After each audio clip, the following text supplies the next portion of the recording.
Therians are people who believe and feel they have the soul of an animal. Here in Houston, Aramon Van Rehendorf is a leader in the Therian community. He identifies as both vampire and Therian, but today he's here to shed light on Therians. He tells us his identity is a wolf and a raven. And we're back. So, like I said, we got a little heat on us. You know, a little heat. I don't want to say it was a lot. We might get more heat on us this episode. The kids are not. I'm gonna try to divert. The kids are. They're upset with us. Yeah. Before we start here, I want to pay tribute to the late Jane Goodall, Dr. Jane Goodall. Oh yes. This conversation. Yes. This is all for you, Queen. Yeah. Your work was important work. It was important work. Did you have, so Netflix released a new show. And I actually watched it because I've had issues with death recently and I'm trying to figure out and try to make myself okay with it or whatever. Because, you know, when you get to be a certain age, mortality shit is all around you. So you be trying to, dangled in your face like tassels. Yes, like a fucking carrot. So so if you didn't know, Netflix has a show called Famous Last Words where they interview people who are essentially about to die, notable people, and the interviews are not to be released until after their death. The first episode was Dr. Jane Goodall, and it was a wonderful, wonderful, like hour and change episode about her life and what she got out of it, how she thinks about the world, because let's face it, what y'all gonna do to me afterwards? I'm dead. Yeah. So, you know, she talks about if she could send Elon and Trump and put them on a planet and all their supporters, you know, she was like, I would if I could. Do you have people that you don't like? Absolutely, there are people I don't like. And I would like to put them on one of Musk's spaceships and send them all off to the planet he's sure he's going to discover. Would he be one of them? Oh, absolutely. He'd be the host. And her last message to the world was about 3.5 minutes. And she said, we got to fight like hell. Yeah. She was like, if this is the end of humanity as we know it, then we need to fight to the end. Which is, you know, it's not lost on me that just came out, as well as, you know, as we mentioned last week, the physical passing of Assata Shakur, who essentially carried a very similar message. You know, it's not lost on us that is what we're supposed to be hearing right now, as we just came from doom and gloom and saying we don't know what to do. We gotta fight through it. We can't let it defeat us in the sense where we let it lay us down. You know what I mean? So, with that being said, no disrespect to Dr. Jane Goodall, because I feel as though you all are, what we're discussing is direct disrespect to Dr. Jane Goodall. And y'all should be, and Steve Irwin and anybody else, Dr. Steve Attenborough. Disrespectful. So last week, I posted a clip on our socials. And it was where Jade and I were talking about how Noah has a Therian at her escuela. Yeah. Oh, multiple. Yeah. So I posted the clip. And so it went on YouTube Shorts. Subscribe to us on YouTube. And we got a couple comments. So I'm going to read some to you. Okay. So 3 days ago, Louisiana Chick 09 said to us, you know, there's better stuff to do than bullying Therians. I'm one.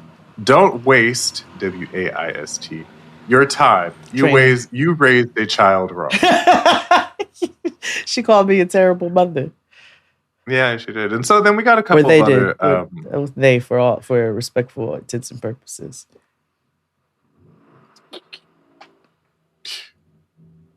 You don't get to be non-binary and a donkey. Pick one. No, you can't say that. That's not... Abe, take it out. Take it out, Abe. Take it out. You can't say that. Because then you're going to get another attack on us. No. Well, I'll keep it for the YouTube version. I'll keep it for Patreon. Fine. Because we got non-binary listeners. No, and that's fine. But you don't get to be a Therian and non-binary at the same time. Pick what non-binary is for human. It's for human. No, you're right. Okay, here. Go ahead. Keep reading. That's Go ahead. Keep going. Argue to Keep going. to keep it in because this is in the conversation of humans. They're trying to usurp humanity. No, that's weird. Keep. Okay, so back. Okay. Brook, where small fish swim. -X2E said 3 days ago. These usernames tell me all I need to know, chat. I'm an 11th grade Therian. I'm a 11th grade Therian. Suck it up. I appreciate your direct approach. _ Therian Thea or Thea 2 days ago said, I'm a year 7 Therian, bro. I wear tails to school. Don't bully us. Just ignore it. I agree with you. Now, the agents of chaos God bless you all. stepped in on our behalf. The first comment in defense was from Louisiana chick. Oh, you're definitely new here. Because, yes. And moving on, my favorite reply, stay out of grown folks' business. Okay, so here's where I enter this chat because Jay and XD been on. We've been rolling for 11 years. 11 years. 12 in April. Mm-hmm. Not y'all, agents. Who I don't raccoons 869 or opossum 1013 whatever who's tuning in. I want you to save your peace and stop searching for shit on the internet that just to trigger you. That's what I want you to do first and foremost. Second of all, we speak facetiously over here. There is no world where I encourage my child to actually bully somebody. I'm not actually doing that. I told her, matter of fact, keep your thoughts to yourself and don't leave them alone because we said specifically on the show, leave them alone and befriend them because we understood. Hello, that, they different. Now, y'all different if you, whatever. Where you tell, where I have it, but where I will speak up is where I start seeing, and listen, also separately, we understand that the very far right has used this as propaganda for their hate, right? So their overall hate, which is where I have an issue when some of these parents are contacting administrators in schools and making special requests for this lifestyle. Oh. But also, yeah, I'm never gonna be on board with it. I'm not either. But my reason why is because not that I give a fuck that you put ears on or a bushy tail or you decide that you want to go break your fucking femur because you decided to try to run on all fours and you was not compiled that way or whatever the case is. I don't care if y'all go into the woods and howl at each other and lick each other's irises. I don't give a shit because it doesn't have anything to do with me. Where I do have an issue is that when you start making demands and you start making requests and parents start making requests and accommodations for this shit in schools, you then bastardize the true movements that people are continuing to fight for. Trans people of trans experience are fighting tooth and fucking nail and are getting hit at every turn because this government and the people who support it are hateful to them as human beings. So you coming in and making a fight because your child cannot drink milk on all fours in the middle of the cafeteria is not the same as somebody discussing their safety over bathroom usage or whatever the case is. And no, I'm not talking about their hateful bathroom usage where they're like, you have to use this bath. No, I'm talking about where people are saying, oh, if they go in here, they're rapists and they're sexual assailants and all kinds of shit like that. You all are bastardizing those movements when you start making requests like that. So, and furthermore, stay the fuck out of grown people's business. We've been running with the agents for the last almost 12 years. They get us, we get them. This is our community. We don't come out to the woods to LARP with y'all or to pop you in the butt with BB guns because we don't agree with what you're doing. So you stay in your lane and we will stay over here. And I don't know if that sounds maggot. I'll say you said that way better than I would have, because let me tell you for real. I think that's what I was trying to tell you yesterday. Like, I think that people are people have grown to be so narcissistic that they have allowed themselves to not experience people anymore because they would like to, it's more comfortable to be in like their own vacuum, right? We've talked about this with AI and people who are finding companionship through AI and stuff like that. I think that people cling to this Therianism or this. It's another subculture, right? Where people are looking for belonging. You know, sure. Here's my. I don't agree with you, or not necessarily you, but I don't necessarily agree with the notion that this doesn't impact anybody, because it does. And I say this because I'm not saying we need to go kill them all, blah, blah. That's weird. That's some weird, like, villainous shit. Do what you want. However, it's very hard sell for me if you in school is a place to learn skill and functionality. You're not going to be drinking milk out of a fucking bowl when you become 23 and have to be, work for Teach for America. You know what I mean? I have Teach for America. I have very strong, how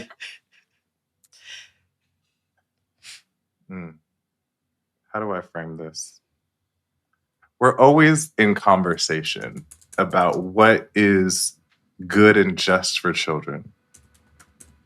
I don't see how. I do see allowing children to express themselves freely and openly as healthy, as a healthy, response to shit, right? I think that's important for children and people to do. There's also a level of,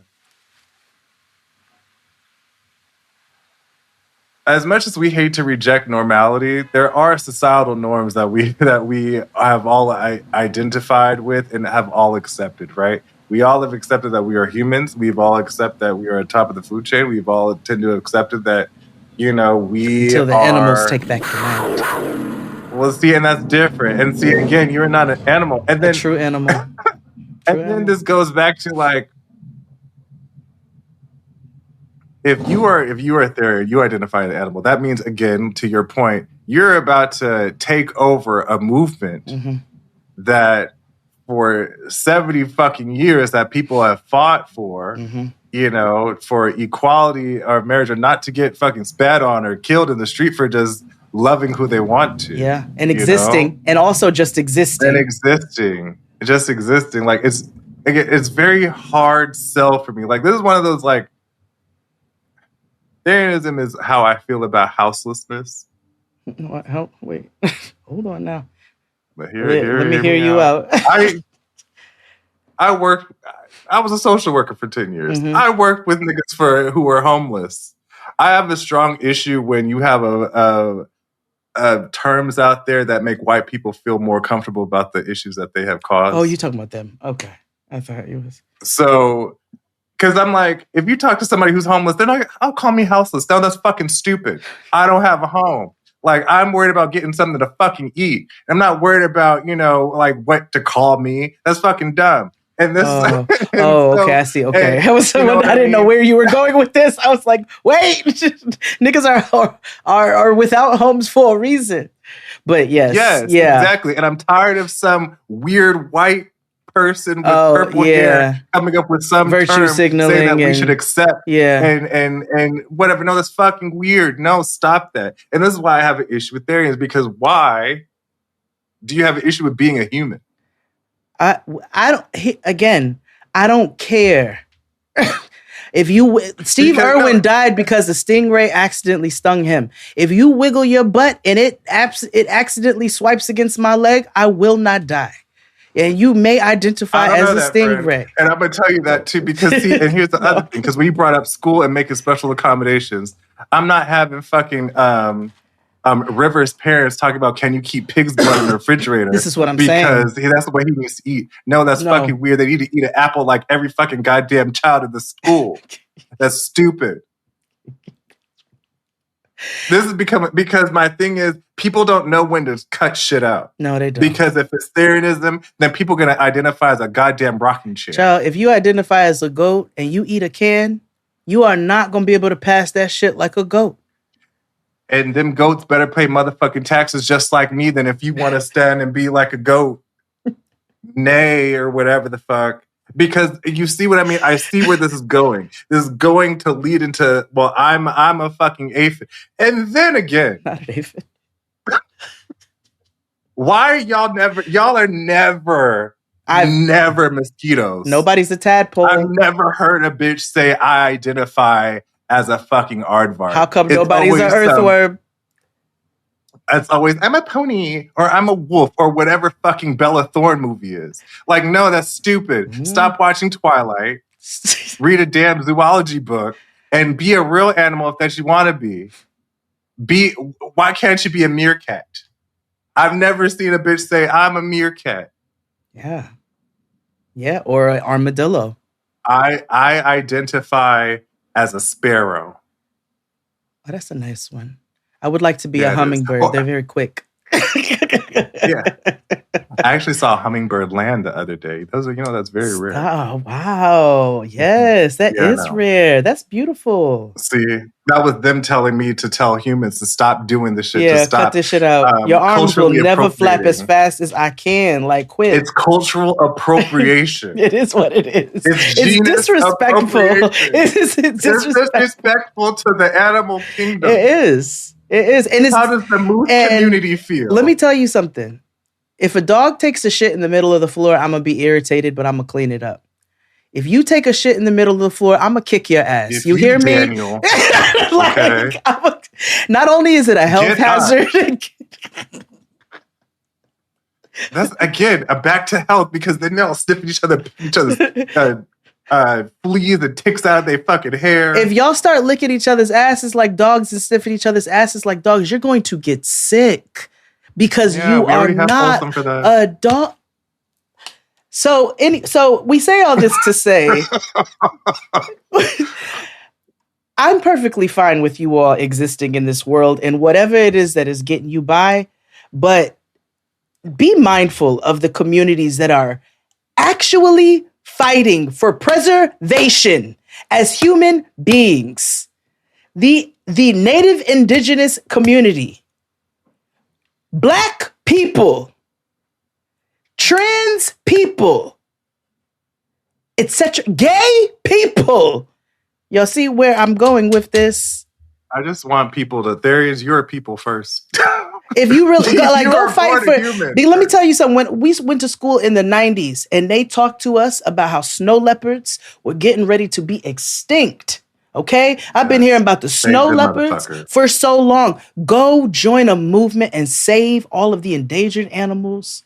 Join some habitats and figure out how you can contribute. And you want to run around on all fours as your hobby? I don't fucking care. But do not bastardize actual movements of people who are literally fighting to stay alive and be respected as human fucking beings. That's it. It And don't be also never. Niggas look at you weird if you're eating out of a trough. well, the at one work. child, now the one child, I'm right with you. They said, just pretend you don't see it. And you know what? I'm with you. I'm with you there. I don't have no issue with that. I can absolutely pretend I don't see it. And actually, in order to honor you all, XD and I came up with a playlist of sorts for your listening pleasure. If you all want to go do these things in the woods, you can do it to some of these incredible jams written by genius, talented human beings. What's your first selection? Let me go to it because that made me mad. And also, stay the fuck out of grown people's business, okay? This is not like, I don't see y'all going down to the juke joint to drink my white, first one. white Zinfandel. Like, You know, I feel as though, you know, as much as my vitriol towards the theory community is rooted in whatever. I do, you know, in true XD fashion, I had a thought. I was like, you know, Therians had fun too, Jade. So my first that's my playlist. my first song is Shake That Monkey by Too Short. Oh my gosh.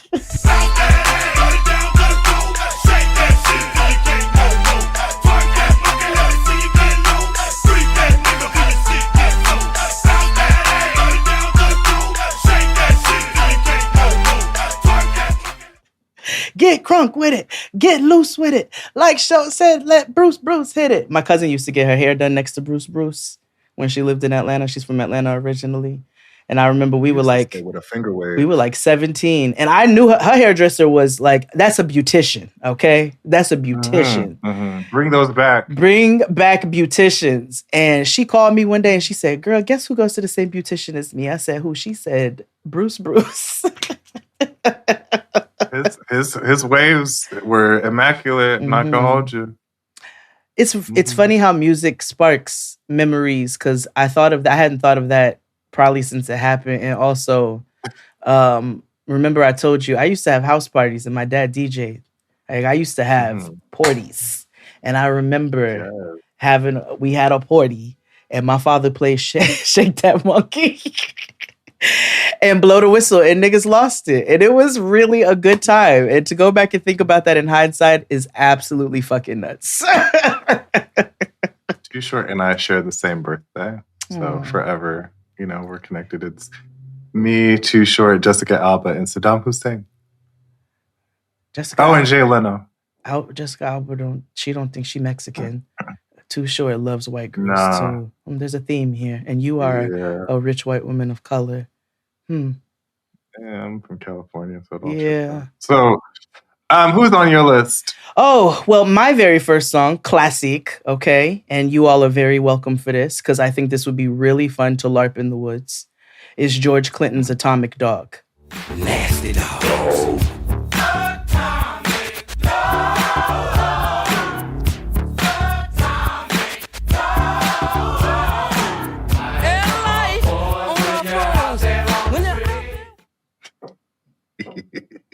Just watching the dog. Yes, I love Atomic Dog. It's one of my favorite songs. Yeah. I no longer like that song anymore. And I'm going to tell you why. Oh. Nothing because it is so funny because I just brought this shit up today. So this morning, I was talking to Chris about, he was listening to Ashley Simpson's album, the first album. And we were talking about early 2000s music. And so, sorry, we had it was a larger conversation about like VH1 mornings and what that gave in like 2004. Oh my God, whatever. Yes. Yeah, and so we were talking about like, you know, I used to go to the club and like business attire and shit because that was 2006. Yeah. And so I was on Facebook and I had showed him pictures of the time and I was like, oh, look, you know, fine. And so I was like, we're actually going to a party here. That particular party was a Q party at Yale. Oh. And that was the first time I had Q oil, which is their drink of choice. It's also where I met the wonderful late and great Aisha K. Faines, who one of my dear friends who passed away a couple years ago. But yeah, they I don't remember much of that night, but I was like, oh, cue Atomic Dog. But I remember that song playing and I was drinking. You're not wrong, actually. I have definitely seen Q's stomp, whatever it is they call what they do. I've seen Q stomp. The Q. Yeah. Okay, then I've seen them do that to this song as well. You're absolutely correct. But I don't put those two together. Who don't look like they wash their butts. It's weird. Yeah. I love George Clinton. What you got next on your list?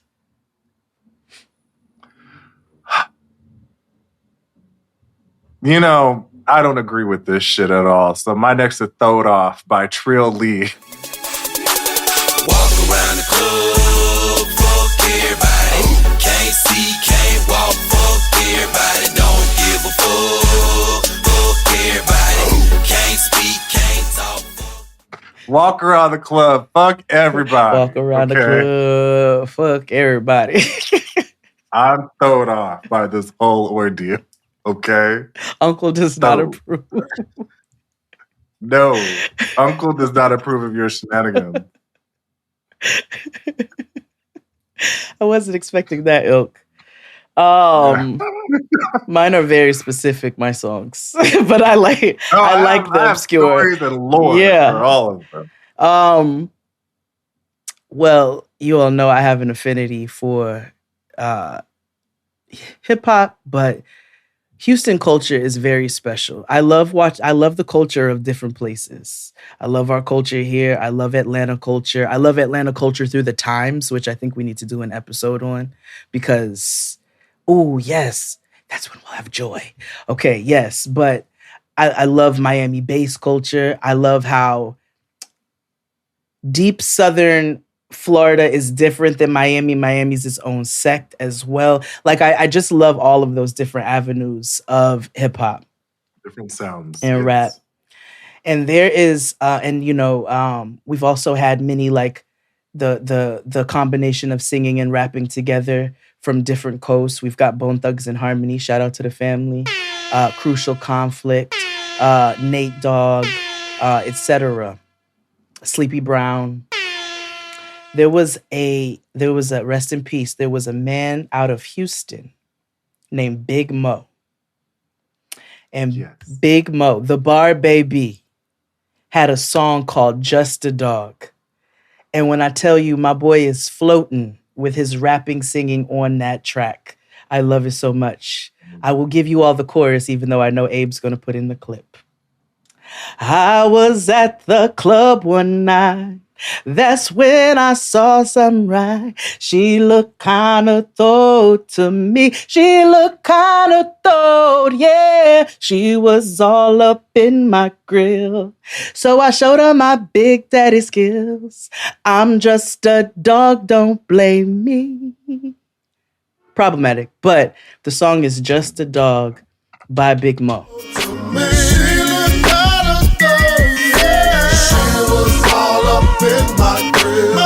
So I showed her my Big Daddy skills. I'm just a dog, don't blame me. A dog, don't blame me. Let's take a break. Yeah. And we'll be back with more. Hit it, Claude. So many jams. After these messages, we'll be right back. It's brought upon by a kind of a bond with a specific animal. It could be either at a zoo or out in the wild. For most Therians, we have when we shift, which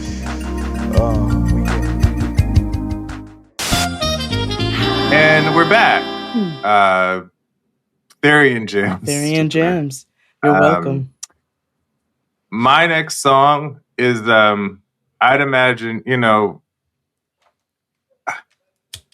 a part of me feels like Therianism is an escape to avoid certain shit.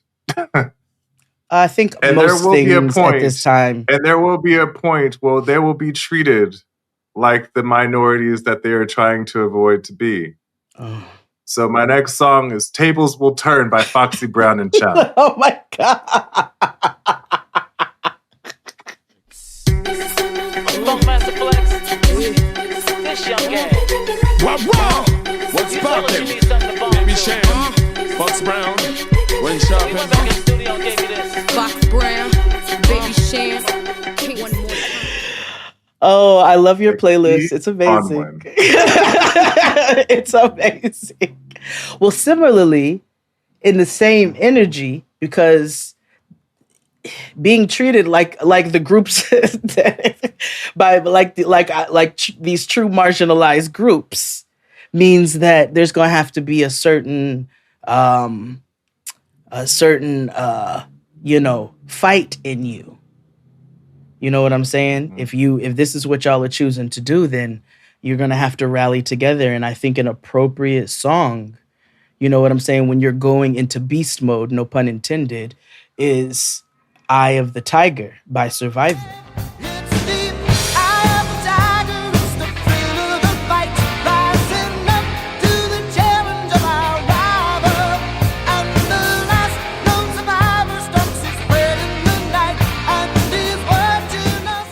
God, that's on here. I said that's their fight song. Yeah. It's the Eye of the Tiger. It's the thrill of the fight.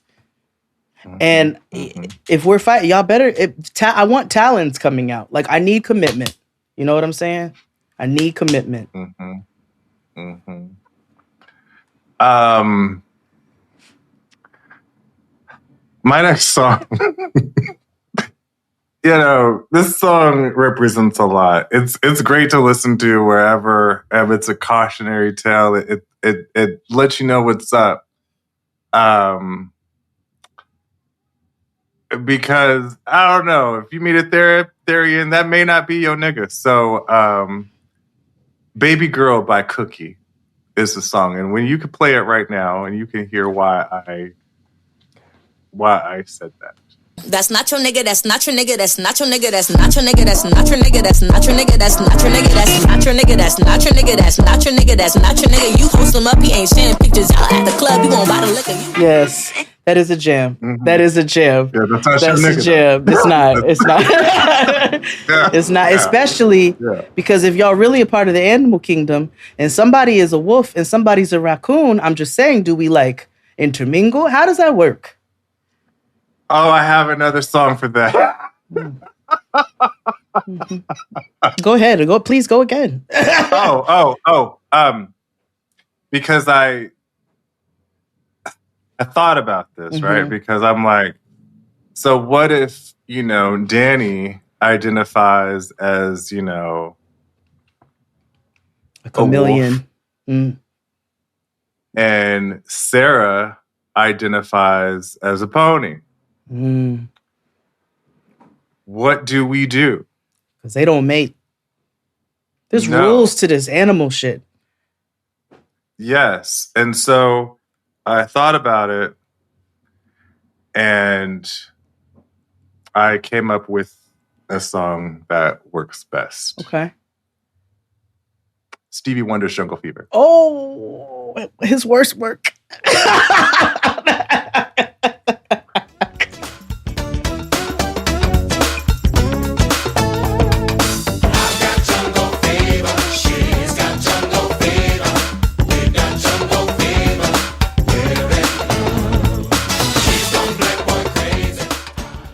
His worst word to describe this situation.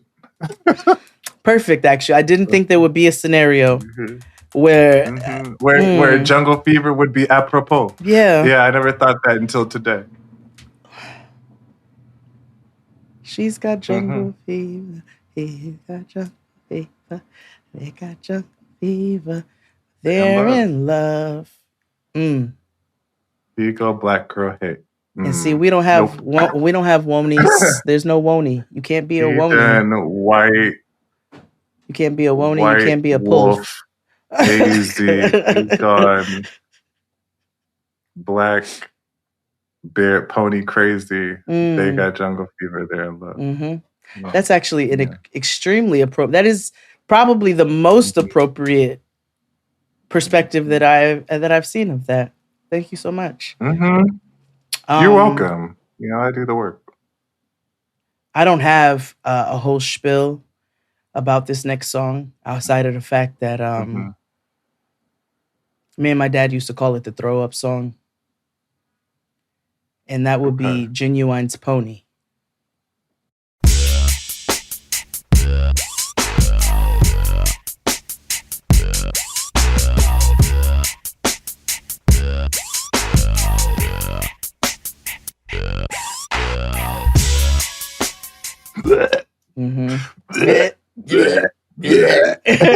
Also sounds like a bullfrog if we're staying on theme. So, Genuine's Pony, I think, is appropriate for this list. You all are welcome. It is. It is. Speaking of bullfrogs, my next song is Jeremy Was a Bullfrog. What the fuck? Jeremiah was a bullfrog, was a good friend of mine. I never understood a single word he said, but I helped him drink his wine. Very good. Now to the people about the deep blue sea, joy for you and me. Yeah. It's a classic feel-good honky tune, you know what I mean? Speaking of... Joy to the world. In the same vein, and also, you know, playing off of some of your earlier selections, my next selection is also performed impeccably by LaToya when we went on our cruise. Welcome to the jungle and your everyday. Guns N' Roses. Yes. Jungle, welcome to the jungle. Won't you come in? Welcome to the jungle. We got fun and games. We got everything you want. How do we know the names? We are the people that can find whatever you may need. If you got the money, honey, we got you. Guns N' Roses. Welcome to the jungle. I've been listening to New York Groove from Kiss. Great song.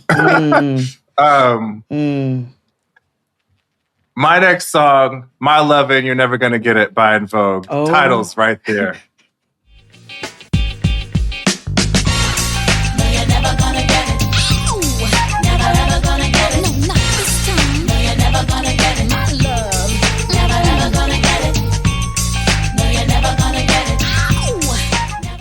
Because XD will never gonna get it. Be on board with never this shit. Never ever gonna get it. Not this time. No. Not when niggas are dying in the street His for humanity, acceptance. for just to be accepted, just to walk around and be free. You want to just leave and give up shit to be a fucking goat. Fuck you. Like, no. I don't need you. Well, never gonna get it. I'm like, if you're gonna choose to be this way, I'd just like to give you all a little healthy advice via the next song. You know, you've chosen not to be humans, and humans use compasses when they go on excursions. You know, since the beginning of time, to figure out how to get around. Maybe not the beginning of time, but you know what the fuck I mean.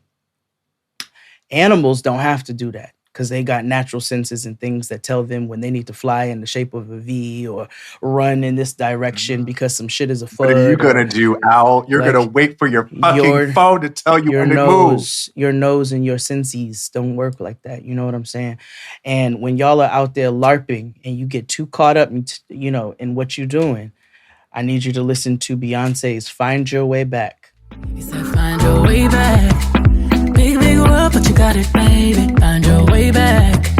Don't let this life drive you crazy. Find your way back. Come back home, put the street lights on. Find your way back. Find your way back. Because ultimately, at the end of the day, you are not getting ready to survive off of grass and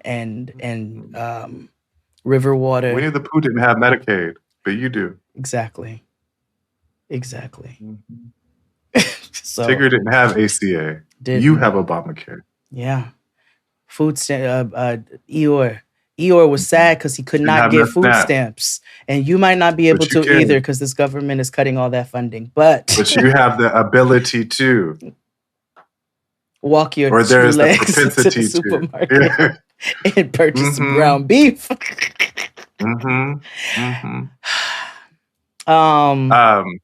My next song is because I thought about like, okay, well, if y'all gonna be apart, then I'm sure y'all gonna have special needs, folks. You know, there's gonna be some folks on the spectrum.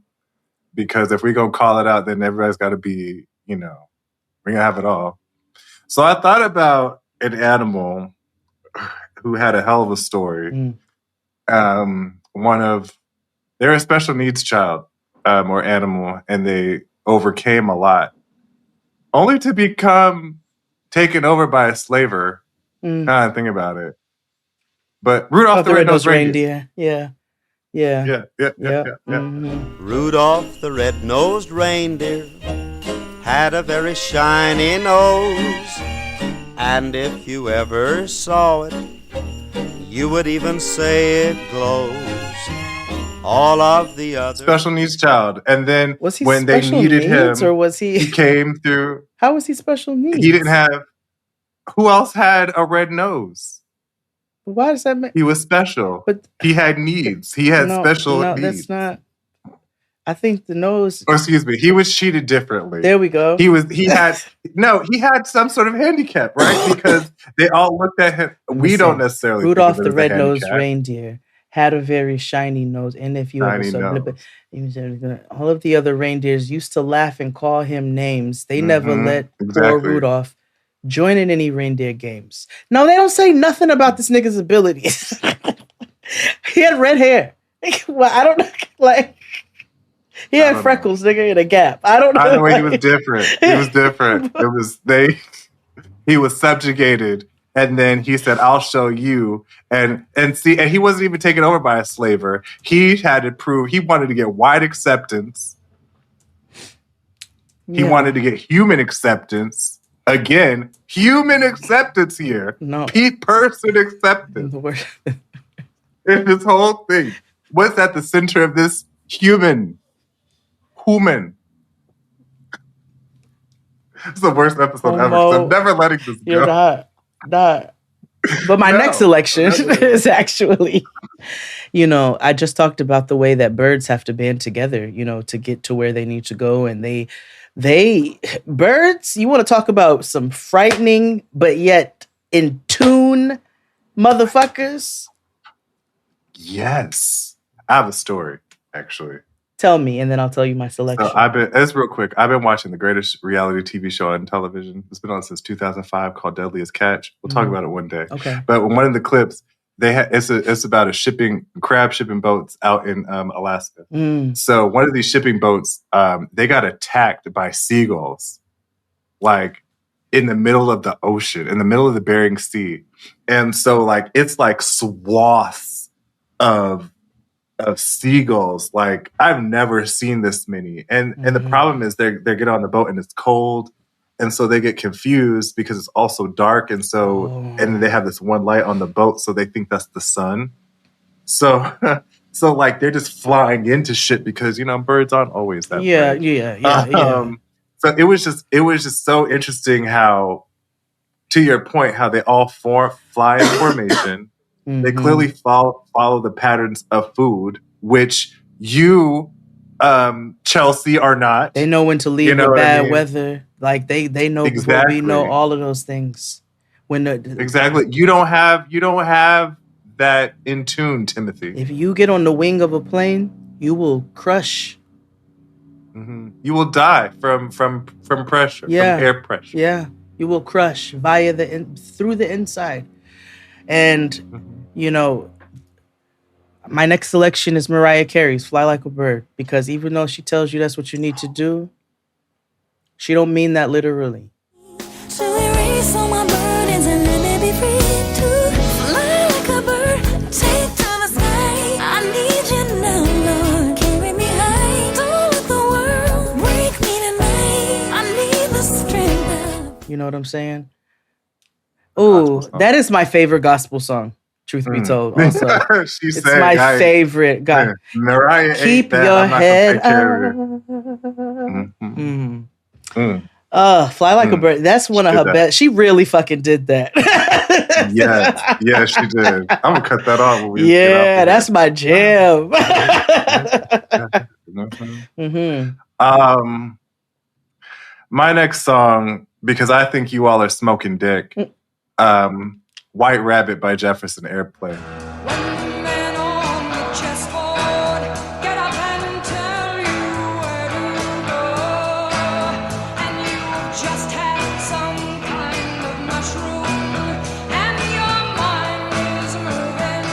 I almost put that on my It's list. about drugs. Yeah, it is. And I think all of you are on. There's a reason. Well, not maybe if they in the 4th grade, 7th grade. Somebody in the pool was. That I agree with. Somebody was drinking a potion that made them larger and made them small. I just don't need Timmy and his bangs standing outside my building talking about, now what the fuck you had to say about Therians? I'm like, listen here, nigga. I told you exist in this They're world. called Just animal mind your control. business. I do keep a bear spray because you can use that across the board. So oh yeah. Play with your anyway. My next selection, the title itself explains everything about this entire theme in general. It's Elton John's Honky Cat.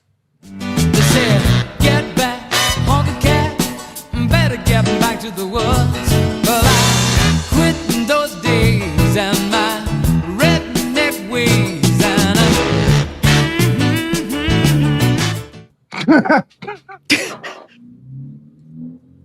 I don't think that needs any explanation.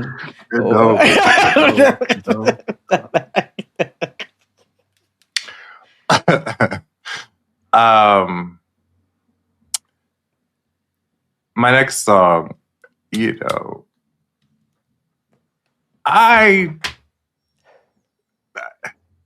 if you're gonna be one, fine then, but you're gonna participate in capitalism just like the rest of us motherfuckers. Because you have to. Because you have to eat. Exactly. And live. Whiskers ain't gonna pay for it itself, bitch. Okay. So Nobody Hustle is That putting Cat a by nigga RuPaul feeder in their is backyard my for new you. song. Like, yes. So Hustle That Cat by RuPaul is my song because you better hustle that cat. Yeah. You say you wanna win it, I wanna see you sweat, put your whole kitty in it. You say you wanna win it, I wanna see you hustle. You say you wanna win it, I wanna see you sweat, put your whole kitty in it. You say you wanna win it, I wanna Yeah. Work, mama. Yeah.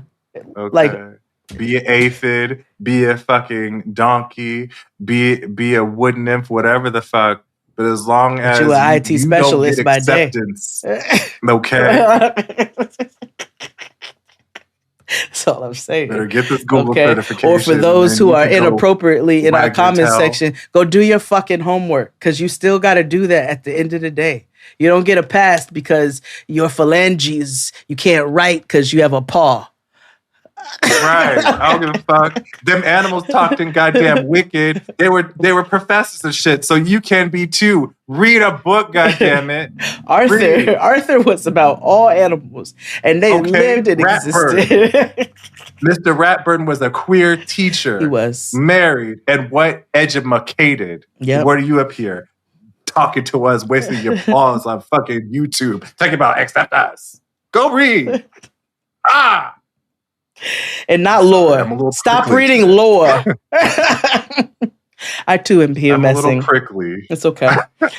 I'm feeling a bit peevish as there may be those who think that they want to be Therians, but they don't know. They don't know exactly, what they want to be yet or who they are. Ben is coming back for a hot second because this is one of Ben's favorite jams. And while I hate the title of the group, it is actually one of my jams, and you all are welcome. That's for the Therians, this whole episode. It would be America's Horse with No Name. I've been through the desert on a horse with no name. It felt good to be out of the rain. In the desert,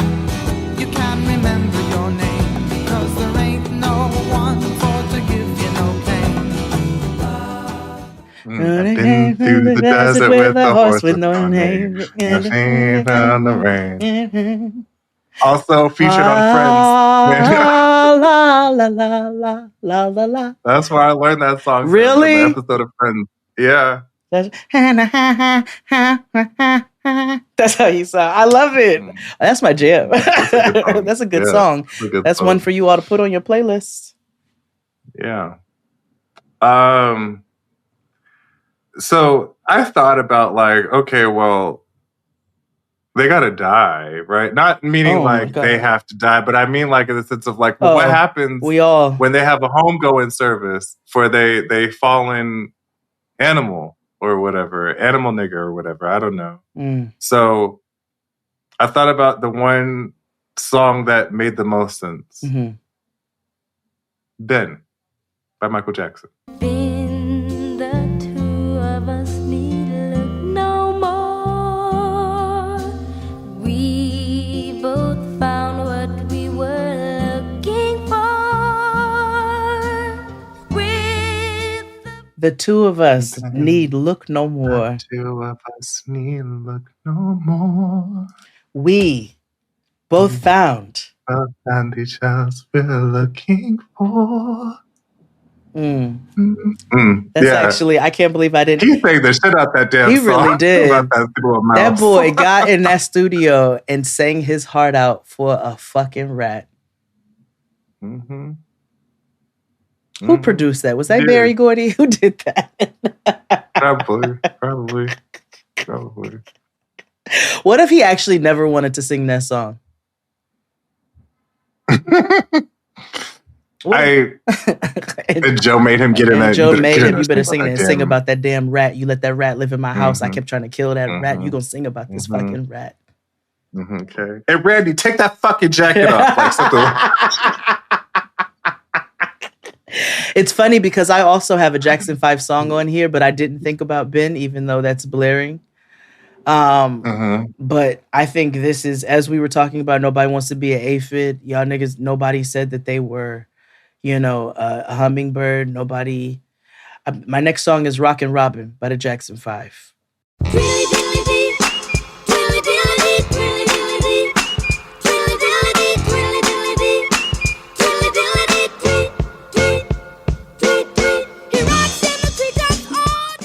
Tweedledee. Yes. Tweedledee. What does that mean? Translate it for me. Yes. I don't know. I have like a couple more. Same. You got to talk about the old divas. You got to give honor, reference, and reverence to, the Therians that came before you. Who's the Marsha P. Johnson of Therianism?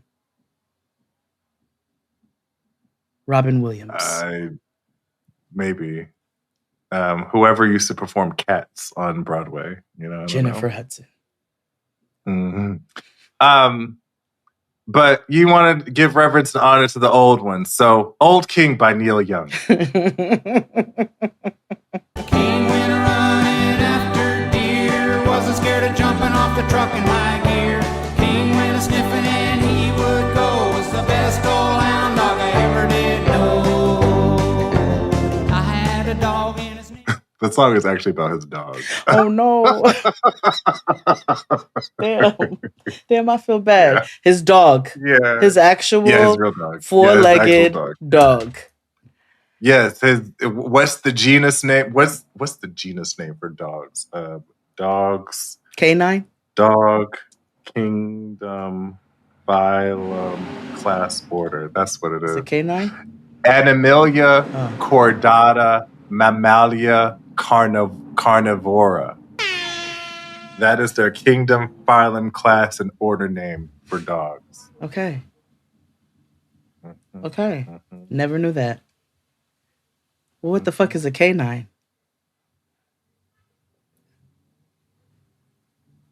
Well, I think that's another in the further end of the thing. Okay. Because it's kingdom, phylum, order, class, whatever. I forgot. It's been so long. Canine. Whereas humans are Animalia, chordata, mammalia, primates.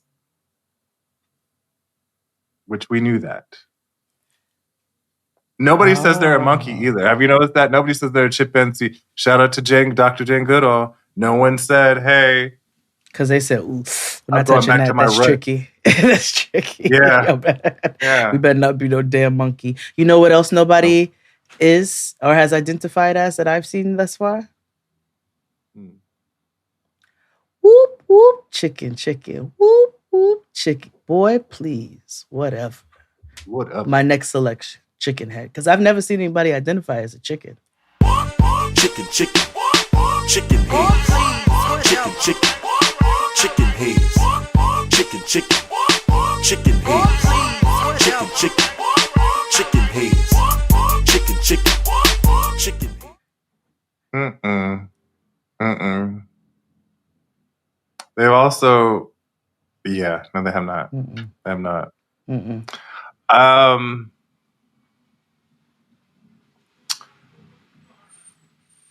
You should never feed this to animals, honestly.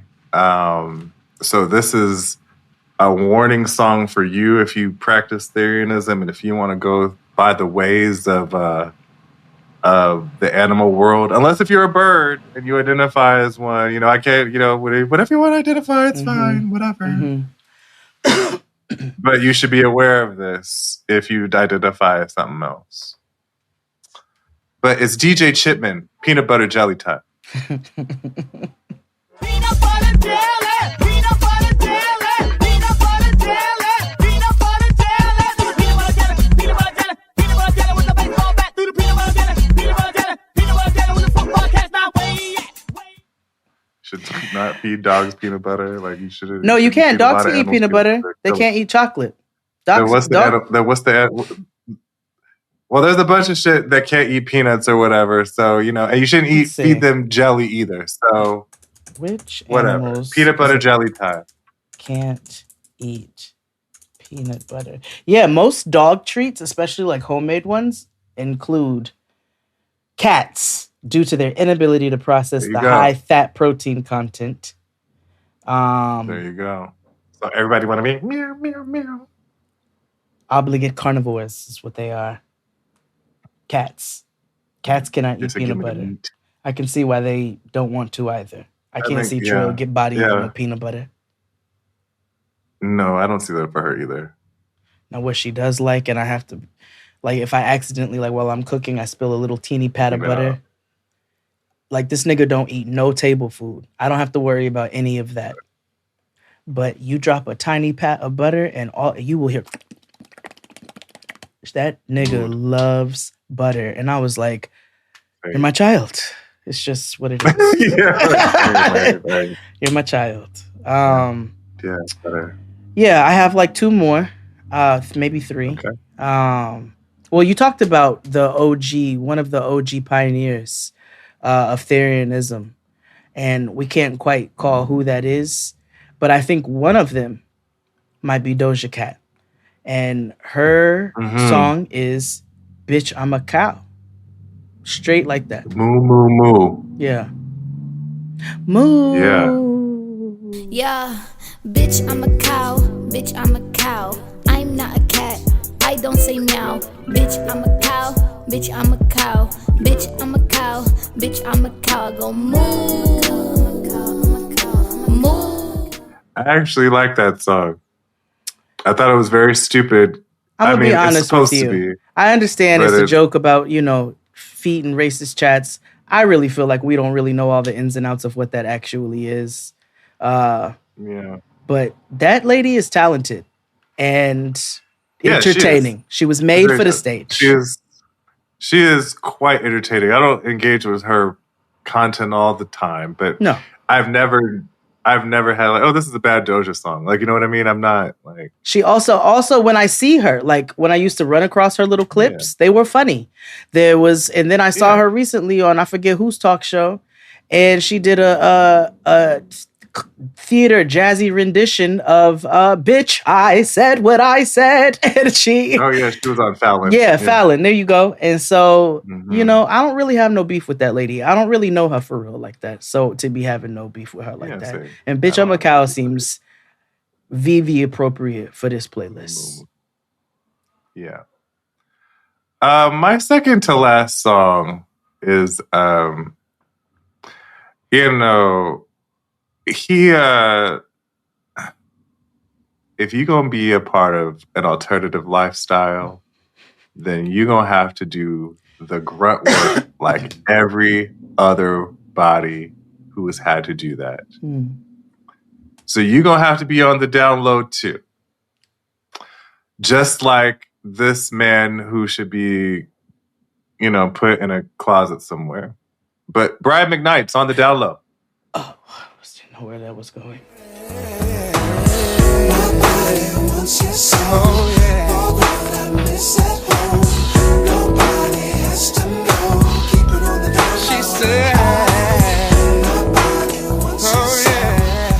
yeah, keep it on the down low. That horse face ass nigga appropriately for this playlist. Very good. Because I have a personal Down with Brian McKnight. Down with Brian McKnight. Boycott Brian McKnight. He once had good songs until he became an insufferable human being, and so now, any play of his music is a complete cosign to the devil. Yeah, not agree. Derogatory. Yeah, you know what I mean. Spooky music. Spooky music. Yeah. Which we shouldn't use spooky. I've learned we shouldn't use the term spooky anymore. Oh, it's racist, huh? Again. However, you see, I want to know where this came from. You want to see where this came from? Because listen, who had blue hair, who lives in Brooklyn, who came up with this spooky? It could be a thing. Etymology. It could be racist. A lot of shit is rooted in racism, but also I feel like what blue-haired person? Oh wait, now hold on. In Bushwick came up with this. The adjective spooky is a relatively recent development from the noun spook, which entered English around the turn of the 19th century from the Dutch word for an apparition or specter. The term gained widespread use in the 20th century, particularly with the rise of Halloween as a holiday associated with the supernatural. The word spook itself comes from the Dutch word for a ghost or specter. So I don't see how. And then somebody else took it, and then because spook, we know, it is racist. Like, but yes, when used in a particular, that's like saying gator bait is racist. It's like it's a racist term when you use it as a racist term, but gator bait is gator bait. Like, you know what I mean? Also, you stick some pork roast at the end of a fishing pole. That's gator bait. But also, they've also turned. We also like. We've also we have double meanings of things. Like America's so fucking racist that they have turned like regular terms like flip the chicken is like calling me a nigger or something. Like, you know what I mean? Right. Or the buck shit. You know what I'm saying? That shit is racist. Yeah. Yes, they have turned shit racist. Pick a nigger. Yeah. Like, God damn. Some words do come from some racist etymology, and some words they just made racist. Yeah, that's so crazy. Like, I'm just gonna sit around and make this term racist because I hate niggas that much. Yeah, no, spook definitely comes from ghosts. Now I'm curious how that was turned into. Unless y'all are trying to say you can. Never mind. I just figured it out. Yep. All right. My second to last song. Speaks for itself as well. Friend to the show, in my mind. 2 Chainz. I'm different. I'm different, yeah, I'm different. I'm different, yeah, I'm different. I'm different, yeah, I'm different. Pull up to the scene with my ceiling missing. Pull up to the scene with my ceiling missing. Pull up to the scene with my ceiling missing. Pull up to the scene with my ceiling missing. That's real. My very last song. There's so many because I have a long list. Yeah, here. Same. But I'm gonna leave on a note that that works well. Here. Sometimes, if you come across a Therian, you just gotta just be calm. And just be careful.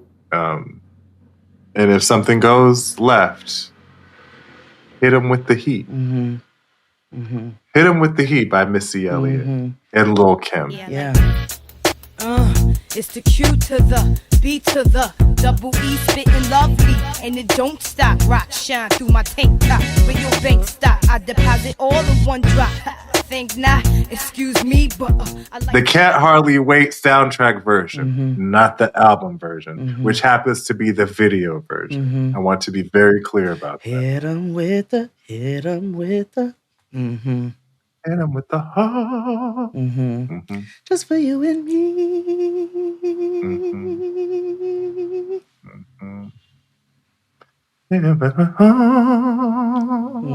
Very good. Very good. My last one for today. It goes back to what you were saying, like, you know, what happens if they, you know, they lose one of their fallen soldiers, you know what I'm saying? How do they honor them? I don't know if clearly y'all are too big for a shoebox. And truth be told, I would imagine somebody's family would run up on you if they found you all trying to bury, you know, your nigga in the backyard or whatever the case is. But I think an appropriate song to play is When Doves Cry by Prince. Two old men are just like my mother. She's never satisfied. Why do we scream at each other? This is what it sounds like when doves cry. Yeah, it is.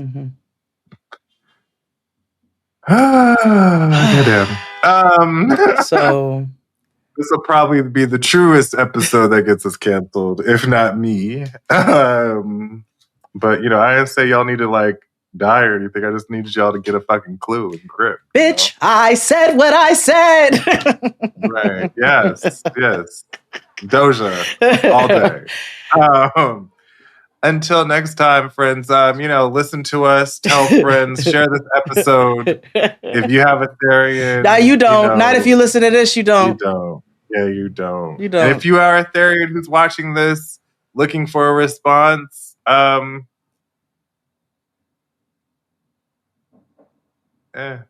know, whatever. How come none of y'all identify as an owl? All right, it's time to go. Yep. Bye, y'all.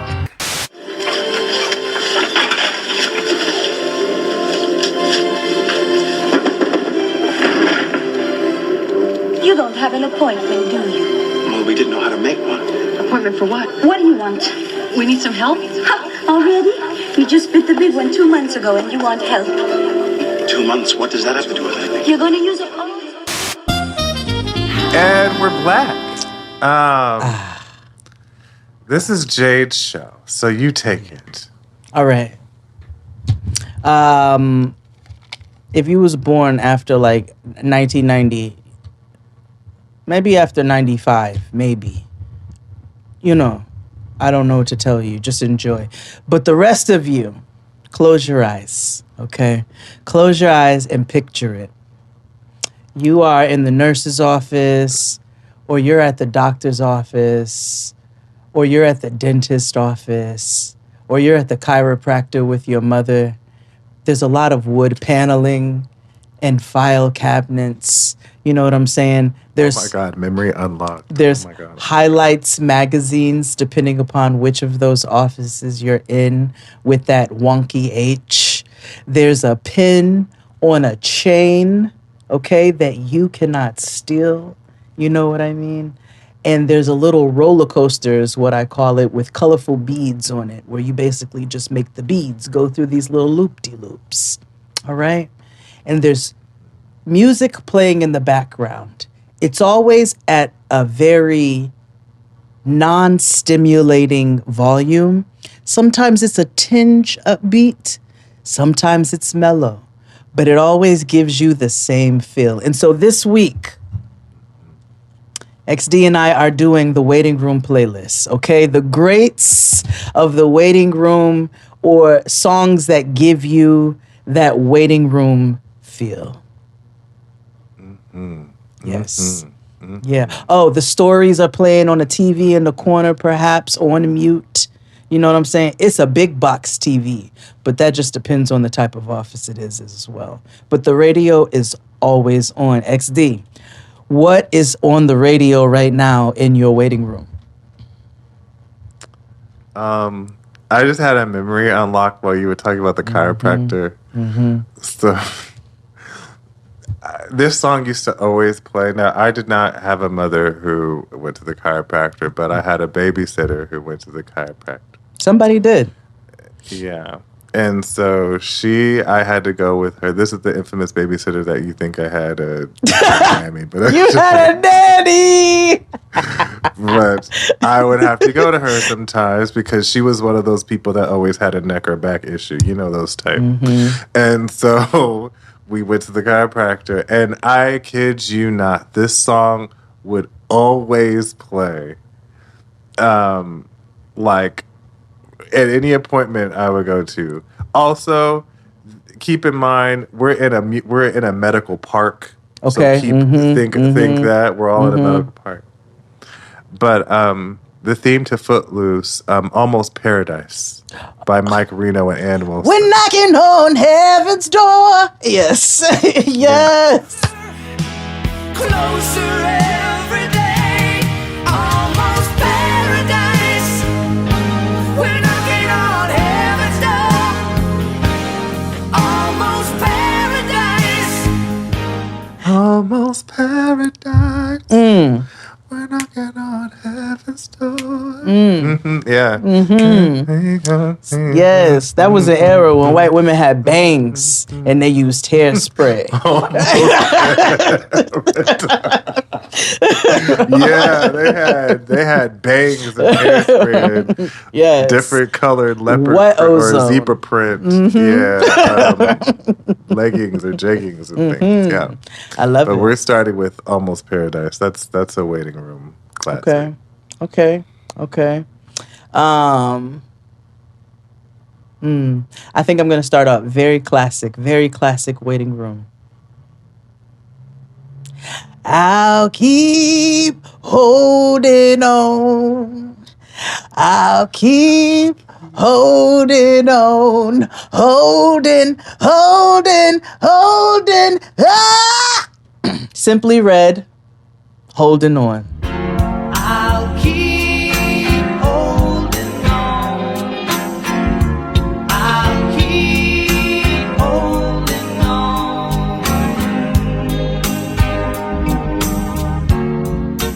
Yeah. Yeah. Very classic waiting room tune. What you got? This is Chris and I, when we were talking about this and we were talking about this theme and we were thinking about like how radio, it used to be, we play hits from the 70s, 80s, and today. Now they don't say that anymore. Because there are no hits. Yeah, because now it's like yesterday's and today's hits. So that's what they say now. But more importantly, black folks have like a list of white folks that we don't play about, and it varies from different to people, but there is a list of at least 10 white people we'd be like, all right, and one of them is Phil Collins. I don't know what it is about him. And so my song next is In the Air Tonight by Phil Collins.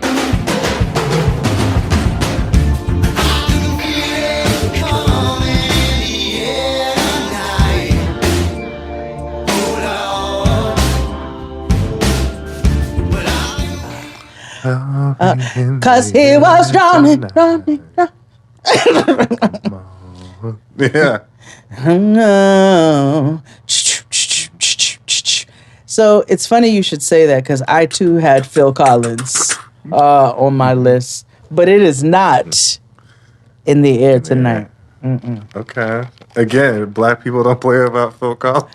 And I don't. We need to do a science episode on why black people don't play about Phil Collins, Celine Because Dion. the music was good. Yeah, maybe that's what it is. Okay. Well, like Billy Joel, like when I added him on, I was like, Piano Man. Piano motherfucker. Okay, Piano Man. On the keys. Elton John, that's when he be Reginald. Hello, okay? that's why he lived in Atlanta.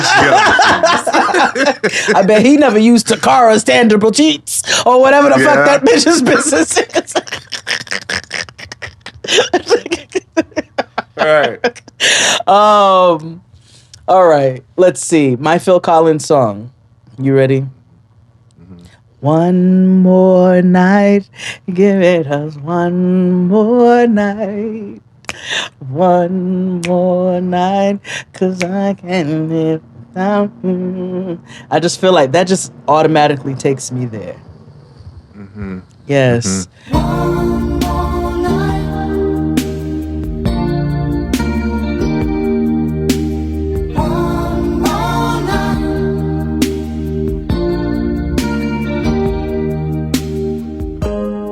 Let me look. Where's Phil Collins right now? Let's look. Hold on.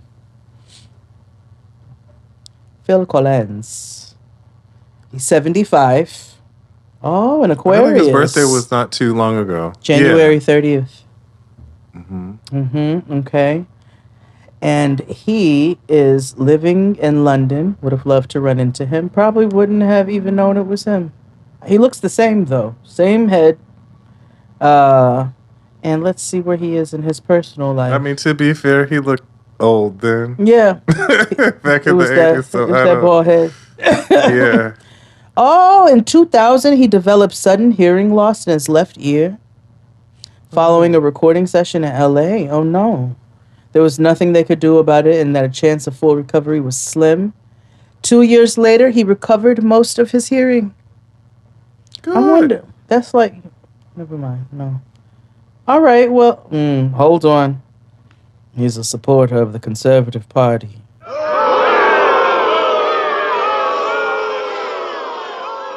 All right, it's time to keep going. I don't know. We can't look at these people's views.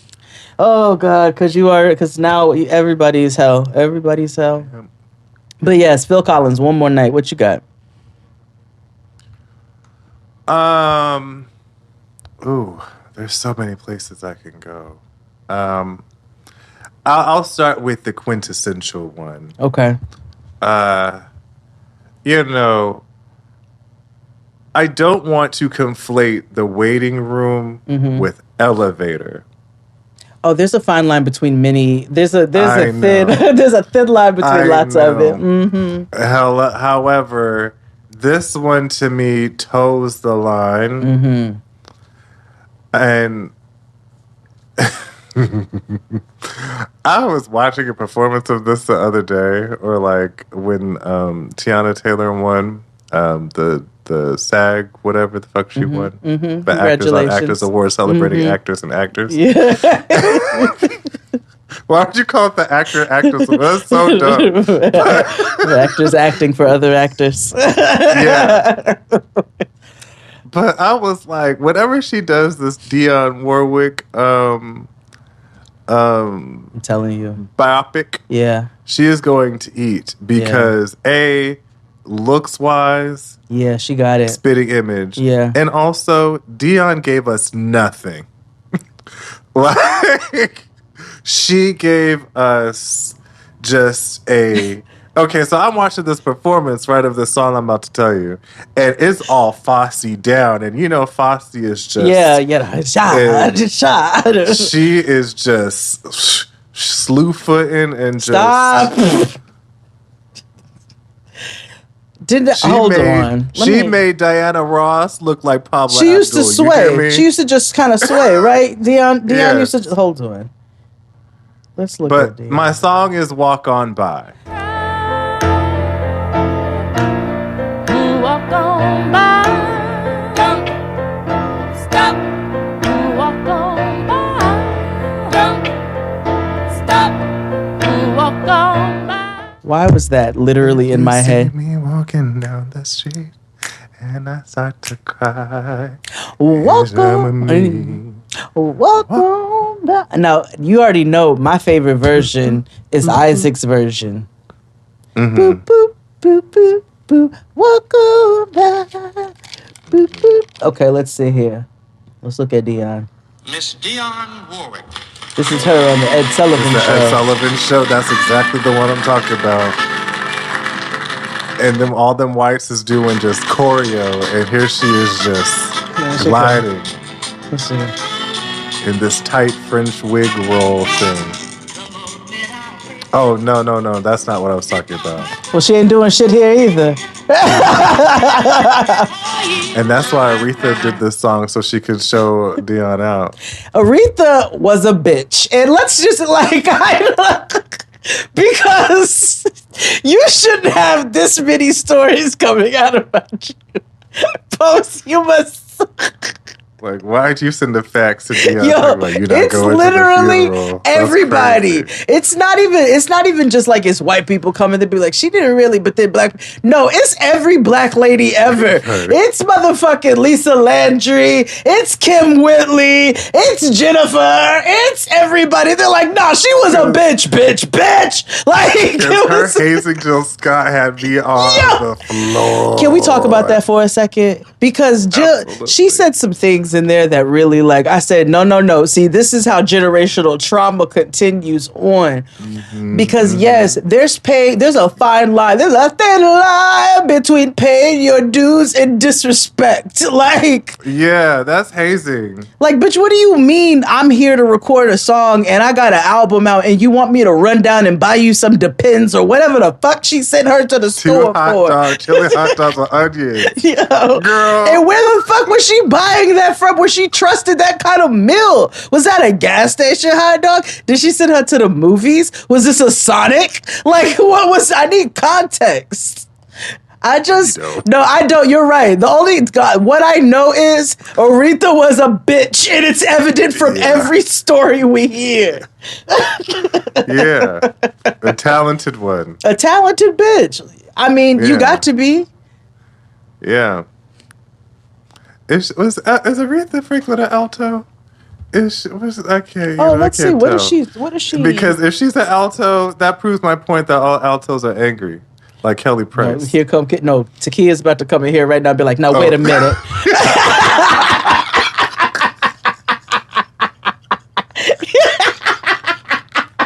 She's an alto. Yes, Kia's an alto. Yes.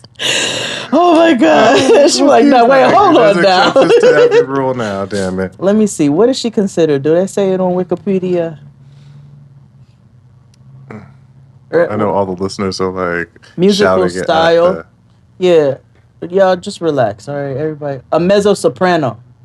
Oh, like Whitney. She's a powerful mezzo soprano. Yeah. Like a Whitney, Mariah. Yeah. Those gals. Yeah. That makes sense. Them bitches could Okay. just sing. Anywho. You know what I mean? I think it's your go. Oh, is it? Mm-hmm. Let's go black. I mean, we had Dionne Warwick, but I mean, what you trying to say? Oh.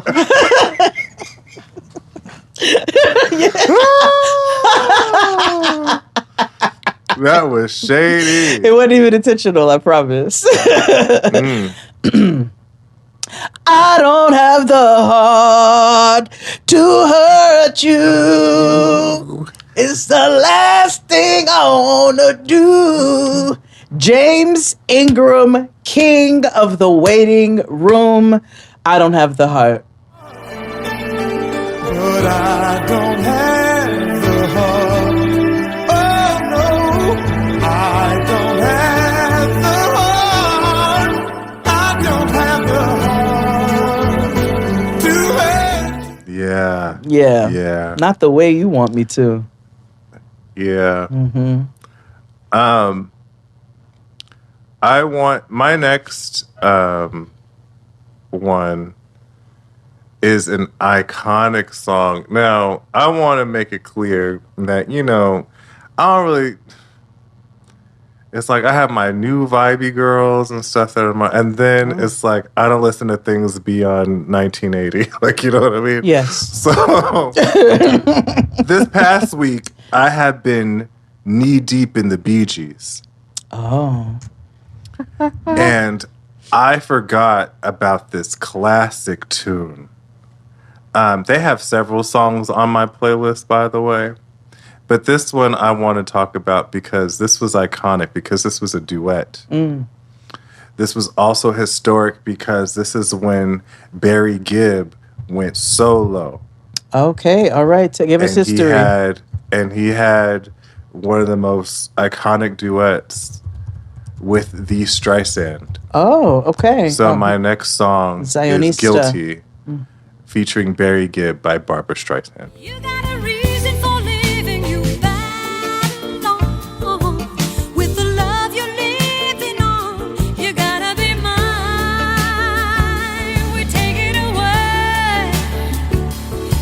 Yes. Yeah. Oh, this motherfucking cover. I'll tell you what. Ate her up. Barry ate her up on this cover. His roller set is nasty. Wait, let's. Yeah, that's a way. Yes, that is. Told you. Damn, I haven't heard that in a long time. Yeah. That was good. Oh, that's a good one. Okay, damn. Where do I want to go? I guess maybe I'll follow you in the sense where I will do a duet as well, because I didn't have a lot of duets on here. I didn't either, but I had to. That song. That's was it. No, okay. that was a good one. See, and I told Whitney, because I was making this while I was on the phone with her. I told her, I was like, she goes, I feel like you all will have some overlap. I said, we will, but also remember that nigga be out of the box on purpose. And we do overlap, but we so it's just it covers the gambit and it's the best. Yeah.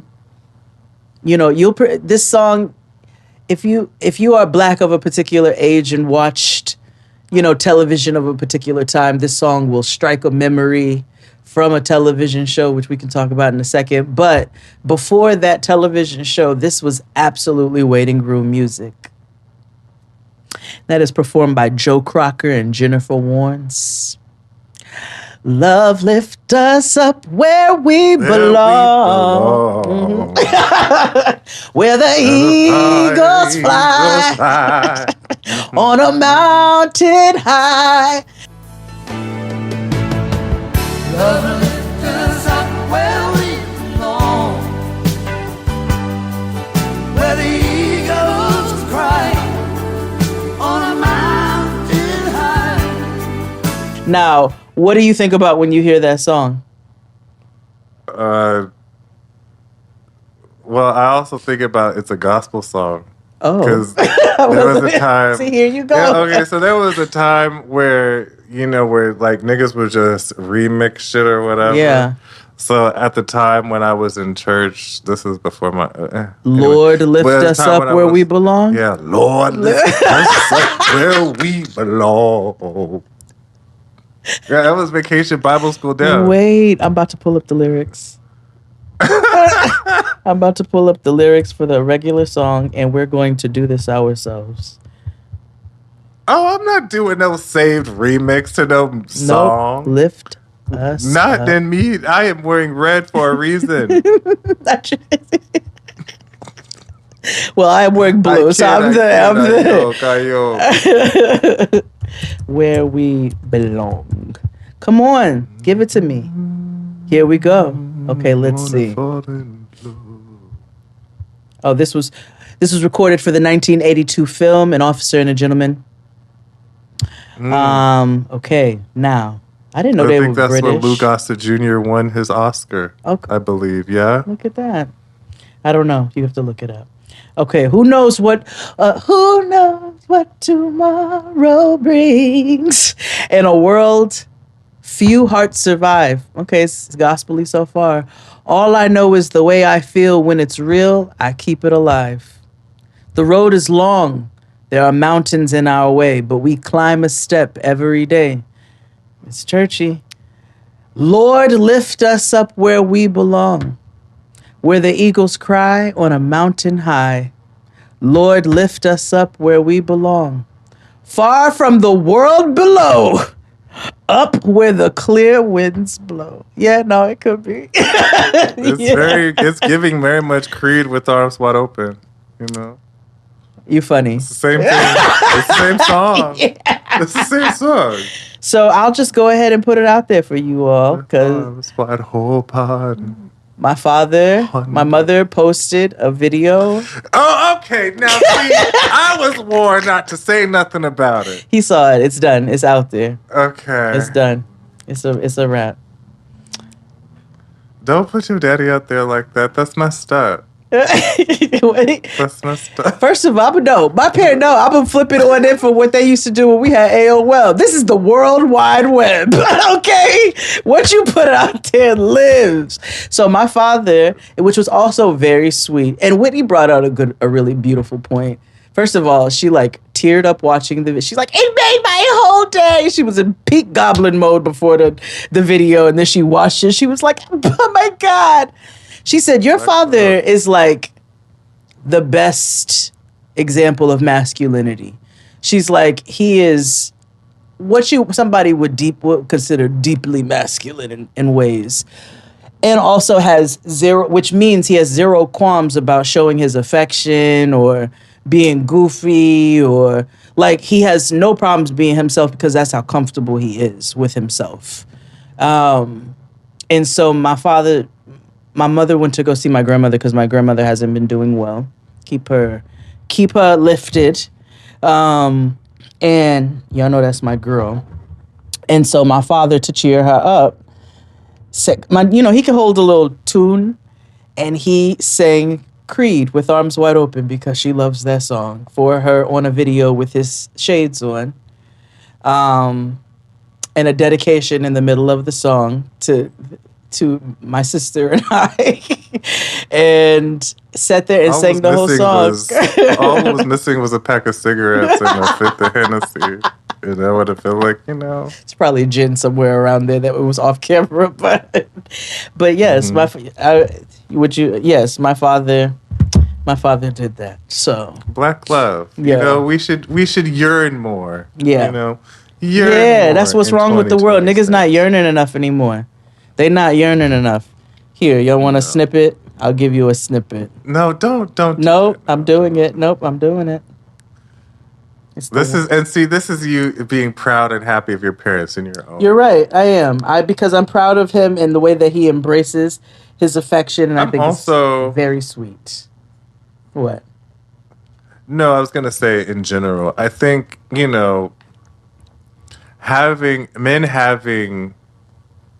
I think because your father had 2 daughters. Yeah. I think that definitely softened his stance on. But then I was like, that don't mean shit because there's a lot of niggas out there who got daughters and are awful to also people. Remember, my father comes from an emotionally dead family. So he really he is the example of breaking. I have literally watched him, especially because they were teen parents, break a generational curses. Not to use that. Y'all love to use that phrase, wild and loose, but... Oh, don't they? I have watched him actively do that by intentionally showing affection and being very intentional in the ways that he shows his love, despite that not being the example set for him. It didn't mean he didn't come from love. He just came from... it's real cold. Ooh, it's real cold emotionally with him on that side of my family. It's, ooh. So, hold on, Welcome to this place. I'll show you everything. Dang. With arms wide open. Yeah. I was like, this is so sweet, but I did chuckle with him having his sunglasses on. I don't know why he had the damn shades on like he blind. I love those shades though. But yes. Shall we take a break? Yes. Yeah. This is a nice spot to take a break. Yeah. We're back with more of The Waiting Room with Jada XD. Mm-hmm. Hit it. After these messages, we'll be right back.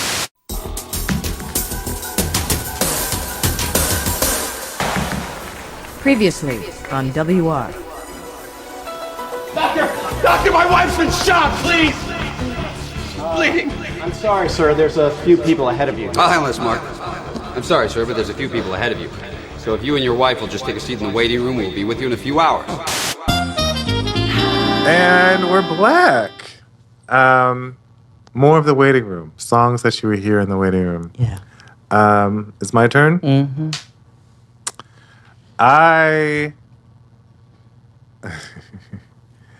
I love this song. It also is featured in one of my favorite movies of all time. Mm-hmm. It is in the song that it is. It's one of the most iconic scenes and one of the most stupid scenes in cinema of all time. Also, this is also queer history. Okay, yes. All right. And also, I think about, like, this is some shit that you would hear, not necessarily on the waiting room, but, like, waiting on the phone. Okay. Like, call waiting. Okay. But my next song is Wake Me Up Before You Go Go by Wham. Wake me up before you go. Don't leave me hanging on like a yo-yo. Wake me up before you go. I don't wanna miss when you hit that high. Wake me up before you go. Wake me up before you go. Yes, you are. I was actually going back and forth, like, do I want to do Wham? But that's a good one. Oh, because I have them both on here. Because, the ultimate one, that's going to be my penultimate song for this evening. Oh, okay. And it's a Wham song? I'm a member of Wham. I know exactly what you... Okay, all right. That's your, not your penultimate. Okay, all right. Where do I want to go from there? We know this group for, like, we think about other songs for them, right? When we think of, there will be, when I say the name, you'll think of songs immediately. But I forgot about this particular song. I want you to go ahead and look it up. It's by Kool and the Gang. When you think Kool and the Gang, what do you think immediately? Okay, it's fine. The song is Cherish, but look it up. I was like, what do I think of when I think of Kool and the Gang?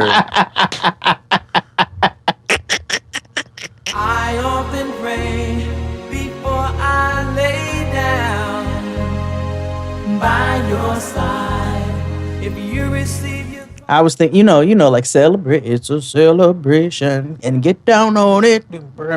Get down. But this is actually one of my favorite. I listened to it. Mm-hmm. You and I. Mm-hmm. So separate moment. We have to live in. Mm-hmm. Cherish by Kool and the Gang. I see it. Mm-hmm. Okay. Mm-hmm. Mm-hmm. A band, okay? A band. Because Summer Madness is one of my favorite forever summertime playlist jams. Like forever and ever and ever. Like it's a permanent fixture. But Cherish is the waiting room song. I see it. Mm-hmm. What you got? I want to dedicate this song to, they closed the Dudley Beauty School. Yeah. Maybe a month ago or so, if not less than that.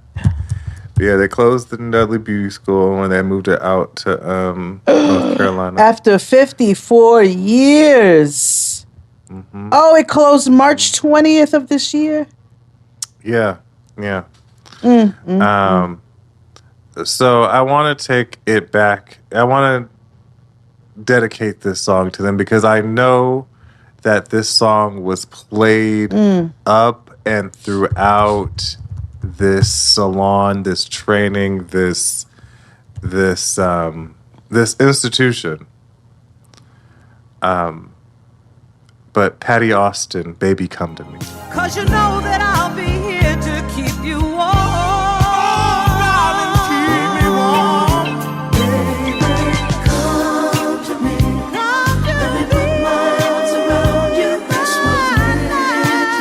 Baby, come to me. Let me put my arms around you. This was meant to be. You know they you know they had that going in there. You know Eunice. Is it Eunice or Eunice?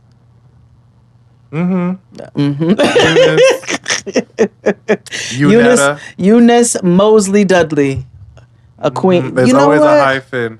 Hyphenated, because you know, those women, esteemed black women, always have a hyphenated name. Oh, she was. Oh, yes. This is. See, we need to. This is where we got to get into the history.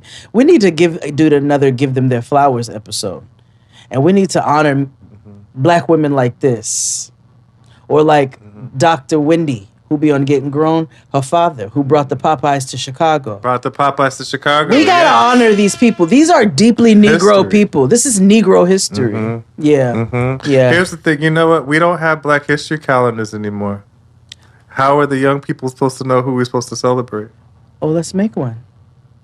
It's our responsibility. It is. It's our job to bring Gregory Hines back to TV. I mean, he's dead, Jay. Well, Savion Glover. Okay, yeah. It's our job to bring tap dead. Wait, hold on. Whoa, hold on. Hold it. Whoa there. Whoa there. Whoa there. Whoa there. Clarity. Reel it back. Fish. Bring it back. Wait. Let me refill. Let's bring Shuck in and Shine. No. Job, turkey. Oh, no. No, that is not how I meant that. And with that being said, I think we'll just go on to the next song. I'm not even going to try to bring that home again. I will make this Negro just to clean it up as much as possible. That was horrible. We gotta bring tap dancing back. Let's get minstrel up in here. Like, what the fuck? And bitch, that was not what we were trying to say. Oh my God. That's horrible. But you know what? In the spirit, you all know about my deep love for this man since childhood. And it was just in the last few years, along with 900 other people, where I've been disappointed by yet another Negro. Because he loves them. And that would be Jeffrey Osborne. And his song for the waiting room is On the Wings of Love, only the two of us together flying high. Just smile for me and let the day begin. You are the sunshine that lights my heart within. And I'm sure that's a waiting room song for your ass. My next song is very specific and also a confusing one. Okay. Because you're in Flatbush and you're in a waiting room in Flatbush. Okay. And you would think that there would be another version of this song that they would play, like an authentic version, but no. My next song is Red Red Wine by UB40.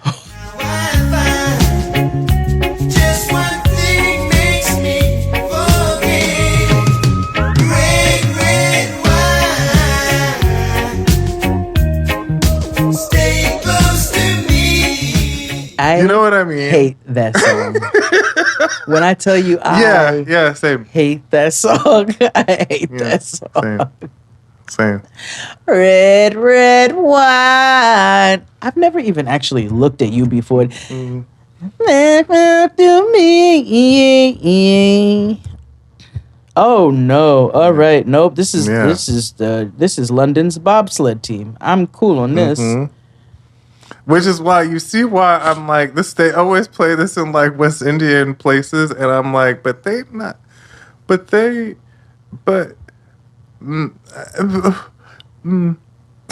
Nope. Nah, like when, nope.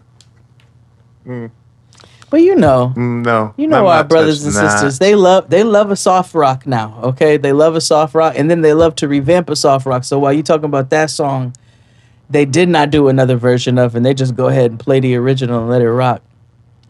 They'll play this original song, and there is a reggae version as well. Lady in Red. Yes. Is dancing with me.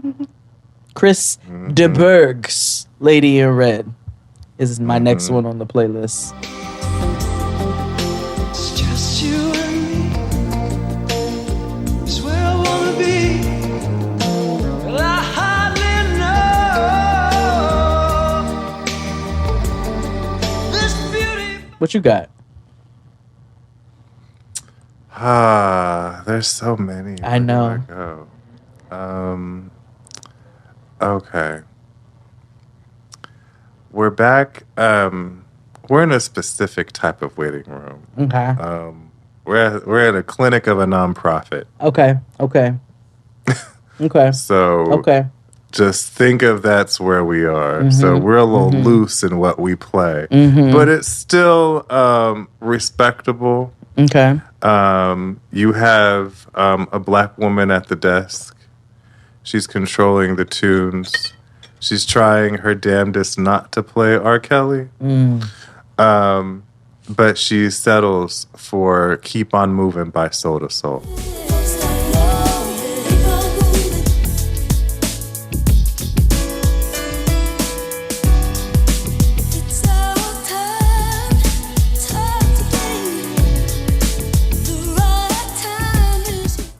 Keep on moving. Keep on moving. Don't stop now. Keep on moving. Yeah. Karen Wheeler has a nice office voice. Yeah, you're not wrong. I'm moving. Don't stop like the hands of time. That is a waiting room 90s. Yeah. It gives you hope while you're waiting for results. It does. You know what I mean? It does. Do I have anything in the same vein? I have another one it's glaringly obvious. I'm surprised you don't have it on here. Desiree, Gotta Be. You gotta be bad, you gotta be bold, you gotta be wiser. You gotta be hard, you gotta be tough, you gotta be stronger. You gotta be cool, you gotta be calm, you gotta stay together. You gotta be bad, you gotta be bold, you gotta be wiser. You gotta be hard, you gotta be tough, you gotta be stronger. You gotta be cool, you gotta be calm, you gotta stick together. All I know is love will save the day. Yeah. XD praise danced, if you didn't get the visuals to that, to my melodic tone. Well, okay, you want to talk about a particular waiting room? My humans with vaginas, you know what I'm saying? This is when we got to the point in life where we started going to the gynecologist, you know what I'm saying? So I didn't think I was going to be leaving the 70s, 80s, and today. You know, I didn't think I was going to be leaving that realm, but I was like, this is more of the late 90s, maybe, even early 2000s, maybe. I don't even remember when this song came out.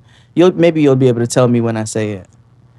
But they would play this as we got a little bit older and started going to our own coochie appointments. And that would be Tonics. If you could only see the way she loves me, baby, you would understand. Mm-hmm.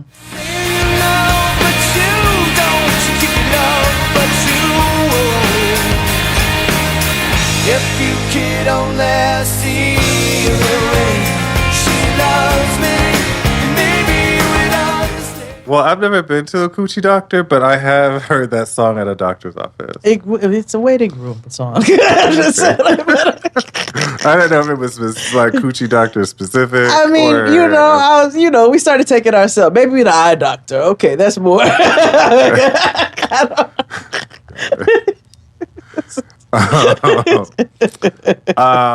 We're back at a nonprofit clinic. Mm-hmm.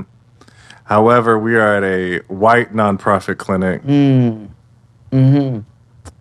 I just want to let you, that, and also a white nonprofit clinic that has been around for quite a while. Mm-hmm. Okay. Oh yes, it's seen a lot of things.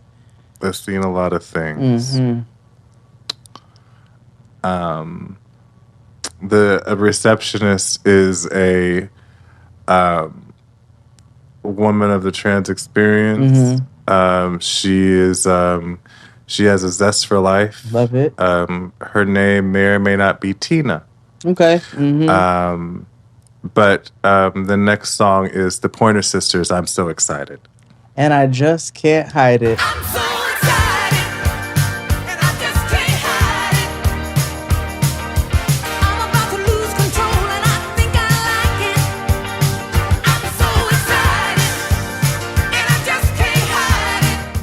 I know, I want to. And you had to put that setting there for a very particular reason. Yeah. Because they're not playing that at the chiropractor. We are having, this is a very liberal space to play the Pointer Sisters. We is here for many reasons. Okay, all right, I love that. Do I have any of like a clinic waiting room song on here? That's a good question. Yes, actually. This one is one of my blaringly obvious ones to me. Because I was like, I've got to have black women on this list. You know what I mean? It can't just be all, Journey and shit. And so I said, which Whitney song are they playing in the waiting room? I have so many. There's a plethora. But the one that jumped out to me is like a little bit more upbeat, but also appropriate for whatever waiting room. It could be at the clinic. It could be it may not be at the chiropractor. I'm Your Baby Tonight.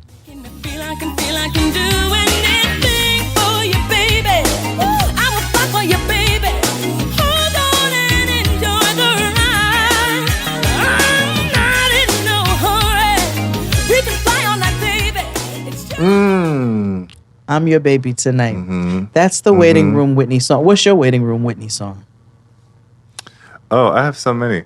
I'll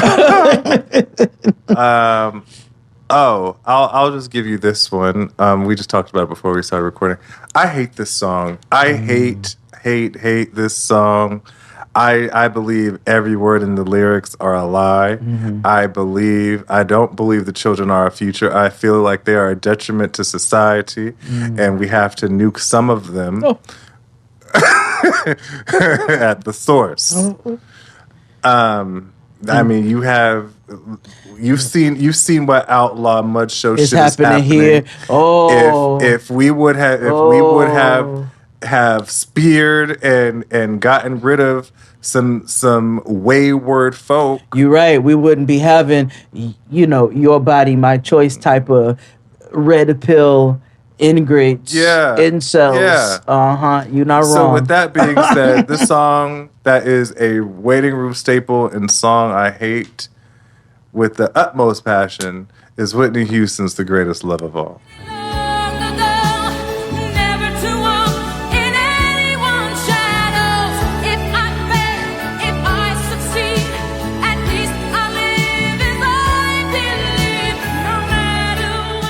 Because it's not inside of me. You know what I mean? Yeah. There's nothing but hatred and vinegar here. You know what I mean? I love vinegar. You're pickling inside. Yes. And a little bit delicious.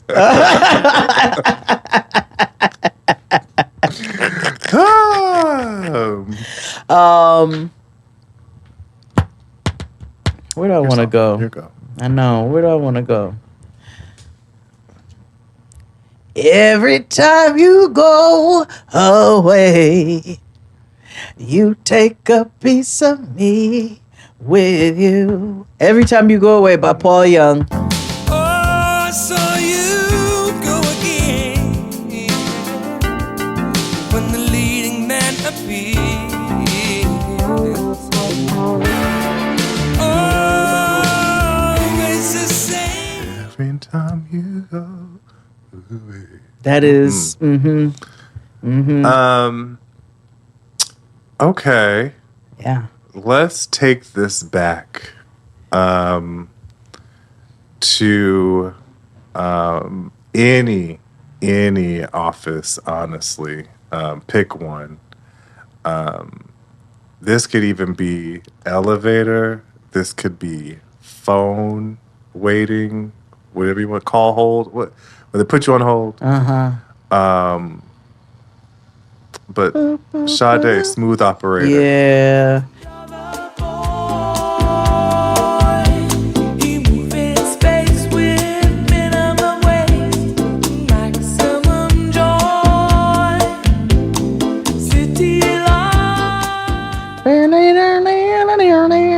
Yeah. Coast to coast, LA to Chicago. Western Plains. Yeah, coast to coast. What is it? Wherever to LA Key to Largo. Chicago. Oh yeah, wherever to Key Largo. Something means. Yeah. Yeah. He's got to ask. Yeah. Helene did what she had to do. She did. Falasha Day did her thing. The Jacksons, they always show up somewhere. I was talking to Chris the other day, and I was saying like being from Gary, Indiana, and naming your child Jafar is crazy.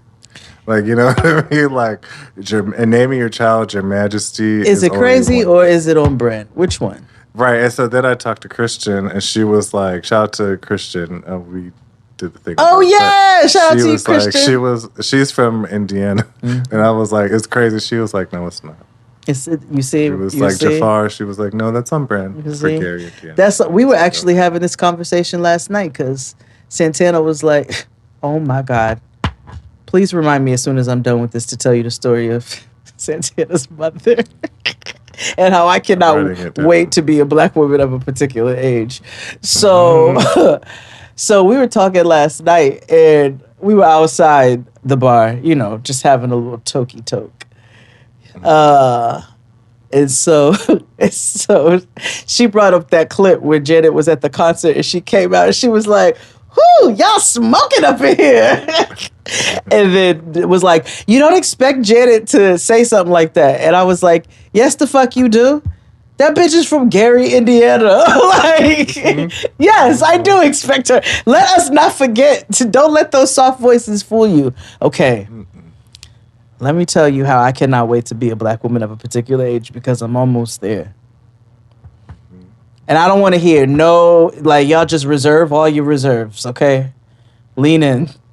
So my auntie is in the supermarket, okay? And she has lived a life. She has gone through much and she tolerates nothing, and I love every minute of it. Okay. And so we've lived life and we don't have time for bullshit. So she's through the aisles and she's shopping, and a lady is on one of the assisted carts. She zooms by her, she does the fake smile.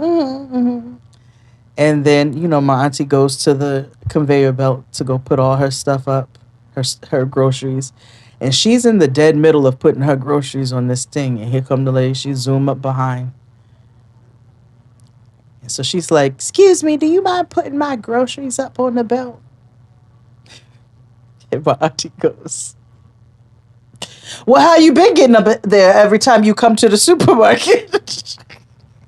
"Well, somebody usually puts them up there for me." And she said, "Well, I'm putting mine up there right now. So what you want me to do?" And then the lady's like, "I like your top." And she's like, "You don't like this top, girl. This I don't have on a piece of nothing." And I was like, I can't wait to just be an XTO black lady. So that at a certain level, like, you know, we eye to eye, bitch. Like we both of a particular age. You can't ask me for things. So yeah, no. When I tell you that story tickled me down, that story tickled me down. My God. Tickled me Speaking of down. Janet, did you ever go see that, like the Janet Jackson racist doll thing? Did I ever show you that? Hold on, please. It was the funniest thing ever to me. It's not funny, but it's funny. Hold on. Oh, and my Janet song was "Love Will Never Do Without You," by the way.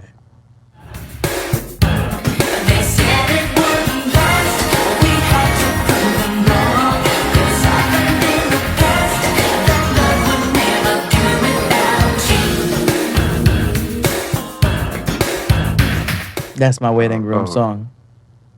Why are you looking that up? Oh, yes. Mm-hmm. And love will never do without you. They're playing that in the clinic too. My next song is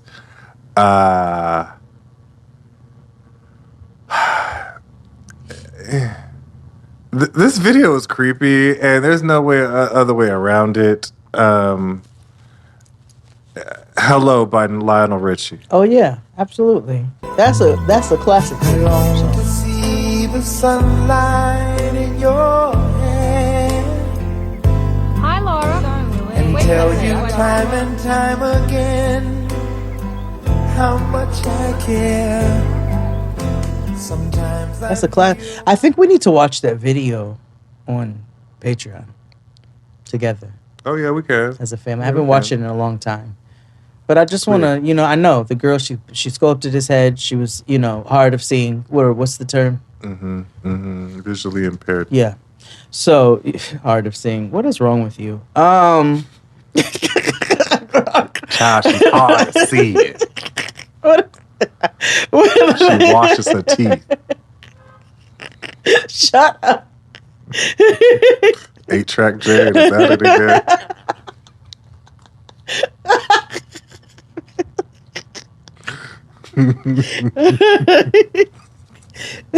I hate you so much. 8-track Jade is insane.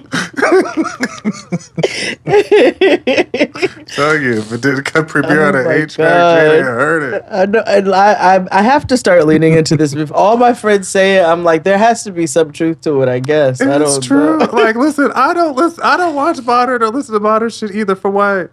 There's so much shit that has happened. Like, how am I supposed to? I need to catch up on all media. How am I supposed to? There's so much stuff I have never seen before that's classic. How am I or listen to that's classic? There's this service called like an album every day, and they like email you the album to listen to. Not they they email you the what to listen to that day. That's genius. There's 1,000 albums. Never heard of shit. See, you know what I mean? And I don't know what part of me this is, but what happens, I go and I listen to this album. It takes me an hour and a half, and I could have listened to some shit I like, and I hated it by the end of it. Well, see, at least you will listen to and experience it and be like, I hate that shit. So now you have reason. You to see me like, glass half empty ass. I'm like, what if I hate it? So I'm like, but bitch, what if you like it though? Are you fearful of joy? Like, Hashtag give it a chance. Hashtag try new things. Yeah. Oh, that's funny. Okay. Is it my turn or your turn? Go ahead and go. Okay. My next song is I know we're winding down on a couple of these. So this is a song that again, hybrid. It can go in so many places. Phone, elevator, waiting room of all kinds. I actually last heard this at a Togo's in Sacramento, California. Because my mother was like, how do you know this song? I was like, girl, I was born in 86. I don't know 90s music. But Linger by the Cranberries. You know I'm such a fool for you. You got me wrapped around your finger. Do you have to let it linger? Ah. Mm-hmm. Mm-hmm.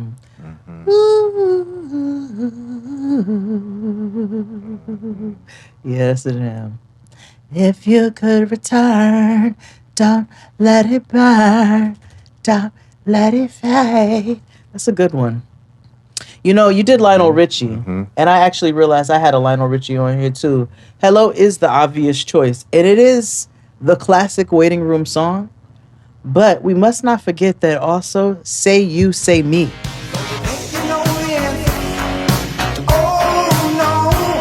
Well, the whole world got to dance, and that's right, I'm telling you. Have to start believing. Oh, yes. Even who you are. Yeah. Waiting room tune. Yeah. Say you, say me. I'll give like two more and we can Yeah, I'm go ready on for home. your penultimate selection.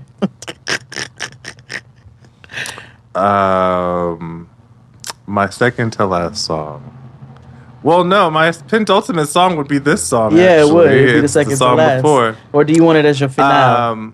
No, I have a finale. Okay. My penultimate song is a classic waiting room song. Also historic. Also nostalgic. Just all these things, and encapsulates the 80s in all its forms. But it's Careless Whisper by George Michael.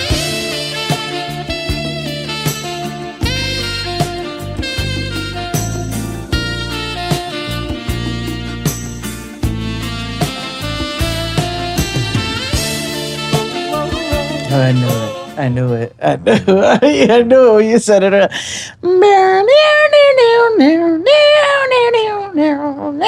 And the reason I brought it up, have you ever seen Zoolander? When it first came out, and not since then. Okay, because the gasoline scene is when they did the Wham! Wake Me Up Before You Yes, Go they Go. did. Yes, they did. Yes, they did. And I do recall that. Yeah. Oh, Ben Stiller. Doing the work on Severance, okay? I haven't watched This that. is Severance? Is it- Yeah, is it Severance? Yeah. That one on Apple TV. Yeah.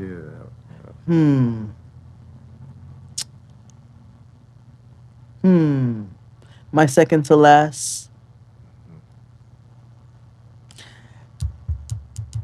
This is also one of those intersection songs. It could be in the waiting room. If it is in the waiting room, it's in a particular doctor's office in a particular in a neighborhood of us. It could also be playing in a beauty supply store of a particular time. But it definitely gives you the feel while also being a jam, and that would be Anita Baker's Same Old Love. Because I think about you, baby, from beginning to end. 365 days of the year. I want your same old love, baby. All I wanna do. 365 days. 365 days of the year. Yeah. You're the same old love, baby. All I wanna do is share my life with you. Oh, no love. Yep. That you see? That's a waiting room song. All right, your my finale. last song for today is the perfect finale song for anything. It's the greatest waiting room song of all time. It's the greatest, honestly, soft rock song of all time. It is it's for the working class man, and for any type of doctor's office, any type of law office, any type of anything. With wood paneling. It and makes file you cabinets. feel it's wood paneling, file cabinets. It's pens chained to the sign-up sheet. It's red fingernails and beige receivers. One of the greatest artists of all time. Beige receivers. But Prince's Purple Rain. Purple rain, purple rain. You know what I'm saying about up here? Come on, raise your hand. Purple rain, purple rain. Purple Rain is a waiting room song. Damn, I didn't even think about that. That's a good finale song.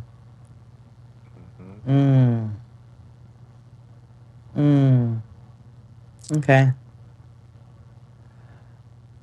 Well, I want to end with a group. Ending with a group.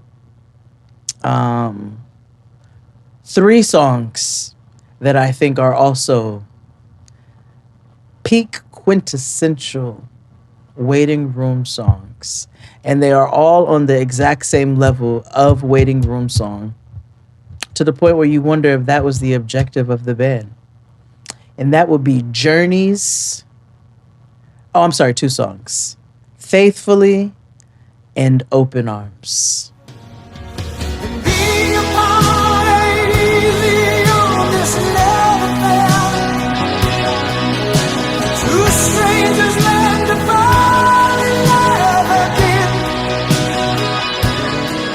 I'm forever yours, faithfully. Fine. Black Love, are you ready? I am. I guess I'll begin. Okay.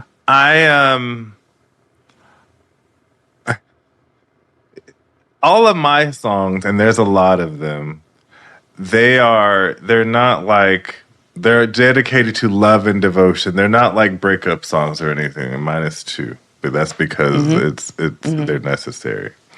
And they're all my challenge to find the blackest song ever. So I would like to start with one of the blackest love songs of all time. There are probably many of you that may or may not have been conceived to this song. Some of you may or may not have put on Neutrogena body oil to the song while you installed your or skin so soft. Avon. Next to your vase full of reeds you got good. from TJ Maxx or whatever. But cherish how many? But cherish the day by Sade.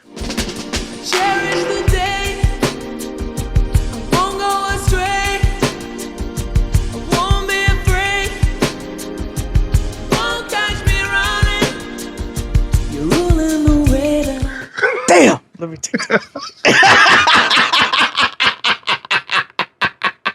Yeah. Damn, that's all right. I got more shot at. That's fine. But you are have not a double incorrect. feature if you don't mind. I do not at all. After this, there is one of the greats who sampled this song, who also made a hood love classic, underrated, also given to us by the great James Fauntleroy, but Nipsey Hussle, If You Were Mine. Pay for my statistics, yeah. Young nigga, started off with a vision. Built the shit up from nothing to the critics, I ain't listen. Now, transition, so check out how I'm living. We V12 pushes and they transmissions is slipping. Nigga, get your bitch, cause I be bitch getting. Didn't expect me to put Nipsey That's why you Hussle my on there. nigga. That's why you my nigga. I love that. Expect that. I have issues with the people who run his estate because Marathon Burger is fucking expensive. But like, I get it. Like, it's the way of the world. I know. No, but like, oh yeah, no, that's the price. But, No, I wasn't gonna talk about that. I haven't had the burger. I was like, it's expensive, y'all. can we speed it up? But let me. Chicka. Like, I placed this order 6 months ago. Like, when's it coming? Yes, that is it. Ooh, that was good. I can't wait to tell Tristan. Then I'm gonna go ahead and throw my Sade's up since we already hear this. Drop it like Uno. Because I also have a double feature. Smooth Operator. No need to ask, he's a smooth operator. Smooth operator. Smooth operator. See also Your Love is King. Round and round my head, touching the very part of me. It's making my soul sing. I'm crying out for more. Your love is king. A smooth pick me Niggas jam. love Sade. Yeah.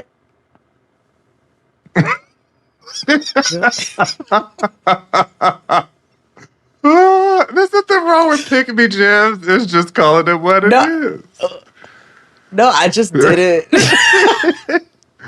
Well, now we're gonna go look at the lyrics. Hold on. Maybe I'm wrong. You talking about Your Love is King, Yeah. right?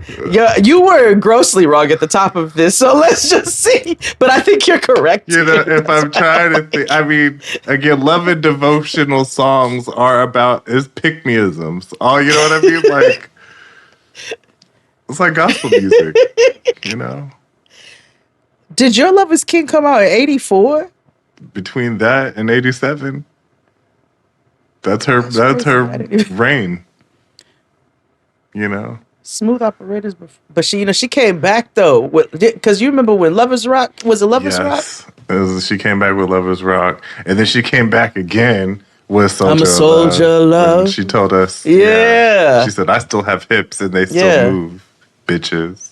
And they still move. She knew it did. Anyway, okay.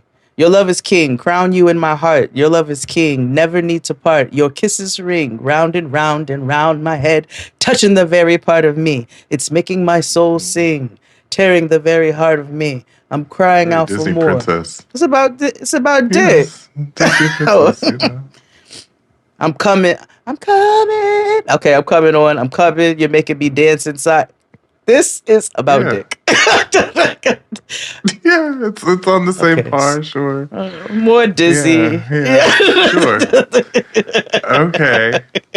Smooth Operator and Your Love is King. Okay. Mhm. And see also Cherish the Day.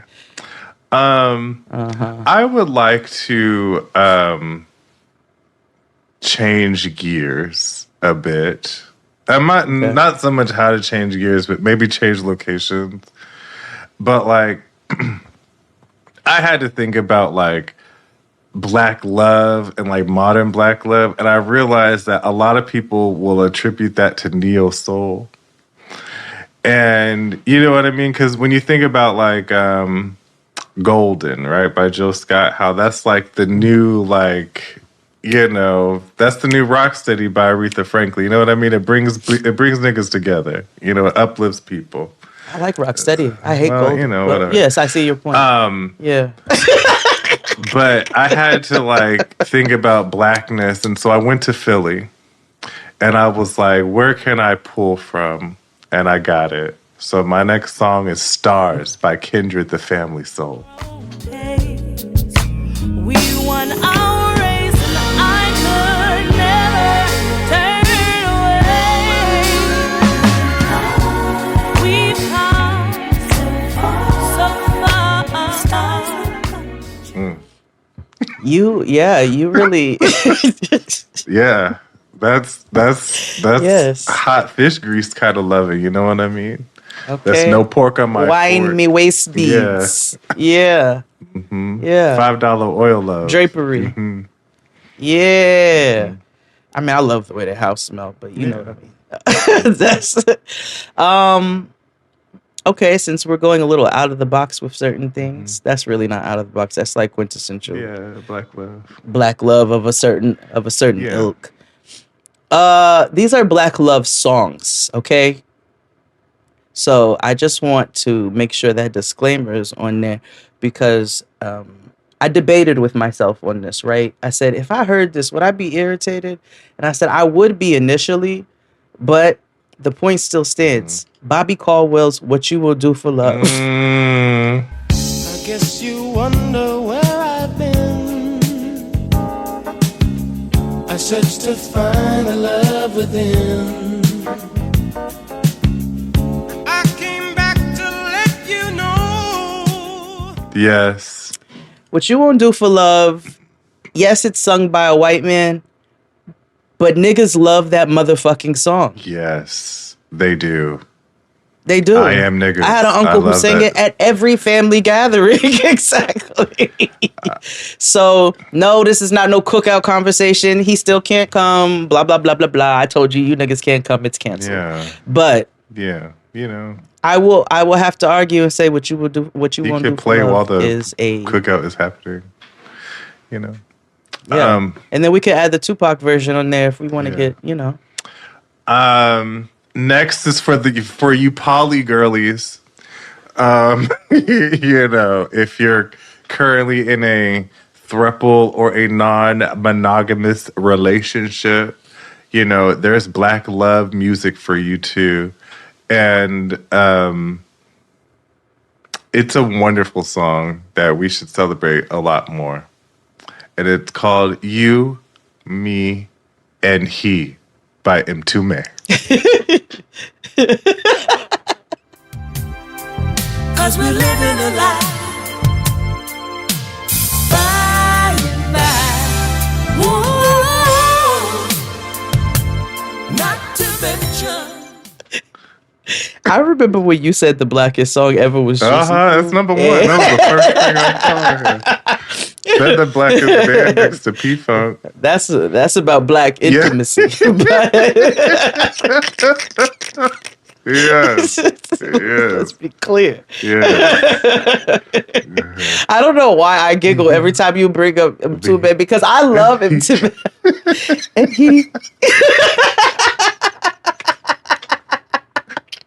Because it's nothing but incense and like gold and like panthers on the wall and like there's probably cocaine there too. That's the blacks with the cocaine. Yeah.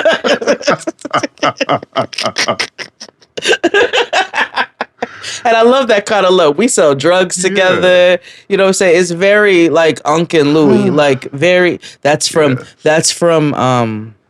the show that you never finished watching. Which there's so many. Snowfall. Oh. Oh yeah, because I still need to get back to Euphoria with you. Girl, I just what? want you- They dead. Everybody's dead on the show. Oh, that one white girl is very dead. Just She's because very she dead. said, I'm gonna be my girl or whatever the fuck. She got up there and said, "I'm advertising Aryan Nation." I'm sorry. Like, so as I said, everybody on that show was dead except for Zendaya. So I was like,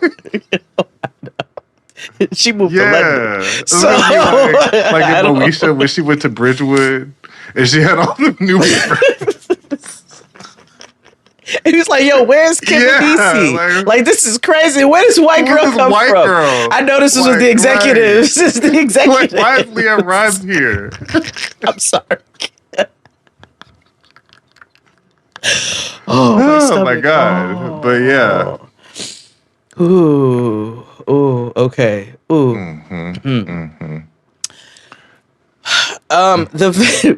The very first song that came to my head for this list, like when we said we were gonna do it, it was the first thing that popped in my head, so I had to put it on here. It reminds me of my parents, my grandparents loved this song. Always by Atlantic Star.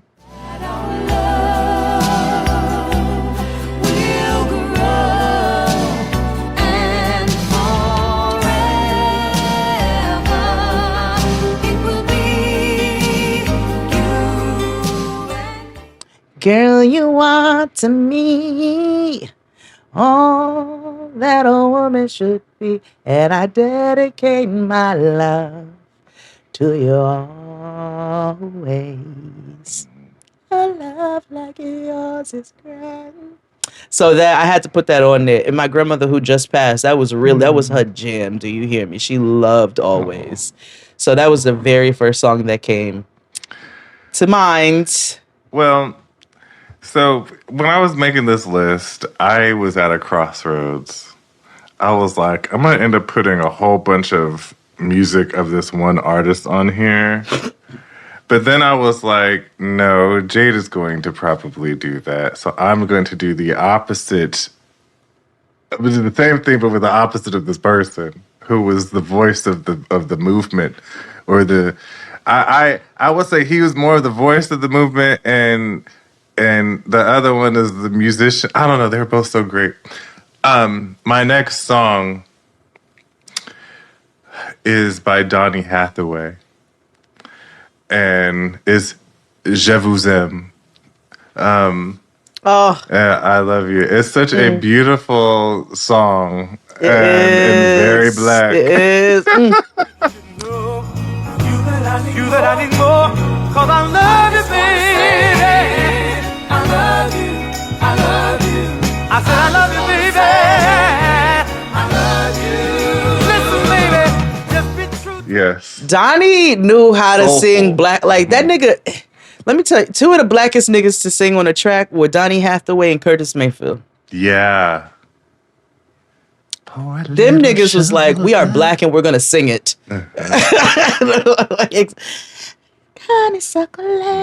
What is it? And what's his other? What? No, but Curtis Mayfield got a song about beautiful black skin. Okay, like these niggas sang blackness, and Donnie sang what a nigga should make you feel like. He sang what a nigga should make you feel like. Like it felt like a familiar love. Like we sit down at the table every night. We eat dinner, roasted chicken. You know what I'm saying? Baked chicken, some broccoli, some rice and gravy. You know what I'm saying? You know, we have chats. You know, we a healthy family dynamic. That's how Donnie makes me feel when he sings. I feel like he makes everybody feel like they got a father. You know what I mean?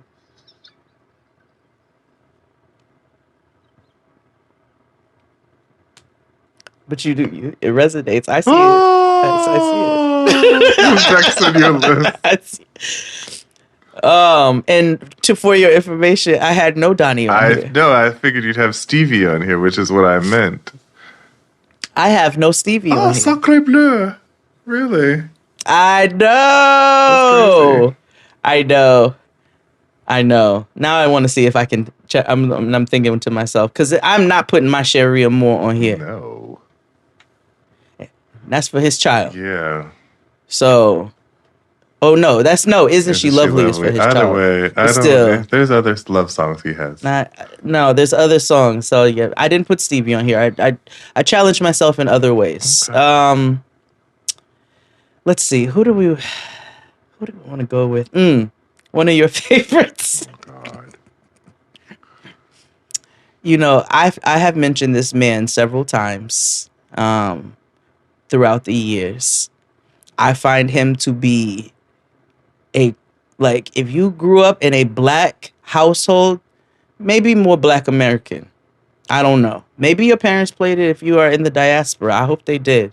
But Will Downing, Will Downing don't get enough from us for his smooth vocal stylings. You know what I'm saying? I feel like niggas don't give Will Downing enough. Yes, he does. and his partner in singing on this particular song is Rochelle Farrell. Oh yeah, your personal favorite. And it's Nothing Has Ever Felt Like This.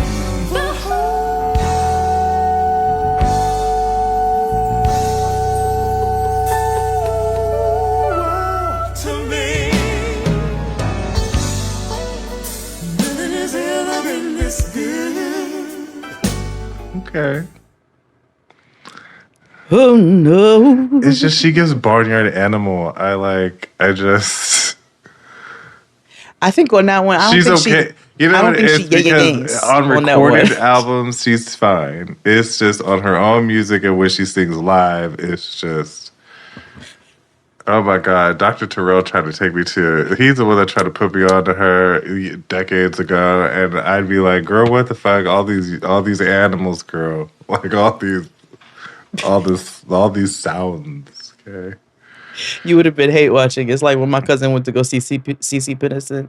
And I was like, maybe you got a bad show. He's like, no, I will forever say I hate CC Peniston live.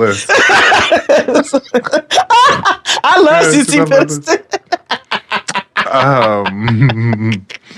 My next song.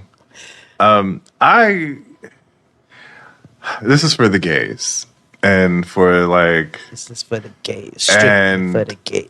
This is for the gays. I don't really talk about her often. And I think there's a lot of hype behind her that's sometimes necessary, sometimes not. But I always go back to this song, and I realized recently why I really enjoy it is because it's technically a gospel song because it's written by Warren Campbell. But He Is by Brandy. And I'm so glad you wanna be mine. Hey, my angel, my king, and my friend, lover. Yeah, it could go either way. Yeah, it's written by Warren Campbell. Go either way. Warren, there's power in that Y. You know what I mean? That errant Y. You know what I mean? Yeah. You know. The Y is for you don't know. Okay, which way do I want to go with this? Let's go to the 80s. Okay. Let's take a break. Let's go to the 80s. And then go to the 80s. Oh, let's take a break. Okay. All right. Hit it, Claude. After these messages, we'll be right back. I'm gonna be honest. It's not often that I find myself eager to write about love. In fact, every time I try to write about love, my hands cramp. Just to show me how painful love can be. Sometimes my pencils break just to prove to me that every now and then, love takes a little more work.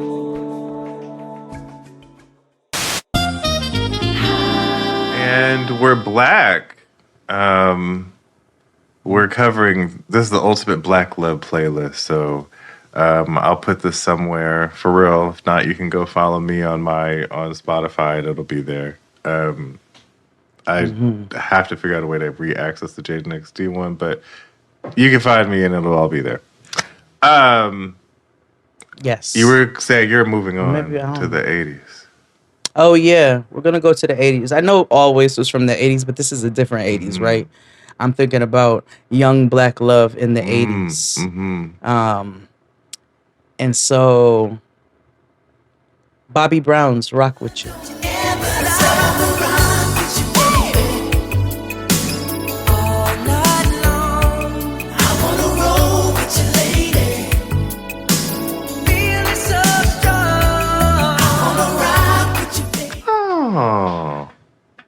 All night long, rock and roll and roll and rock. Sweet love, don't you ever stop. I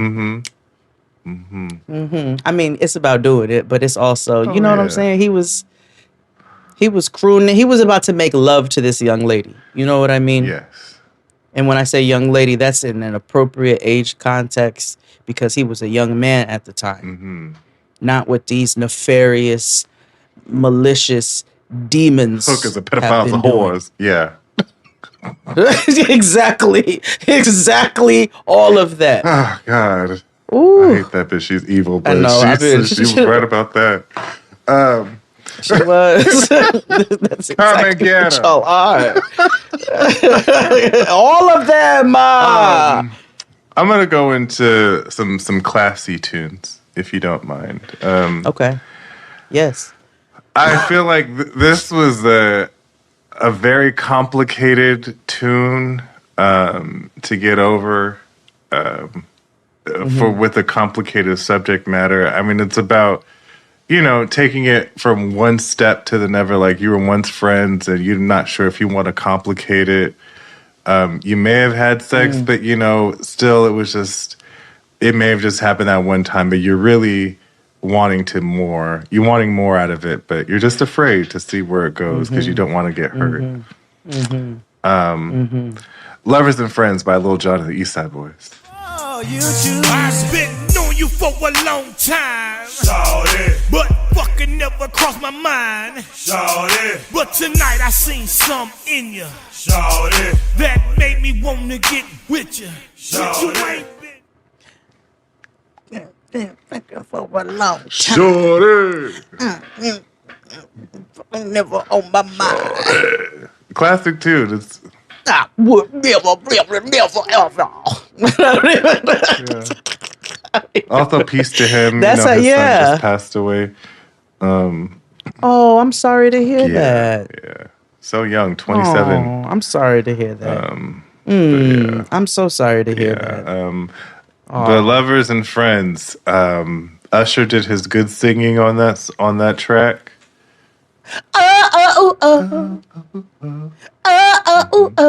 It's also Yes. Please tell your could be lovers an and ode friends. to Atlanta, if you will. Yeah, they had a Atlanta. You all are strong. You all are strong in the music game over time. You know what I'm saying? They don't lose it. They don't lose it.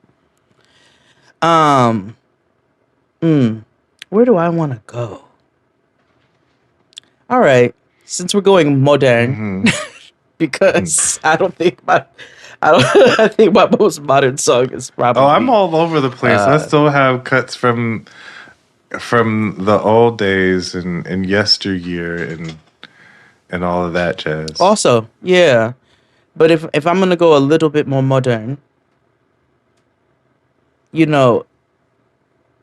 you are a millennial, especially an elder millennial, I guess, elder mid, whatever, you was having young love at times, and we was having a good time, and you was going with niggas, and it was whimsy and carefree. And a nigga might have played you this song, because a nigga played me this song, Differences by Genuine. My whole life has changed. My whole life has changed. I knew back then you were that special. You were. And the fact that that's one of the most modern songs that I have on here, and Genuine is a full uncle on the internet at this point. My whole life has My whole life has changed since you came in. back then. You were that special one. I enjoy Genuine's music. It's very So do I. it's Ultima So do friendly, I. Kia friendly, you know what I mean? Mazda friendly. Elgin makes healthy Mitsubishi Galant music. yeah, You know what I'm yeah, saying? And I am Yeah, here it's for wonderful.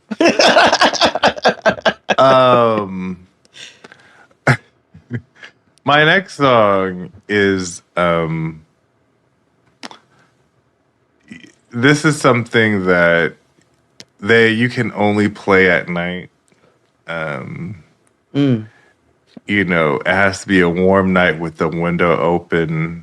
You have a glass of Arbor Mist or a boxed wine. Oh my God, we were drinking Alizé this weekend. Oh, this is on par. You might have Alizé soaked pineapples while drinking this, while listening to the song. But it's Something in My Heart by Michelet.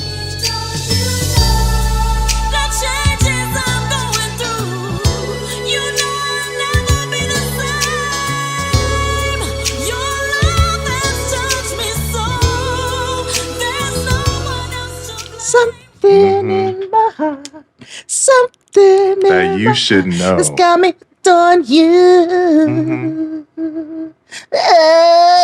Exactly. I told you I saw Michelet. Michelet popped out and performed Something in My Heart at Love Jones the Musical. Again, more things I don't know what to do with.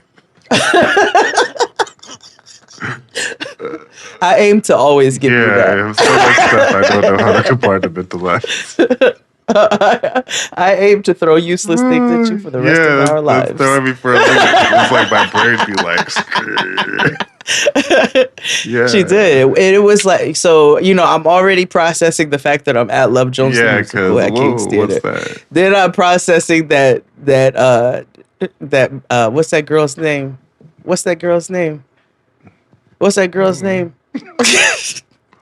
The one who she performed at the inauguration there. Oh, Chrisette Michelle. Oh, Cassette. This is before. Şey So she was Nina from Love Jones. Why wouldn't she be? Uh-huh. And who was his name? Darius. What was his name? Who played him? Character. I think it was the nigga from Silk. Or was it Q from 112? Music Soul? Or was it Raheem Devon?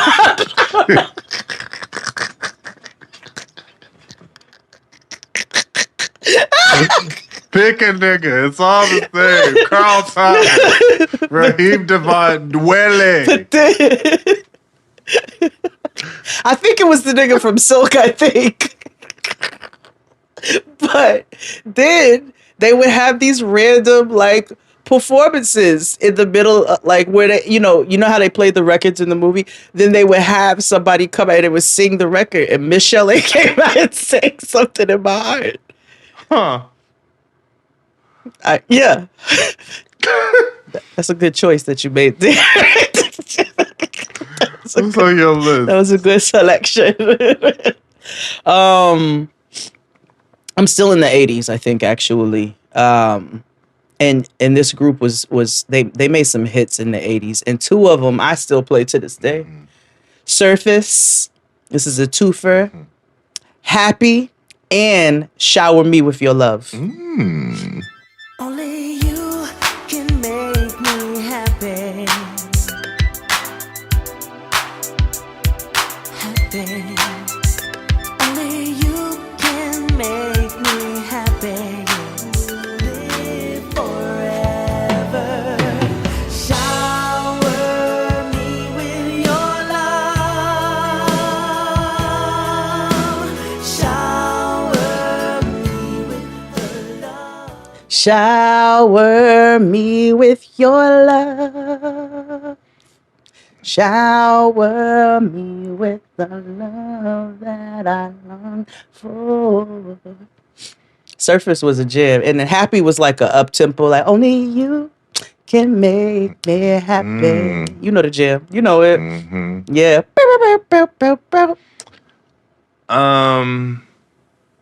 You know, this is for the ladies who love ladies. Love it. You know, I always say you could, if you're a lady who loves ladies, ironically and unironically, you can go to a fish spot or like a crab boil spot and find you somebody. That's racist. Okay.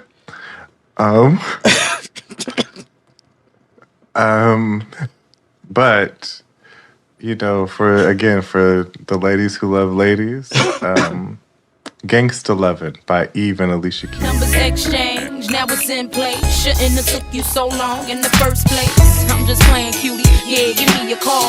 No, it's cool, you ain't gotta see me to my car. I'm a big girl, but you'll find out. Stuck for me while I drop top and ride out. We'll spin it, wanna know. I just wanna ride you. Oh, no. All she did was this the whole time. I wanna rock you. I wanna rock you, baby. I wanna hold you, baby. Won't you be my lady? I wanna be She does your focus baby. pull in every video. She does. What is this? It's like Yeah. Buddy.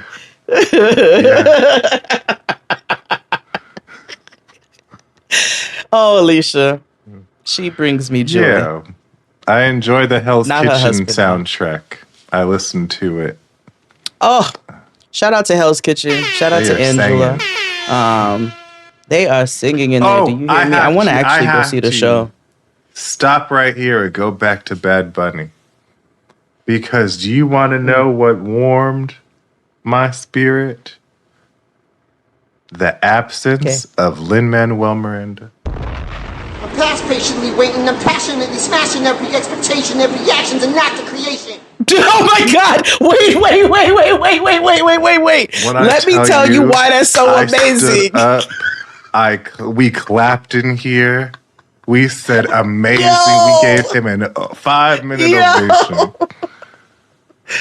Yo, why did me and my homegirls so immediately after the performance, we were like, we didn't get any Lin-Manuel Miranda. What I tell you, oh, that was amazing. I was expecting Hennifer to jump out, and I was prepared to deal with that. But like, you know what I mean? I managed my expectations. I would have preferred a Mark Anthony. Yes, sure. Also, yes. But we didn't get that, and I was like, you know what? Yeah. Booking. Yeah. And Ricky Martin looks great for like 55. It's crazy. Ricky Martin looks incredible. He looks so good. And he sounded beautiful. And also, we didn't discuss the messaging of that song, okay? Because that was beautiful. He was basically saying like, we can't have what happened to Hawaii happen to us. And speaking of the colonization of Puerto Rico, I said I appreciated also that Stephanie aside, nothing else was in English. Yeah. Nothing else was in English. Again, I just felt like that's his favorite song right now. That's what he wanted to say. Yeah. Sometimes, Yeah. I just discovered Willa Ford was on television or making music again. And, I want to be bad. Making love.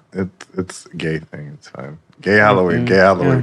Yeah. That's going to be my turn. That's going to be like my safe word when I use it. Your obscure. My obscure references. Obscure references. Your obscure gay references. Gay Halloween. Gay Halloween. Copy. Okay, say less. Whose turn is it? Is it yours or mine? I don't know. Well, I have another one. Okay. It is also a classic. It's a duet. It's wonderful to sing at karaoke.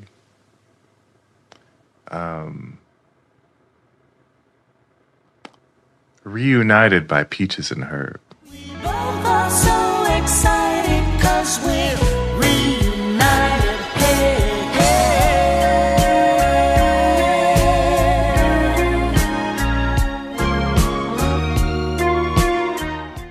Oh, and it feels so good. And it's understood.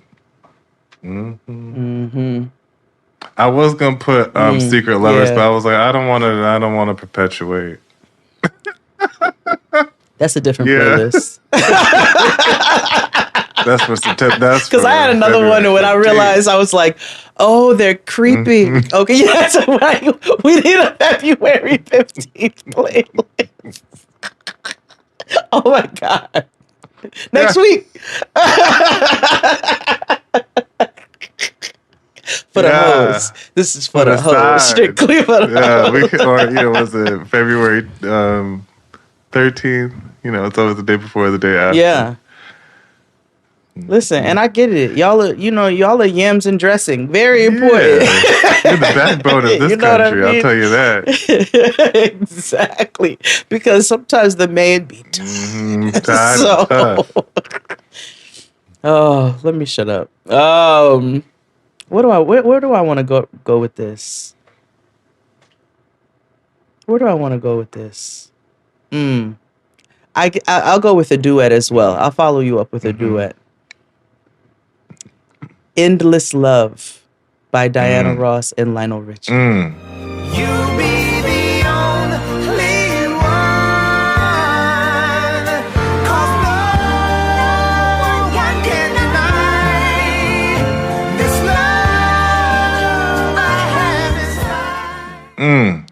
So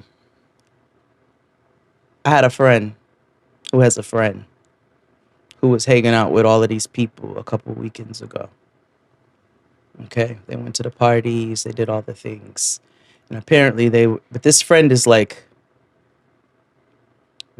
a more oblivious me. Okay, they don't know who anybody is. Offline, Jade. Okay. Yeah, but and they're white. So it makes it worse. So like how I am with white people, they are with everybody. black, white, Mexican, everybody. They don't know who anybody is. Okay, so they're having a conversation with Evan Ross, and Endless Love comes up in the conversation. I think in a more negative light, if I remember correctly. I'll clarify that. And Evan Ross goes, "That's my mom.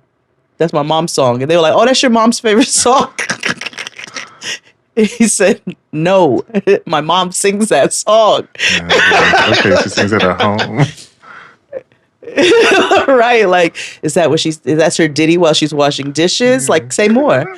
So I found that to be an entertaining tidbit. But Endless Love by Diana Ross and Lionel Richie.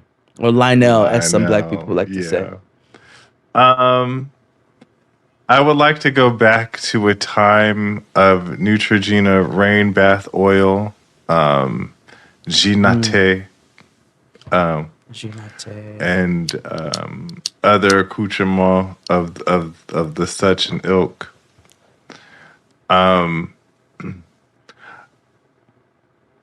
His first album was very interesting. But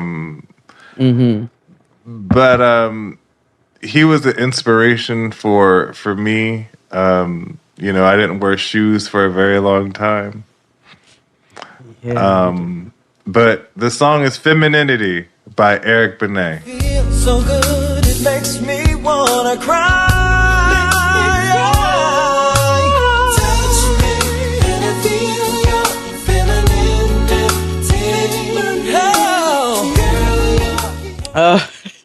And I hear your femininity. And May. Lady, make your love to me. That is a jam. He didn't wear shoes. That was a shoeless era for him. You're right. Spiritual thing. It's a jam. That's a great. Make love to me. Everybody want to go to Jordan. Damn, I listened to that in a minute. Go to the very first album, Spiritual Thing. It's such a good album. The first album was really good. And I told you, I was late to the party. It was one of those. I was like, damn, I just learned this. That Georgie Porgy was a remake. Oh, yeah. From Toto. Yes. And then remade by Luther, and then remade by a whole bunch of other niggas after that. But I was like, I didn't realize. Someone brought up the fact that a lot of Luther's hits are covers. And it was like, yo, he was like the Durand of the time. Like, he was just making nigga songs better. You know what I mean? I'm going to tell you who the precursor is to Duran and Luther for that. The motherfucking Isley Brothers. The Isley Brothers. I have like 5 songs of them on my list here. But yes. I was only able to, I put 2. But I could have, they could have honestly been the playlist if we were. But Isley Brothers were good, and they were good for taking a white band song and souling it the fuck out.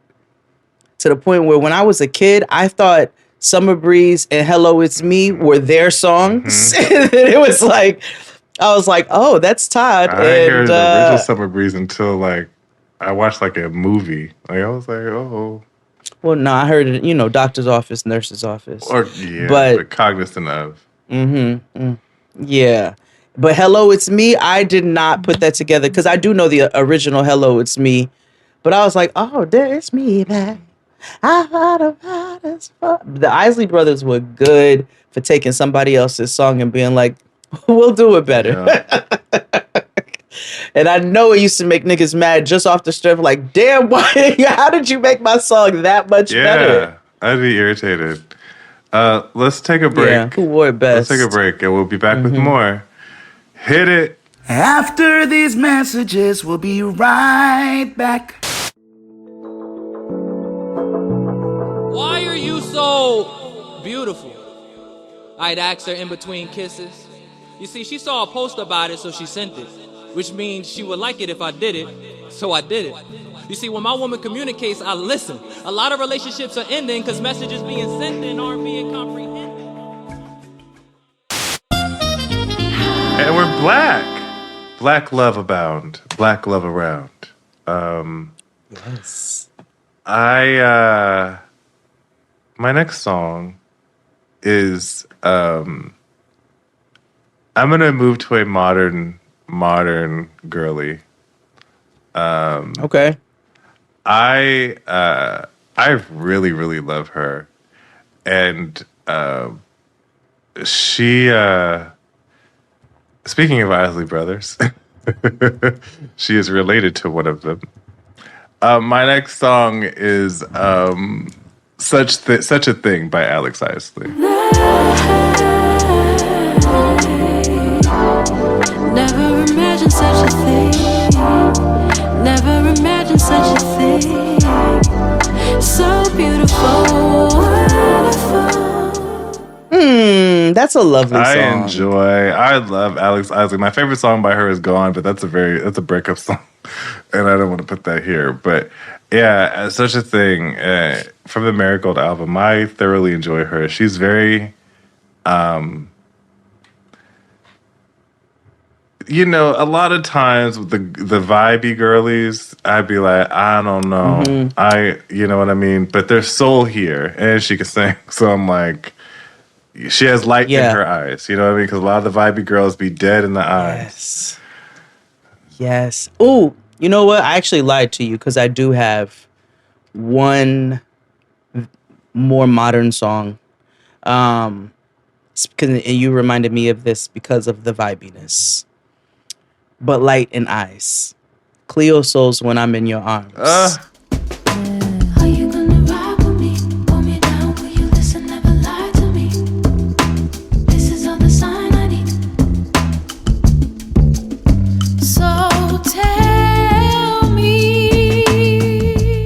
That has she's on first my of list all, too. you know I love her. Yeah, and you know the girls love When I'm in Your Arms. They go up for When I'm in Your Arms now at this point. So, and I do too. Honestly, like I love her. I love Salt. I just think she is a breath of fresh air and what we needed. So that'll be my next selection. I'll leave Cleo Soul alone for now. I'll go back to her later. Okay. But when it comes to classy music, you know, this song has a wonderful remix with a R&B legend and with actually an Academy Award nominee. Hopefully they win soon for Sinners. But the original, I believe, is way much more impactful. It definitely left a mark on Black Americana, if you will. But Splash Waterfalls by Ludacris. I'm about to throw some game. They both one and the same. Cupid's the one to blame. I'm about to shed some light, cause each and every night you gotta do it right. What? I'm about to throw some game. Oh, yes. Yeah, see what I mean? No, we're singing the explicit version or the radio edit. Whatever you want. That's what I was like, you know, the remix with Raphael Sadiq and Tony. You know, it was nice. It was important to the culture. However, the original, it is, what did Elphaba say? Something has changed within me. You know? Some things is not the same. Luda had a run. Yeah, he had a run, and I enjoyed it. I have a block here of rap love songs. You know, because I was like, you know, gangsters need love too. You know. Yeah, I'll go with a rap. I'll go with a rap because it's black love in a different way. You know what I'm saying? Expand your mind just a smidge. We've been disenfranchised for a long time. You know what I mean? Shortchanged on opportunities. And so when we get those opportunities, we hold on to them tight. So my next jam is Bone Thugs and Harmony, For the Love of Money. Yeah. For the love of money. Gotta make that money, man. Money, baby, still the same now. Gotta make that money, man. Money, baby, still the same now. Gotta make that money, man.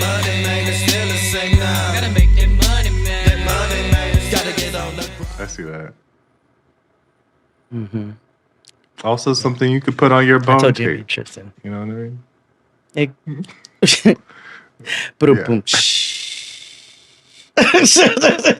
Double and triple entendres over here, baby. Okay.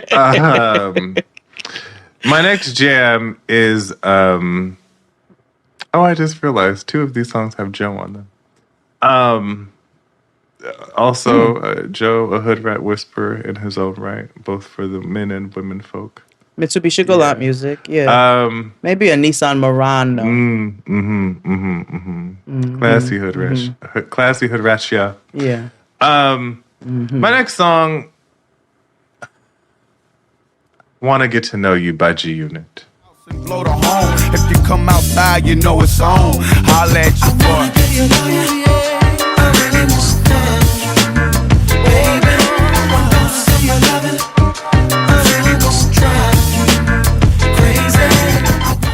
I feel like, there was a time in my life, like I actually was looking at the CD, because I was going through my CDs and I was reminiscing of the love we had, like Mary J. Blige, and I was like, oh, there was times and there's history in this here CD here. You know what I mean? Yeah. No, you're right. A Pandora box I could never open again, but it was just nice, waltzing down memory lane. Yeah. I actually, if we're going to go in that direction, also down memory lane, because I do remember some nasty parties where we had a good time to this song. And maybe it's not a love song, but I think it was for some of us at a particular time. Juvenile, Slow Motion. I like it like that. She working that back. I don't know how to act. Slow motion for me. Slow motion for me. Slow motion for me. Moving slow motion for me. I like it like that. She working that back.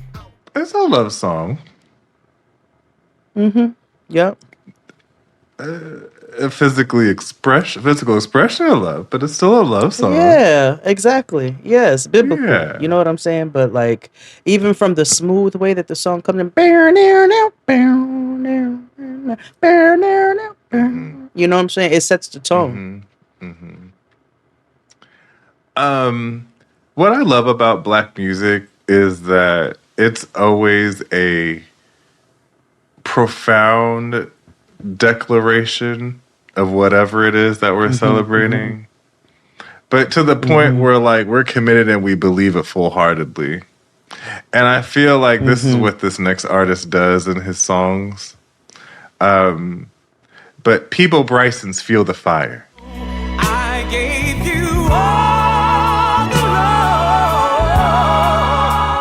I know.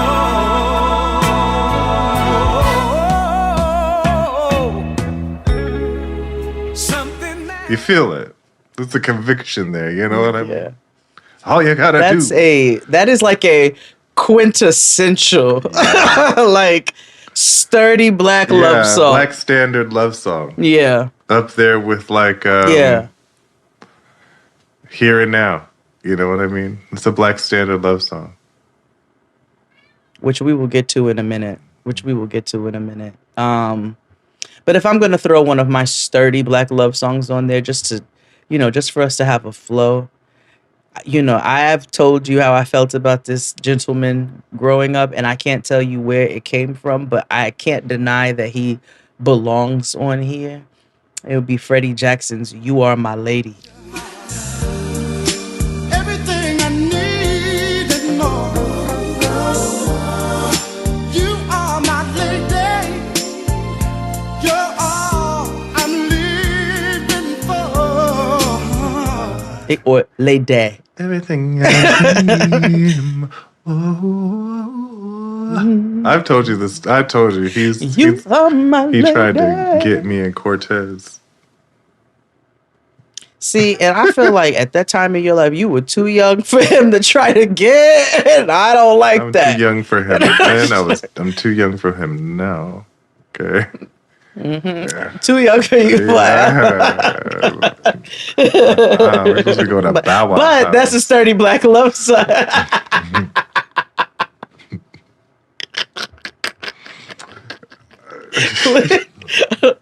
Mr. Jackson. Keep your drink ticket to yourself. Oh God, is Lil Bow Wow replaced? No, he's not. He can never.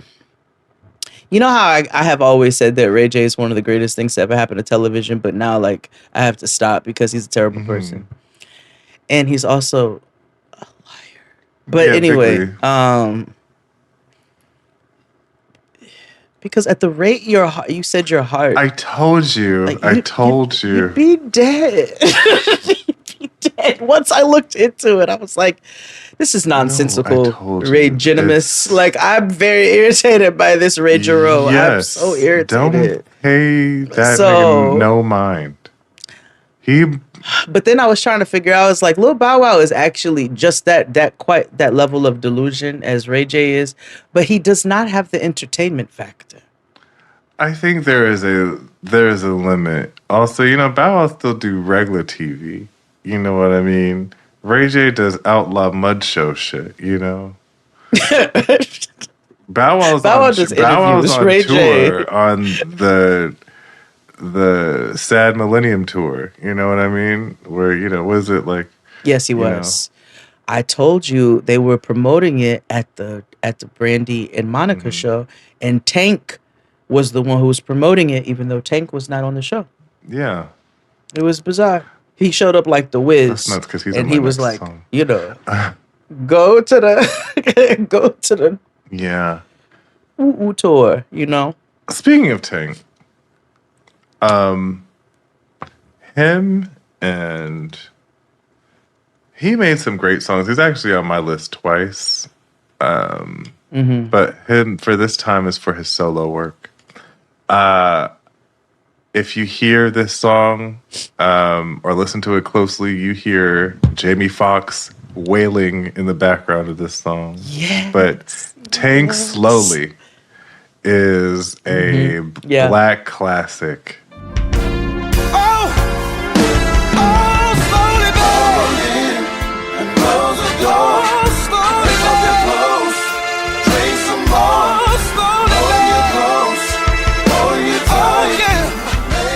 It is. But yeah, Jamie Foxx is all over that chorus.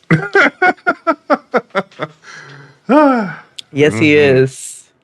Yes. Yeah. A tune. That's not a love song now that I just thought about that. But not that. I was thinking of another Jamie Foxx song. Because I do frequent the his first album was great. With Candle in the Wind. Yeah, that was good. But you know the album. Girl, get comfortable. Yeah. We about to do something we never done before. Tonight. I was trying to think if he had it. Yeah. Is that the one that VIP is on? Tonight we go VIP. Hold on. What's the fucking song called? It starts with a U. The album. Hold on. Jamie Foxx. Unpredictable. Duh, stupid. Tonight we're getting unpredictable. Okay, let me see. VIP's on there. Yep. And DJ, won't you play this girl a love song? Yeah, that was a good album. Ooh, Warm Bed was a good one too. But this was all about fucking. And Can I Take You Home too? Yeah, that was an album. That was a good album. Do we need a break? It's your turn. Okay. This is not necessarily a love song, but if you have parents who like to step, or you are now the parents who like to step, I'd be talking like I'm 15. This is always played at black functions in a way, and black couples love dancing to it, even though it's technically a sad song, but I was putting it on there anyway. Can't Get Over You by Frankie Beverly and Mitch. I can't get over you.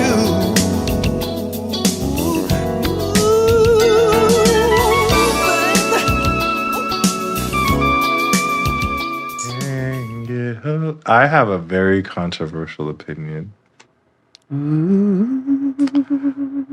What? Joe's version is better. I think you've said this before. Mm-hmm. It's controversial. I think because I grew up with the Amazing Frankie Beverly version. Joe's is very good though, and I think we have discussed this when in talking about covers. It is very good. But that is my next selection. My next song is if you didn't know what it was, you would play this. You would. I have a couple gospel songs on here that you would just never know what they are.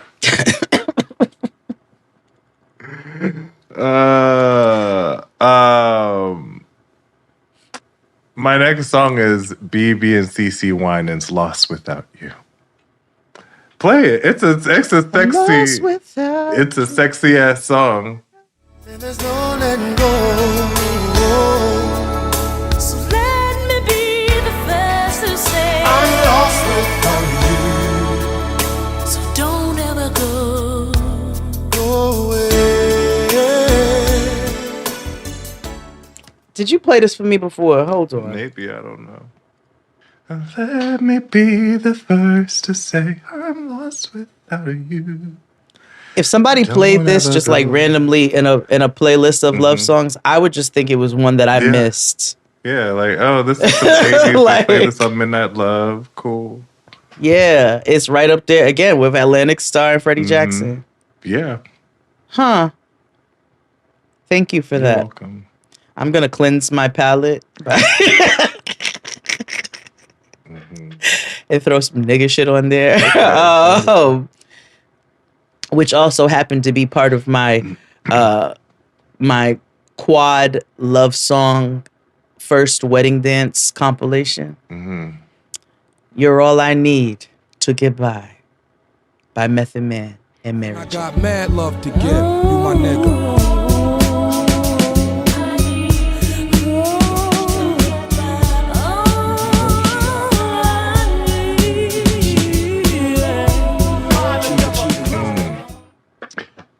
Oh, I forgot to mention this at the top of the show.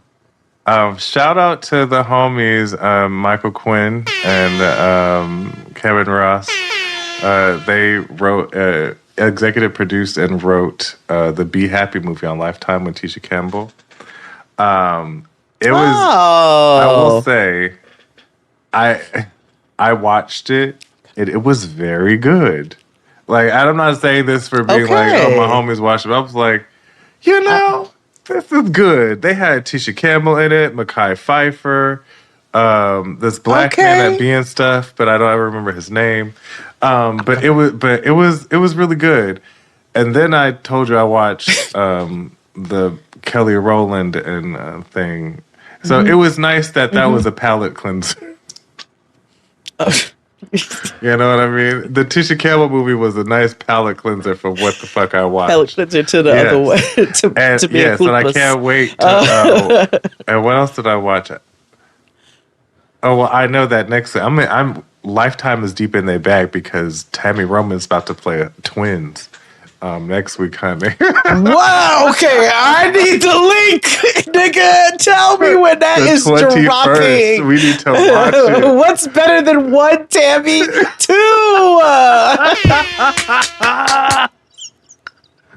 Oh, I need that in my life. I need that in my life. I was like, I am locked in. Layla Rashawn. Oh, had a new I can't movie wait. that's good. Like they doing they're doing our girls right. Oh, Layla Rashawn. I love to see our girl work. Now she also was an Insecure. So shout out to Issa. She used to bring the classics, the people who deserve their flowers, and I appreciated that.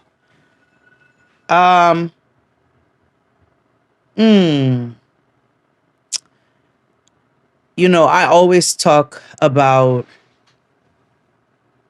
Star of a Story.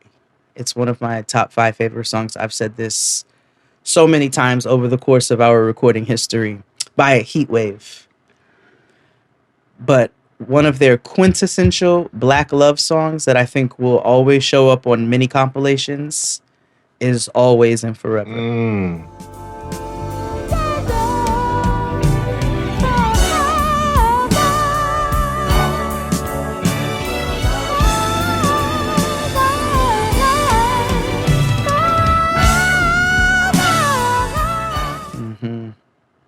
Classic.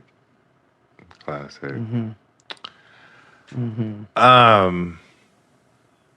have a lot more, but I'm going to narrow it down because I know this episode is getting long. I know. I'll do 2 more. Okay. My second to last song. You know, it is a message, but also a declaration. We don't yearn anymore, you know? No. And so my second to last song, oh God, there's so many. I know. My second to last song is Yearning for Your Love by the Gap Band. Time has come for us to start messing around. Oh, don't you know that I like having you around in my life? Yeah. It has to go in there. Yeah. It has to go in there. That's a good. I have so many more too, and this is really hard. Yeah. I know who I want to end with though. So I think my second to last, I'm gonna go a tinge more diasporic, just a tinge.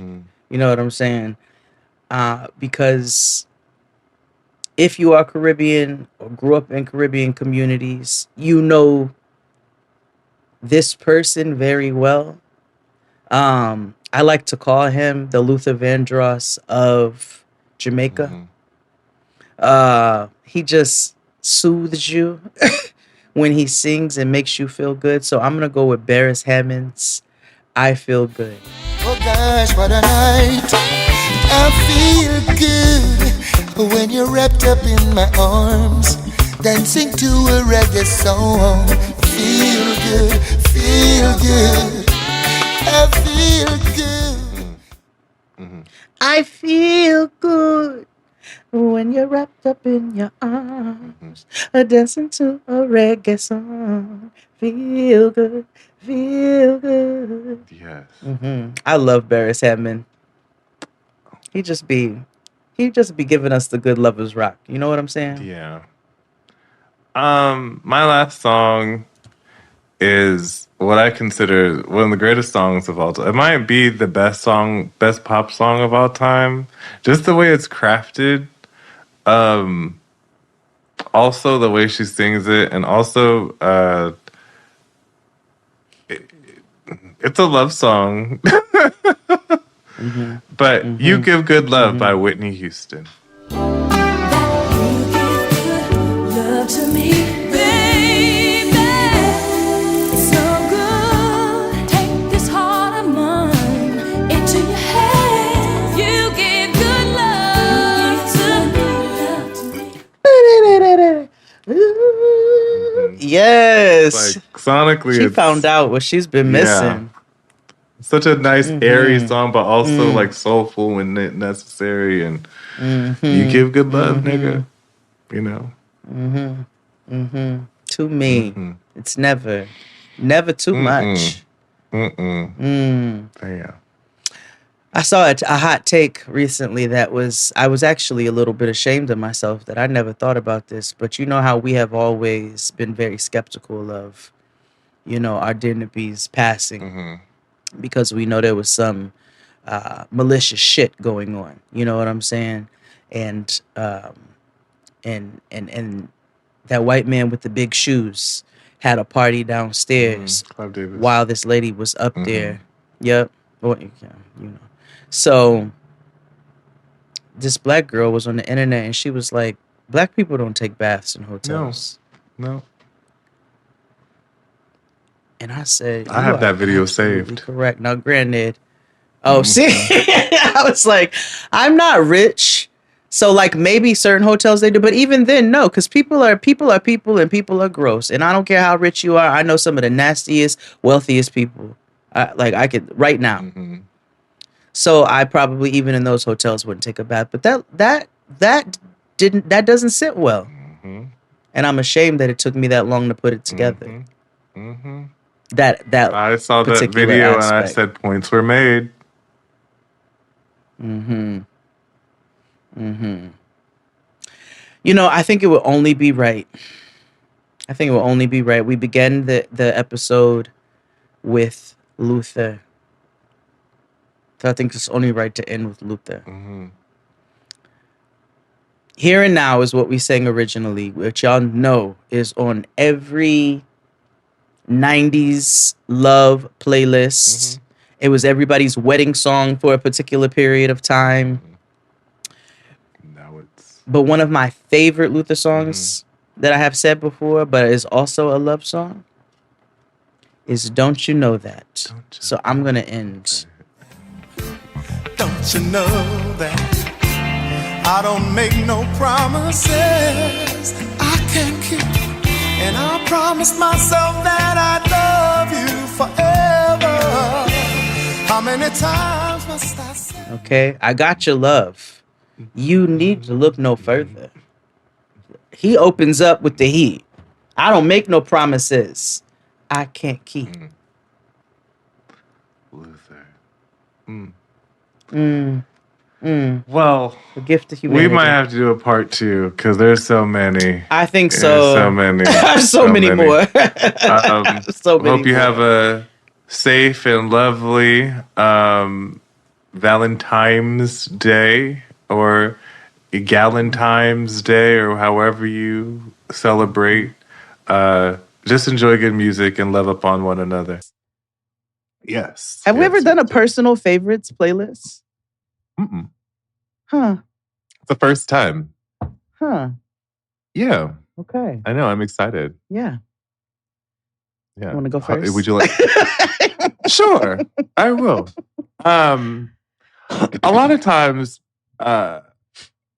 we're blessed with opportunities to see people in concert that don't necessarily perform well or perform in concerts all the time. Yes. If they're even still together or not. You know what I mean? Like the band and stuff break up or live even. And I was blessed with the random opportunity to see them live. And it was their first time reuniting in like decades. And it was for one night only. Was this when I met? I want to say this is when I met Fred. Oh. But yes. Yes. It Did You Know by Groove Theory. Did you know I always said I'd be by myself. Never wanted no man's money. Didn't need no help. Oh. Didn't we see Groove Theory together at one point? Maybe That's not. why I said it was only Summer They Jam? only had that one. Yeah, at Yep. summer whatever in the park. Summer Stage, I don't mean. know. Yeah. Oh, So I had to be there. Then that's maybe when I met Fran. That's what. Yeah, no, you met Fran before that. That's when Amel's daughter came Yes, and Sky. performed with her. Yes. Yes. Sky, who is she used to listen to the show. I don't know if she still does. But Oh well, shout out to you, Sky, if you do. Okay, a clone freaked me right the fuck on out. But I was like, oh my god, this is creepy in the best way. yeah. Okay. Yeah, but Groove Theory, Did You Know? They have such a great song. Everybody knows Tell Me, but Did You Know is the song. That's the thing. There's always one that's like, no, this is the jam, and everybody knows this, but this is my jam. Yes. When Noah, I want to say when she was little, so her Go to Sleep album was Miles Davis, was I forget which album it was, the one that has So What on it. But then but then we would always play her Amel Laroux's the jazz standard album. Yes, with Younger Than Pretty Bird Springtime. or whatever. Yeah. Springtime. We would play, and then she'd be like, "Go to sleep, music." Yeah. Yes. And I'm like, Amel don't get enough. She don't get enough for that album. She's my favorite. She's my favorite. One of my favorite artists of all time. And Yeah. she's very underrated. Yes. And I hate that for her. Yes. So, okay. First on my list, obviously you all know that my auntie jams are tried and true, probably auntie jams with a couple of other cuts on it that are also, I guess, auntie jams at this point in time. But these are like deep auntie jams. So I have mentioned this group multiple times before. And that this particular song, Come Function is the group. And, Love Train is my shit. But my favorite song from Come Function is Straight from the Heart.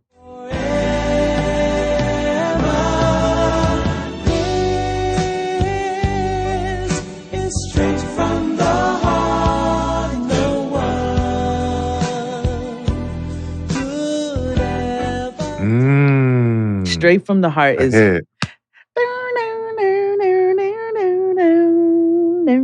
And so there was a video recently of Kendrick Lamar working out in the park like a nigga. And he was doing push-ups to Straight from the Heart. And the way that I beamed, I was like, this nigga knows music. He knows music. There's a time in my mind. It's just a feeling. When that nigga dropped, what's it called? He used Teddy Pendergrass, latest greatest inspiration, which nobody ever uses. No, I'm so surprised. Well, because that was so. One of my cousins, who was like my sister growing up, I was in her wedding, and their first dance song was latest greatest inspiration, which I loved at the time. I was like, I love that you used this particular song. And when he put that at the beginning of Euphoria, I still play Euphoria. Like I never got sick of Euphoria. Same. But yes, Straight from the Heart from Come Function. I think we're ready to have this discussion now. About Lauryn Hill. I forgot. Yes, we did say we were have a. Yes, yeah. Let's talk. Because I'm curious to hear what you have to say. I have thoughts. I think that Lauryn Hill had a very. You know how she always talked about anointed time and appointed time? Mm-hmm. Like, she definitely arrived at the anointed and appointed time. Yes, I think the intersection.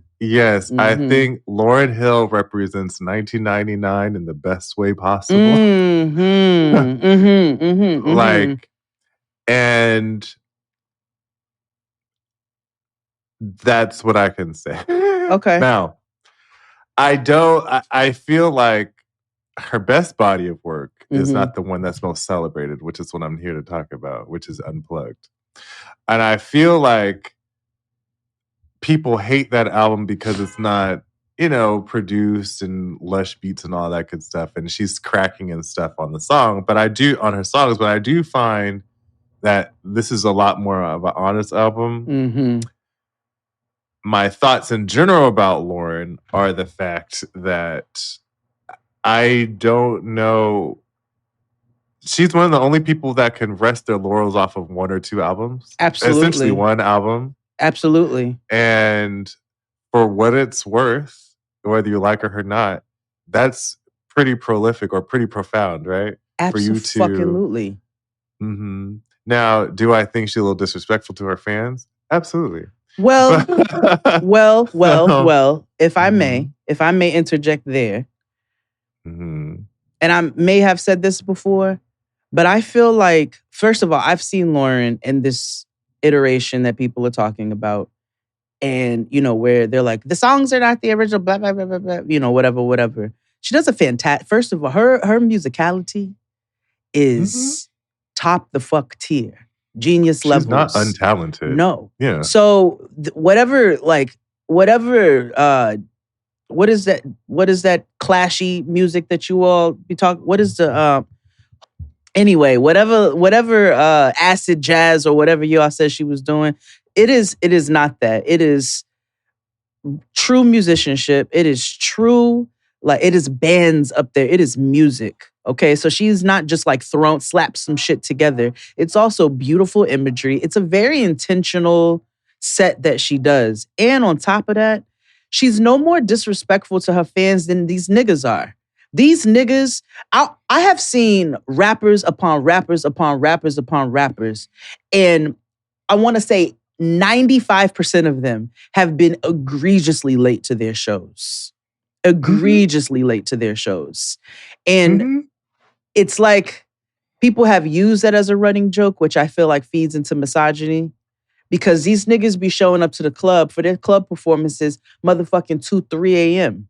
And they were supposed to be there at 9 or whatever the case is. So I think she catches a lot of heat just because she is a woman. Yes. Okay.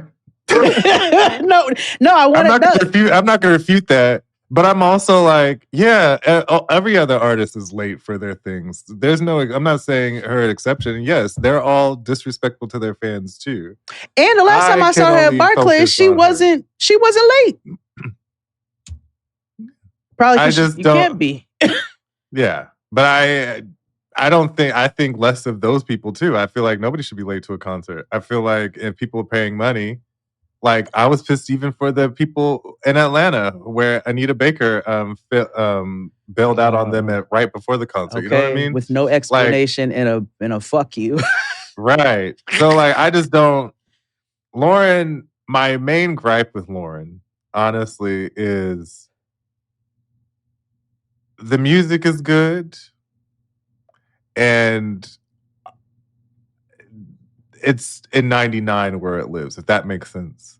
I can't, because she has not grown or has demonstrated other artistry, because we haven't heard any other music outside of what she came out in 2001 here. I can't be there's no other artist where I'm hanging on to just one album. You know what I mean? I can't, even when I talk about Liv Warfield later, Liv Warfield actually has 2, you know? Because I can't, because Miseducation and Unplugged are they're apples and oranges, so I can't compare the two. I don't know. Yeah. Either way, my next song is Gotta Find Peace of Mind. Touch my mouth with your hands.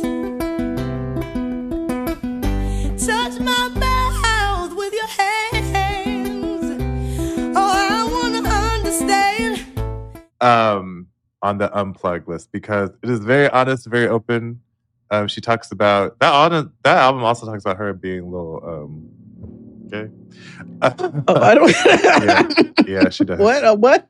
She talks about being bisexual on Adam's Living Theory, I think. Oh, but yes, I Gotta Find Peace of Mind. That is my next track. Okay, a cut, a jam. Yes, absolutely, a flow, a song. Yeah, I think Lauren catches a lot, but I also think her performing to this magnitude at this level with technically one album and an Unplugged, I think that speaks to her longevity and her legendary. Yes, she ain't doing mall performances, nigga. She not in the club. She's in stadiums, arenas, festivals, and people are still loving it just as much as they did. Yeah. Because we'll get to my next person later. Go ahead. As you were talking about people, rarely being able to see our greats, our favorites, our legends, except for maybe one night, I was just so unbelievably sad that I missed. You all know this is one of my favorite bands of all time. This song has definitely been on a list before. But when I missed Earth, Wind, and Fire in Chicago in concert last year, I felt like I missed out on a life opportunity You know what I'm saying? I was ready to go sit in my lawn seat with my Coors Light. Actually, not Coors Light, because fuck Coors. But I was ready to go sit on the lawn with my wine cooler. This is a champagne house. If you don't have any Bud Lights. Shout out to Tammy Roman. Shout out to Dustin Ross for the very first time that I met him carrying that fucking Louis Vuitton duffel bag and pulling out the nastiest Bud Light out of it. But he is low-key Tammy Roman. Like, no, you know what I mean? Absolutely. He just don't smoke Newport. Not anymore. Yeah, there you go.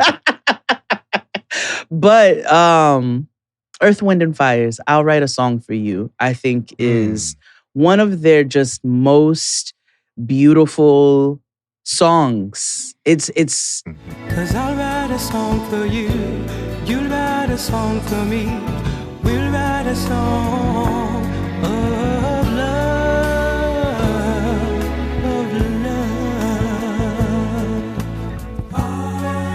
and then on top of that, when Philip gets going, he gets going at the end of it, as he tends to do. But I just find that to be literally one of their most beautiful songs, and they are one of my most favorite bands. And I have a list of songs for Noah, like a playlist, and I want her to have those, like, you know, whenever I go on, she got these songs to know that this is how I dedicated things to her, and a few of them are on this list, and that's one of them. Yes. What you got? What's next? Well, luckily this came in the mail by the time this episode recorded, because I wanted to share it with you all. Because my next song is on it, because you can't find it streaming anywhere. Okay. So, you know, I've been healing my inner child through purchases that I thought that I could have made as a child, but I didn't have, you know, the money or whatever to. You should get a chest. Okay. For what? To put stuff in? Yeah, put all to the keep stuff that stuff in. Like a chest That's actually strictly not dedicated to that. That's actually a good idea. Well, one of them is this. And it is The Girlfriend's original soundtrack. And I bring this up because, of course, it has standard, like, Black girl songs on it, like Angie Stone's Wish I Didn't Miss You, India Reed's I'm Not My Hair. Persia White has a song on here, Jill Scott Golden. But the reason why I bring this up is because the best Erykah Badu song is on this album. And it's one of the greatest episodes of Girlfriends ever. And Erykah Badu is on it, and she performs. And she performs Vibrate On.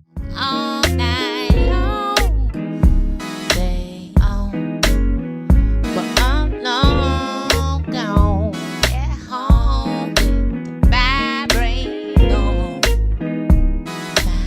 on. Yes. By her. And I love Erykah because Erykah will perform songs one place that she will never perform anywhere else, like Annie. Yep. Like Annie did it on VH1 Storytellers. Never heard that shit again. But Vibrate On by Erykah Badu. Oh, I forgot about that because you can't find it streaming. Wait, let me see. Is it on YouTube? Yeah. I want to be left alone. Oh. What? Yes, a great song. Okay, that tab is staying open. Very good. Very good. Oh, that was good. Okay. I love Erykah because I think her range is so big, and why she can do things like that, why she can perform a song somewhere and then not perform it again or not put it on an album, is her classically jazz trained, her classic jazz training. Her range for what she's able to do is incredible. The fact that the last mixtape was not an album, but is an album that was in a my decade mind. ago. Okay. Really? And she's another one who just stays relevant. Now, granted, she does continuously put things out, or she'll feature herself more on other musicians' albums or songs or whatever. But Mama doesn't really have to ever release stuff unless she wants to, and she'll still always be relevant. I put them in Lauren and Erykah in that very similar category in that way. even though it is a tinge more iconic to be able to do that off of one album. I'm just saying. I prefer Erica over Lauren, like just musically, but I put them in the same category in that way. What's next? Okay, since we're talking about a little bit of jazz, I love the flute. I used to play the flute. Yusef Lateef is one of my favorite flautists. I pick up the flute in whatever song it's on. And I love the flutes at the end of this particular cut, but this always makes me feel good. It's also part of like my favorite just driving jams or walking the streets or commuting in general. And that would be Bobby Humphrey's Harlem River Drive.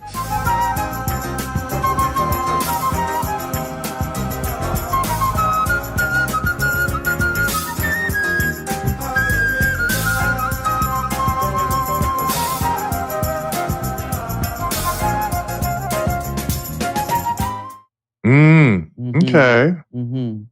Harlem River Drive, Harlem River Drive. Yeah. What you got?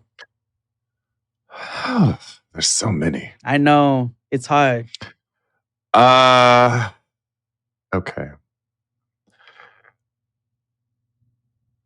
I'm going to switch it up a bit. Okay. This is a group.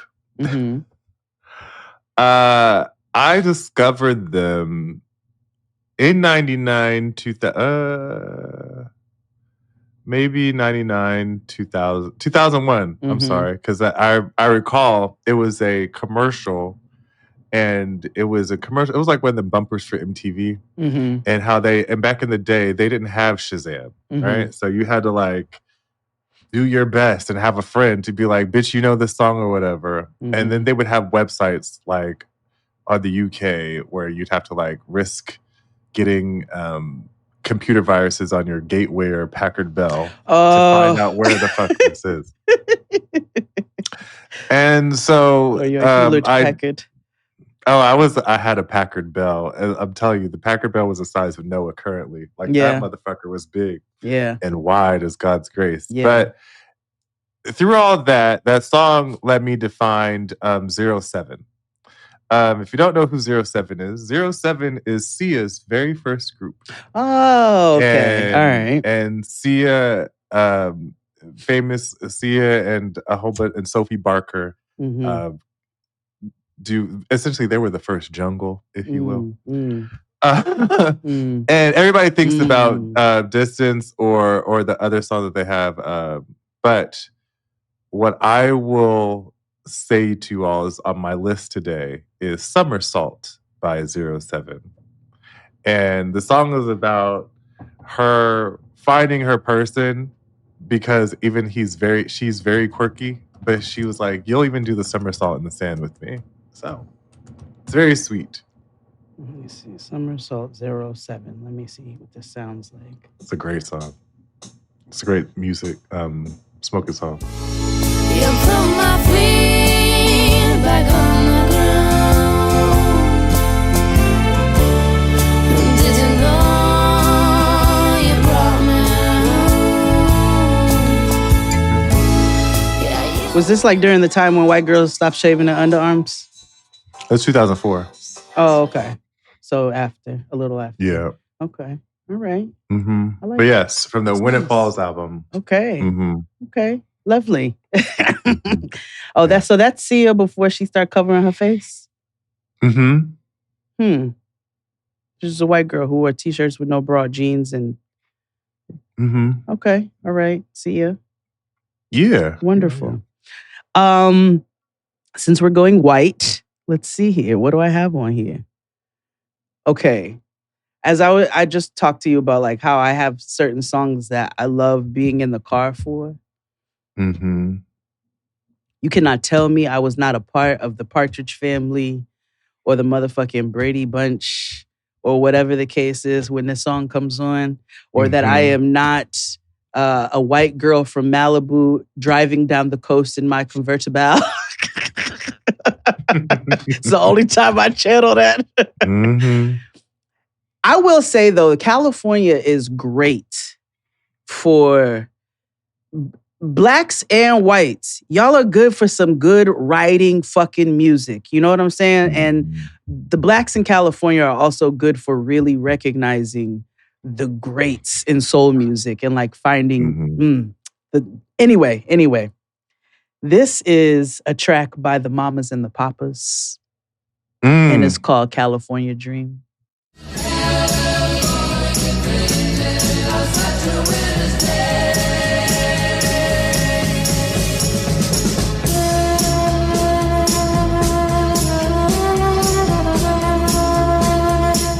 And it is California Dreaming. Which also has a flute solo in the song as well. But California Dream, is it California Dream or California Dreaming? Anyway, it's the Mamas and the Papas. And it is the best, you are riding in a convertible on the sunniest, most beautiful 74-degree day. And that is on my list. It makes me want to go riding. Just driving around. Yeah. My next song is I'm sure we could have nine episodes on his music alone. But I put this on the list because of a video that they did with another artist of mine, and they covered this song. Okay. So Jasmine and Stevie sang these three words together. And I was like, everybody calm the fuck down. Wait. So next on my list is Stevie Wonder's These Three Words. Dustin hates that song. Sister or brother, I love you.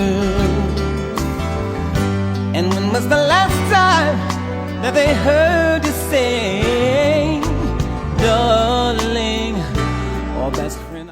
I can understand why a lot of people would, but it's very sappy and saccharine. But then again, a lot of Stevie Wonders are super lovey and saccharine. Wait, were they in the studio? I'd recall a room. Black and white? I don't recall. It's been a while. I have the MP3. It's been a while since I've watched the video. Oh yeah. That's nice. Ooh, that's nice.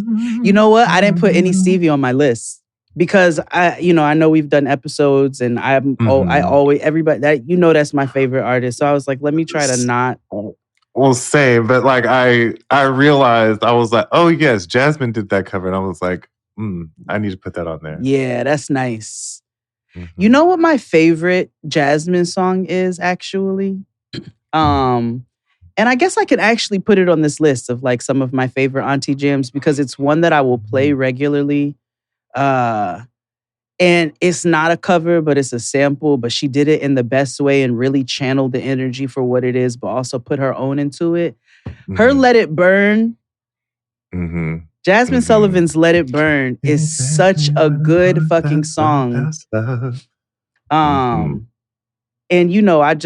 you can always channel As Yet or whatever for me. You can always, I love my 90s groups of the days of yore. I really do. My black groups. So I think she did that sample a lot of fucking justice. So I'm going to put that on my list.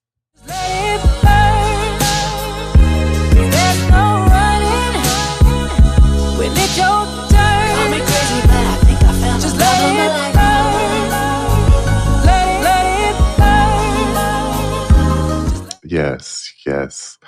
Let's take a break. Yeah. And we'll be back with more personal fave auntie jams. Hit it, Claude. After these messages, we'll be right back. Playing with that nigga on the front tip, you dead to him. Cause see one thing about it, right, when you get to him, right? Either they gonna come back and keep it 1,000. I ain't gotta go look for you, but if I front it to you, nigga, and you don't pay me my motherfucking money, then we got a problem.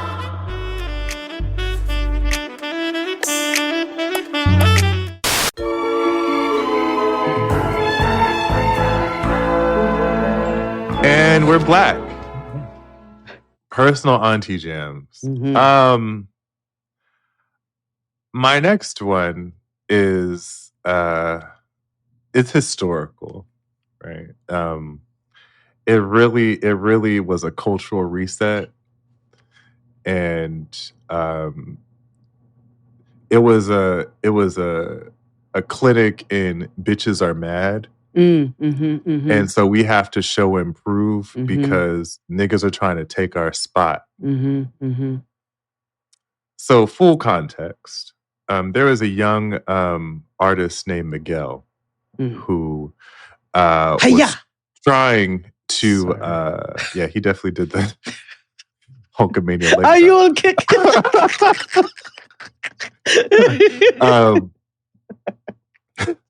Yeah, I hope she okay. Yeah. But yeah, he was tapped to be in a group called Fatty Coup. Oh, blow it up, Fatty Coup! And everybody at Fatty Coup looked at him like, this nigga. They were like, oh, it's done for us. So they had to band together and vanquish Miguel. And how they did that was with one song called Chills. So Fatty Coup's Chills is my next song.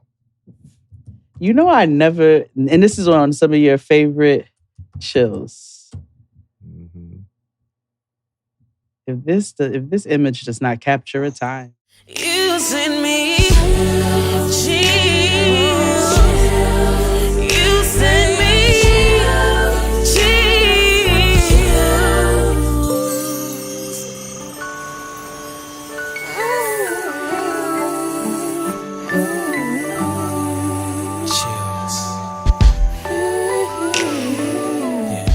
One of these girls look like Sarah Jakes.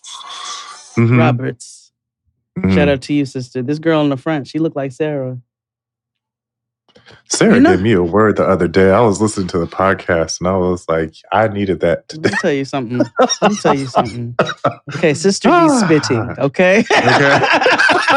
Sister be spitting. I was like, religious aside, I received No, I can listen. I love a spirituality. I don't, if it comes from... What? Did you listen to the sound yet? Well, I told you yesterday to do it, but Mary's the sound. Not yet. I need to be in the space. Maybe I need to listen to that after I have a tough conversation or something. Yeah. Oh no, you should know while cleaning because it's not a heavy worship album. Oh, okay. The sound is an R&B album that just happens to have these niggas who are singing about Jesus. I don't mind The the first worship track every is now and then because I was listening. I was watching Takia's fucking video the other day, and I was like, "Sanctify me, nigga!" Like, yes, this is amazing. You bitches be singing, nigga. Yes. You're very Karen from Love Up to Lockup. Yes. T. Shout out to Karen. Instead of amen. Period. Yes. Period. Poo. That's right. Let me go to church real quick. Somebody point me to a good one. Let me see here. Which direction do I want to go on this list? House of Fatty Coup. Good Lord. Bounce, Okay, bounce, I'll name mine after this because he's on this list. And this is hard, right? This is like picking a favorite Stevie Wonder track. What's your favorite Luther song? Yeah. Stump that nigga. Stump that nigga. I Can Make It Better. Okay. It's between that, Here and Now, and Having a Party. Bad Boy Having a Party. Okay. Or... No. I Can Make It Better. I'll stick with that. Okay. We should do a top 10. We haven't done Luther, have we? Like just a Luther? No. And I feel like... that deserves an episode. It does. I know y'all covered the Luther doc on Getting Grown, but I also have not finished it. Oh. Yeah. So You should. And it's not because... It's really... Because my mother and I were... my mother had a very nice conversation about the doc, Mm. and it was so interesting how how parents evolve in their thought processes and stuff. And so she's telling me about how people are coming, attacking Patty for like outing him essentially or whatever. My mother was like, she wasn't outing him.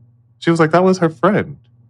And I was like, and she spoke about him in, I think, the most honest way that I think her intention was honest. It was not to be shady or, slip it in there or any of that. That's not the energy I got from that. And I respected his other friends for honoring the perspective that he always had.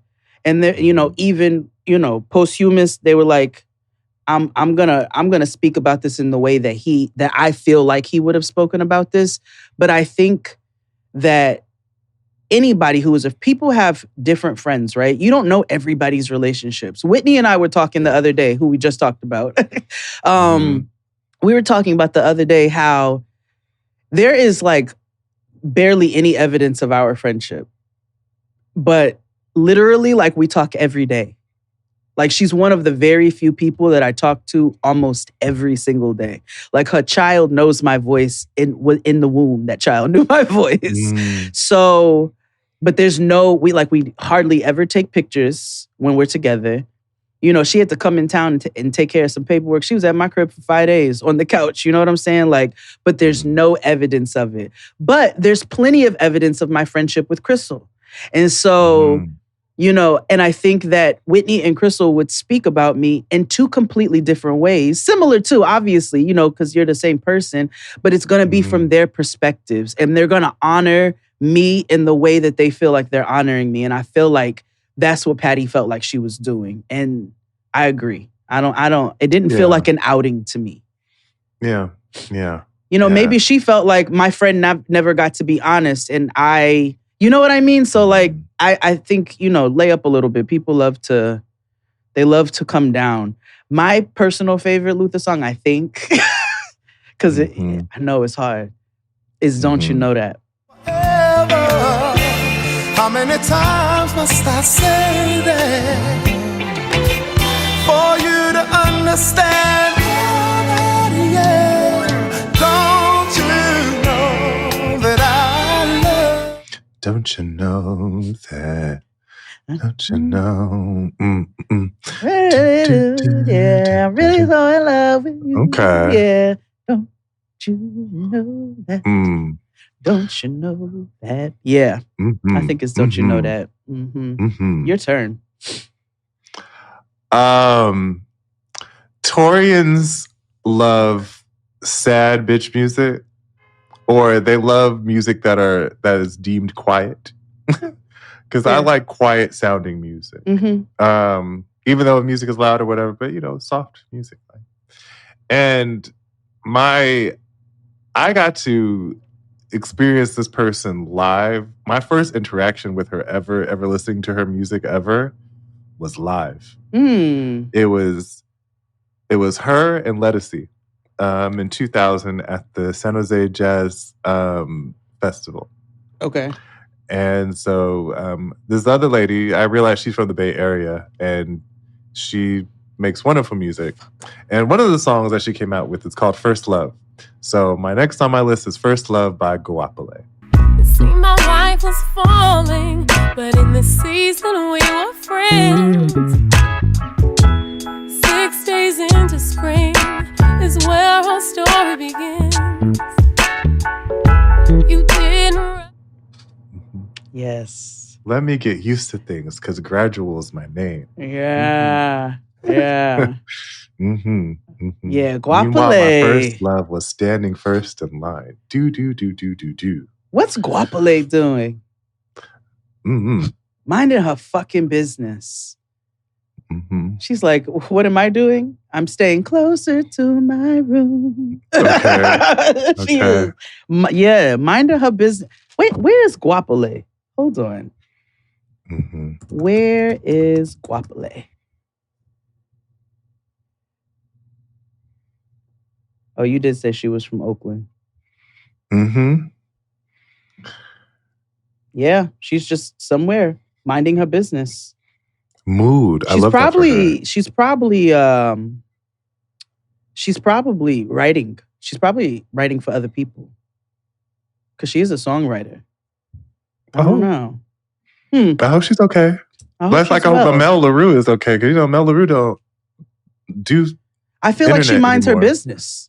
Yeah. I feel like all of these queens just mind their fucking business and come out when they want to. And big mood, honestly, personally. Let's see. What direction do we want to go in? I think, okay, another song that is my song for my dad, like me and my dad's song, but now also my song for Noah, which becomes more and more apparent as she gets older so quickly. And the song is originally of sad origin because it was written for his son who passed away. But Jim Croce's Time in a Bottle. But there never seems to be enough time to do the things you want to do once you find them. I've looked around enough to know that you're the one I want to go. Will just send me into a full spiral weep. It will just send me, especially knowing the origin of it. But then when you think about the lyrics, if I could put time in a bottle, the first thing that I'd like to do is to save every day till eternity passes away just to spend it with you.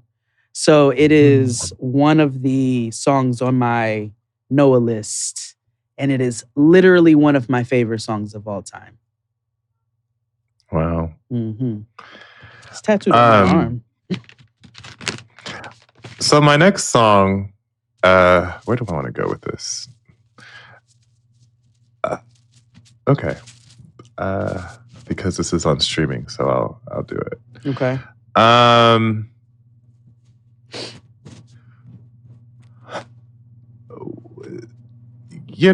There is a okay. Actually, this isn't going to be on it, but I'm just because it's what I purely feel, and I should be on the list. But you might have to YouTube it. Okay. Nigga, you pulled out a girlfriend soundtrack CD. Like, I sure just did. play the fucking song. I did. Go on the YouTube. With that being said, you're absolutely right. So, a little white girl named JoJo. I know a lot of people be like, "Oh, white girl, too late, get out right now." Anyway, whatever.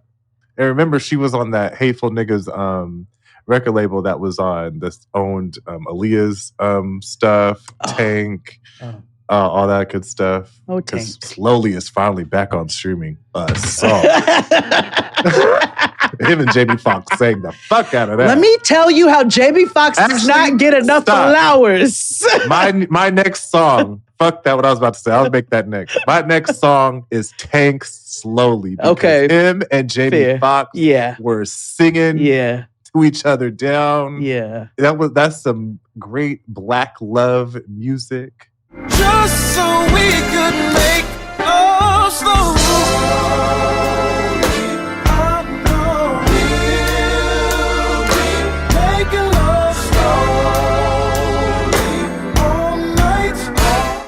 Darius Dabbs, or whatever the fuck his name is singing the song.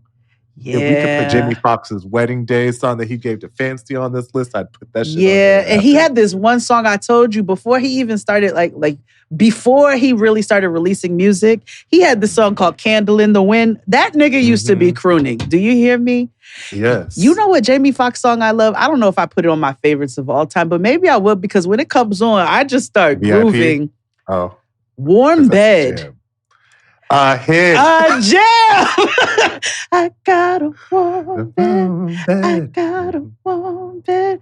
Baby, if we leave the club and up but good love, cause I got a warm. Oh, Jamie. Yeah. Jamie made some good fun. Yes, Tank and Jamie Slowly is a good fucking song. Yeah, that is a yeah, that's good. That's good. You made me drool on myself. Yeah. I had my COVID and flu shot today, so my Can I share a story in between this? Yeah, I don't give a fuck. So I was at the doctor's.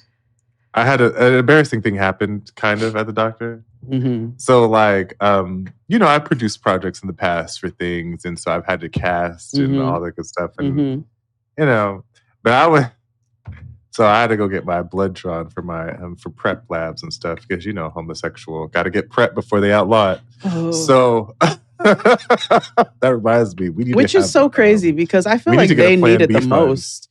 Yeah, we do need a Plan B fund. That's also a thing. We should have like a rescue fund for agents, no agents left behind, if you know what I mean. Yeah.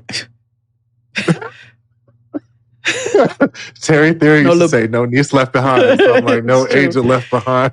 Okay, so I know what I mean? We don't watch it anymore, but Seinfeld had an episode where they stopped. So kids, there was a time where one of the prophylactics outside of condoms or birth control or whatever, or diaphragms, was a sponge. Okay, and my new bath sponge feels like a diaphragm. It's the same It's called a sponge. It was a form of a diaphragm. You may look that up if you'd like.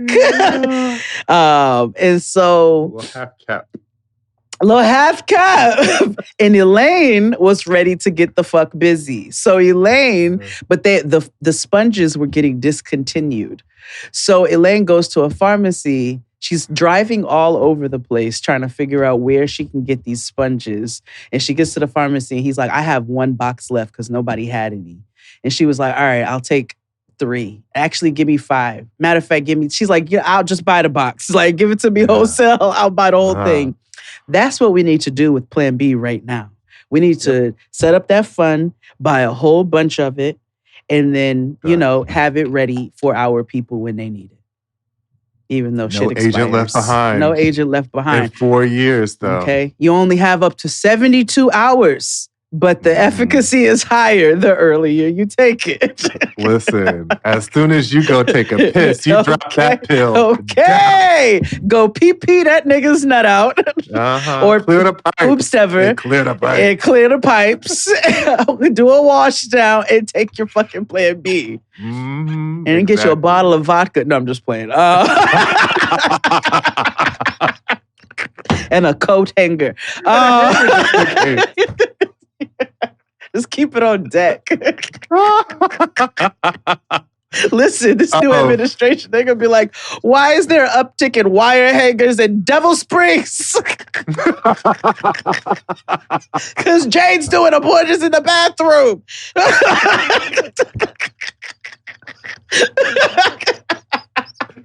Keep the water boiling.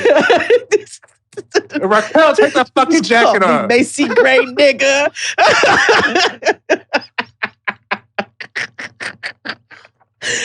We need to take a break. Yeah, we do. Yeah. Hit it, Claude. Oh. After these messages, we'll be right back.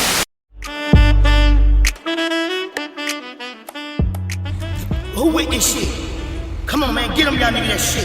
If I'm having 50 of them motherfuckers, I gotta have them y'all niggas get 25 to them. But I gotta be lose that 25 when I get it to him, though. But if he don't come back.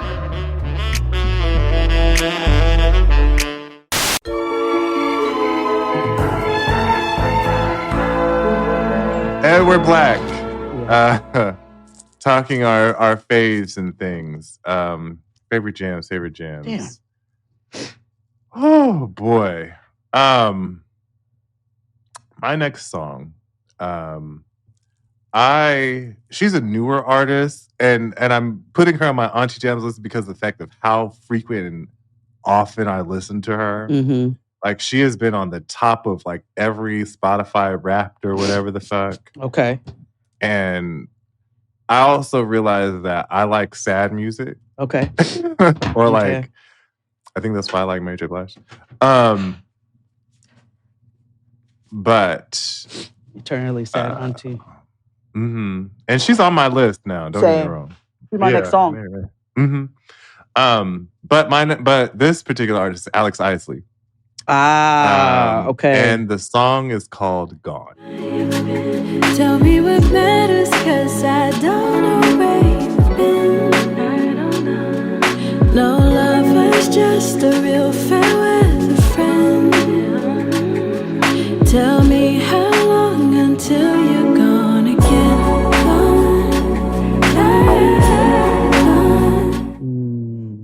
It's such a beautifully haunting song about this nigga missing. Like, how long until you're gone again? It's such a beautiful, haunting song, and I That's love the fact of go ahead. I love like the daughters of musicians or children of musicians who have taken the musicianship and learned something. The best parts, yeah. And because we know Alex Isley's father is not Ron, but the other brother, Isley brother. Yes. And, you know.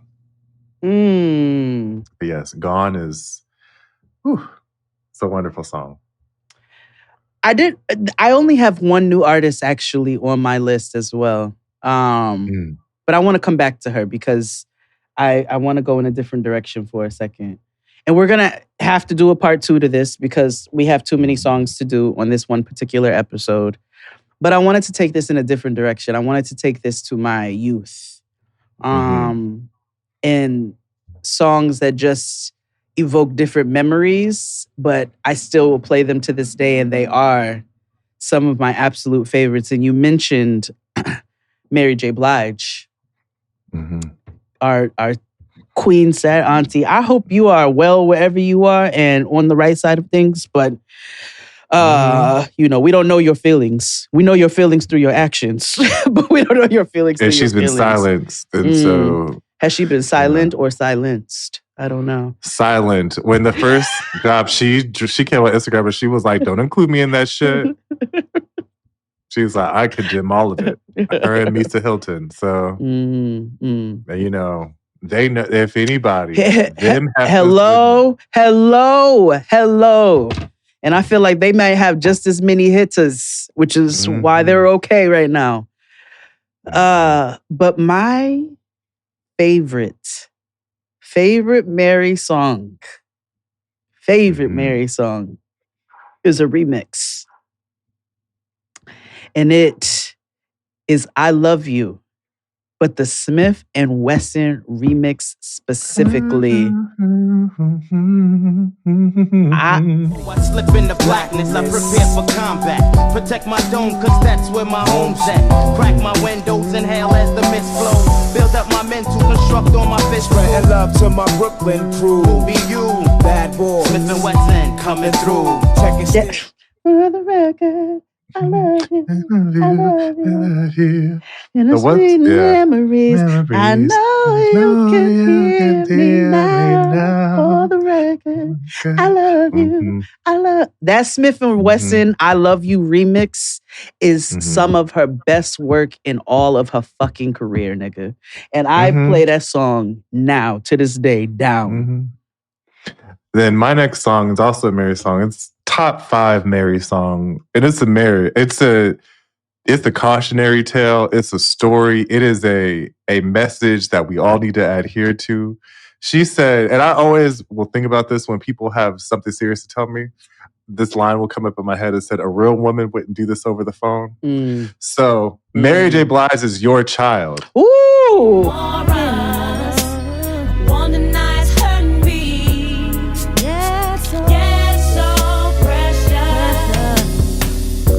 She said she never wanted to hurt me. She said it's your child. And that really messed me up. How could you deny? How could you? Your own flesh and blood. You are hiding a child. Exactly.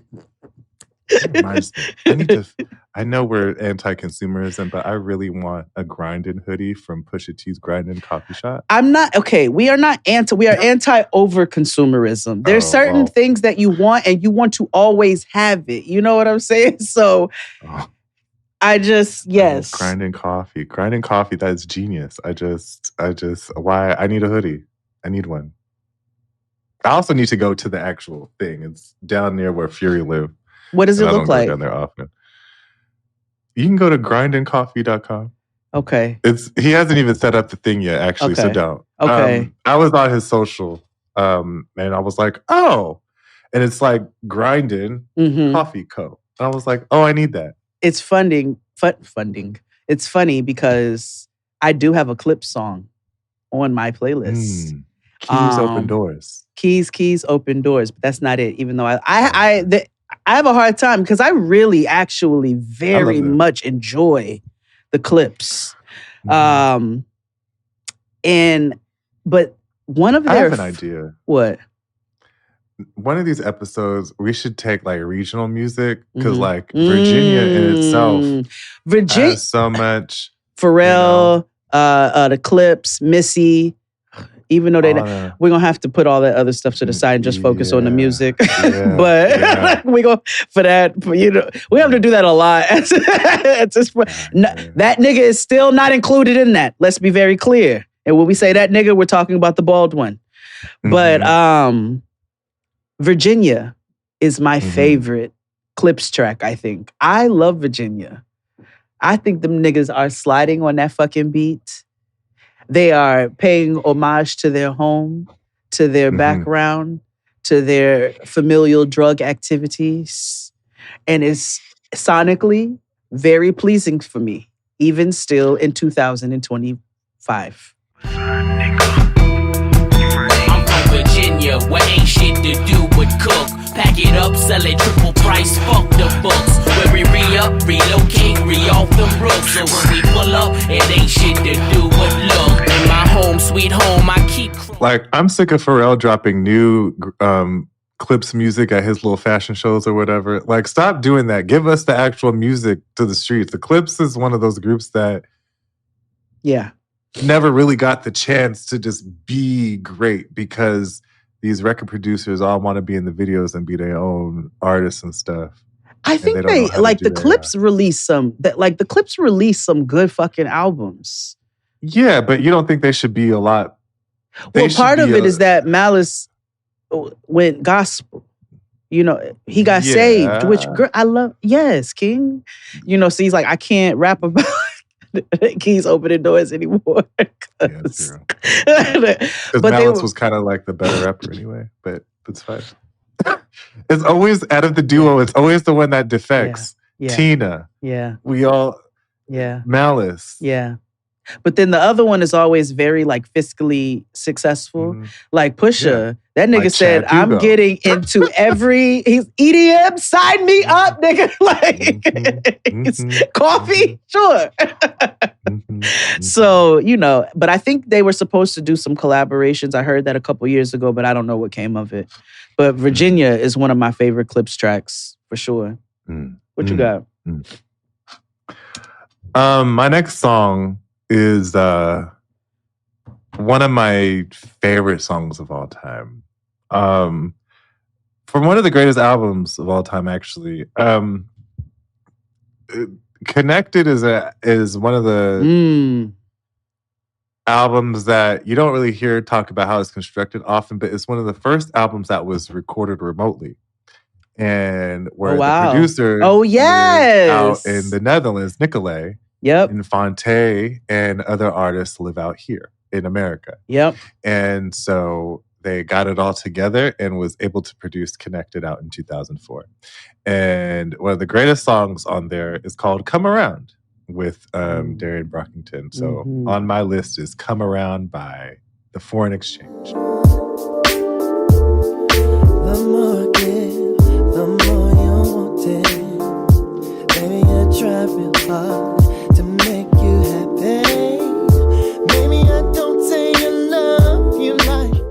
You know, you're right. That was virtual because that was the premise of the entire group. That's why it's called Connected. Foreign Exchange.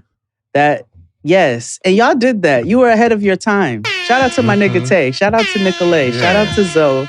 Shout out to Carmen. Shout out to everybody. Shout out to everybody. Shout out to Yazra. Shout out to everybody. Where I is, sweaty palms, my heart beats fast. Damn, like it did. Even though you know my favorite foreign exchange song is Daykeeper. I just feel like that. He tells me all his secrets. Yo, He that thinks nobody knows. Oh, sonically. Where's Messina at? Go hello. Where? Donde? She has a great mixtape too. Her very first one. Daybreak 2.0. That takes me high. This great smoking music.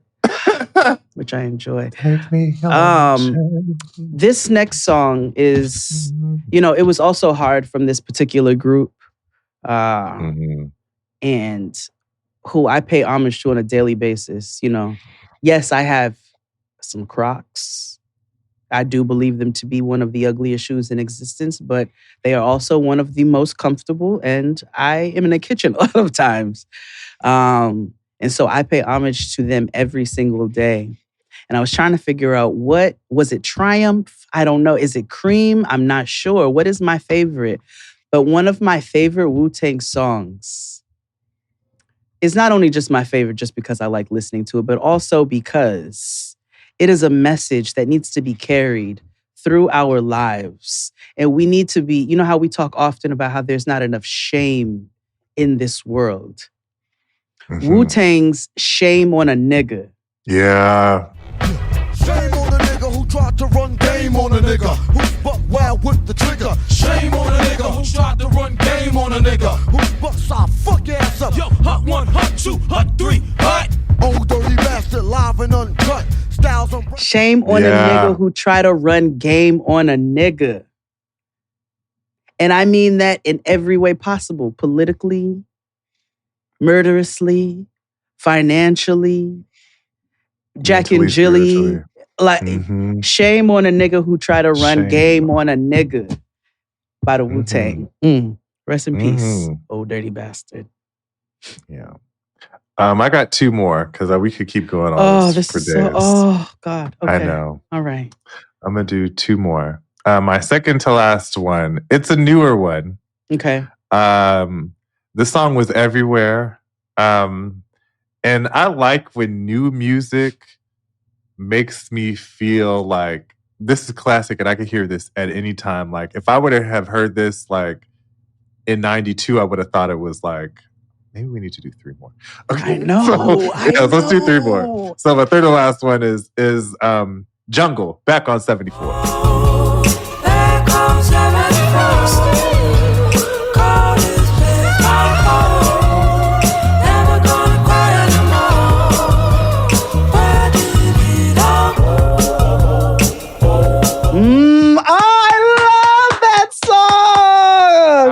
That is one of the newer.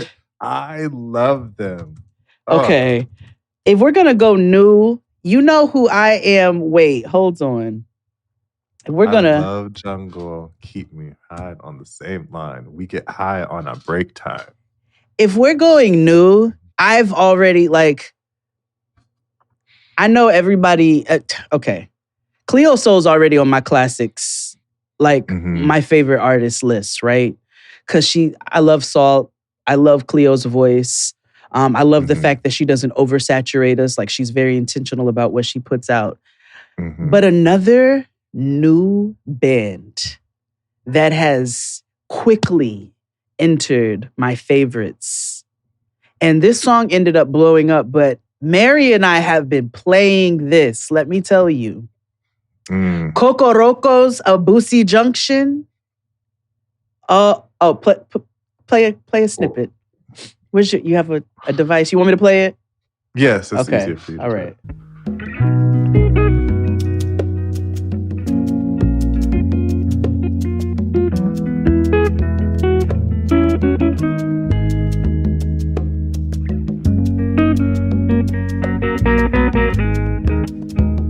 Yeah, Abusi Junction by Cocoroco. A little bit, but they have some vocals in the background, but it's not vocal heavy. It's a band. It is a group. Incredible talent. Incredible talent. And they skyrocketed to one of my favorite bands. I had to add them to it. One of my favorite groups. So I'm going to put Cocoroco on there. So my next song is I'm gonna go back to white for a little second. Okay. Homer Simpson said the best rock music happened in 1974. I believe that. And he was not wrong. And one of the songs from the 69 actually is one of my favorite songs of all time, America's favorite song of all time. There was a band called Jefferson Airplane. Yes. Sorry. And Jefferson Airplane gave us one of the most amazing the dankest song known to man.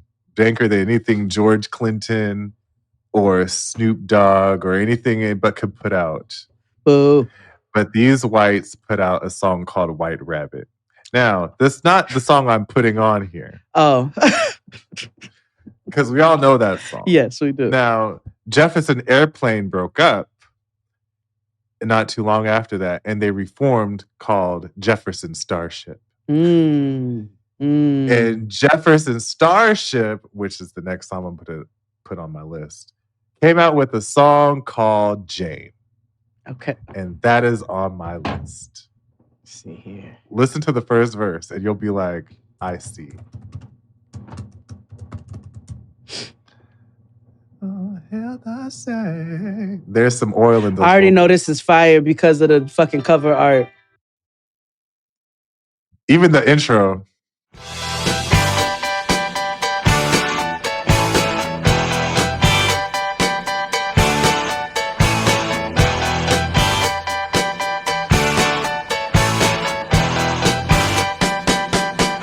Good fucking work, nigga.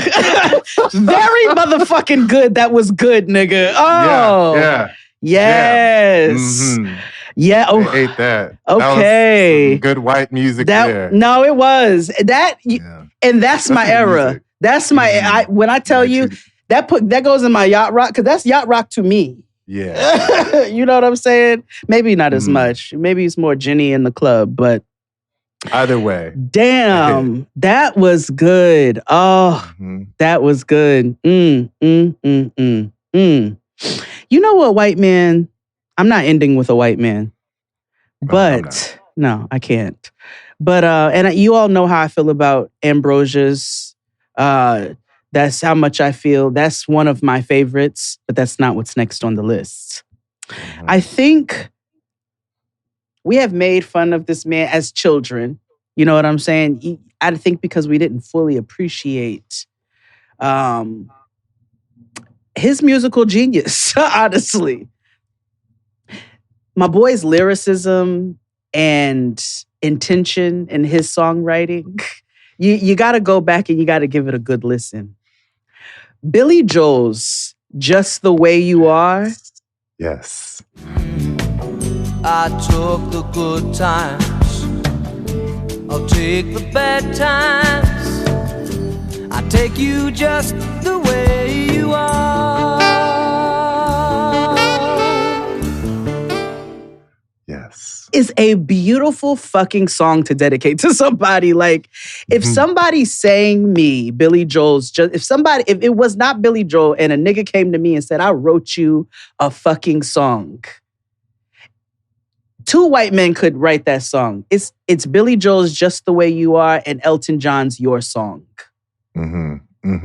Beautiful, fucking, intentional songs written for somebody. Billy Joel don't get the flowers he deserves. No, he does not. He didn't for me. Does not. Maybe what the whites do, but y'all don't even really appreciate Billy for the right reasons. Like, but Billy is good fucking work. We need to do a Billy deep dive, honestly. We do, actually. Yeah. My last song is Very Black. Okay. There is a moment, this has been on my Spotify Wrapped every year since it started. I play this song at least once every day, and I have been for the last 10 years probably. Okay. It's funny because I came across through a pageant video.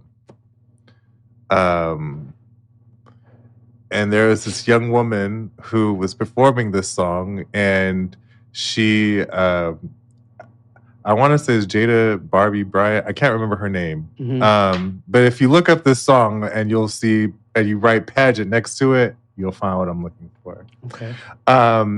It's CeCe Peniston's He Loves Me Too.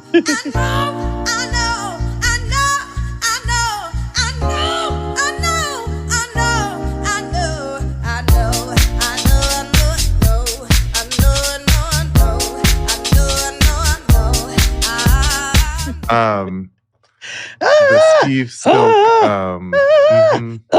Exactly. Yes. So if you ever go look it up and you see our queen moving her titties to the thing, That is a jam. I know that he loves me too. Under no circumstance, I will doubt my man. I know that he loves me too. Let me put that on my my 40th birthday party list because I need that played at the shindig. I need that played. You do. Yeah. Because we're You do. dancing, nigga. I want you to know I need everybody to get their comfy shoes.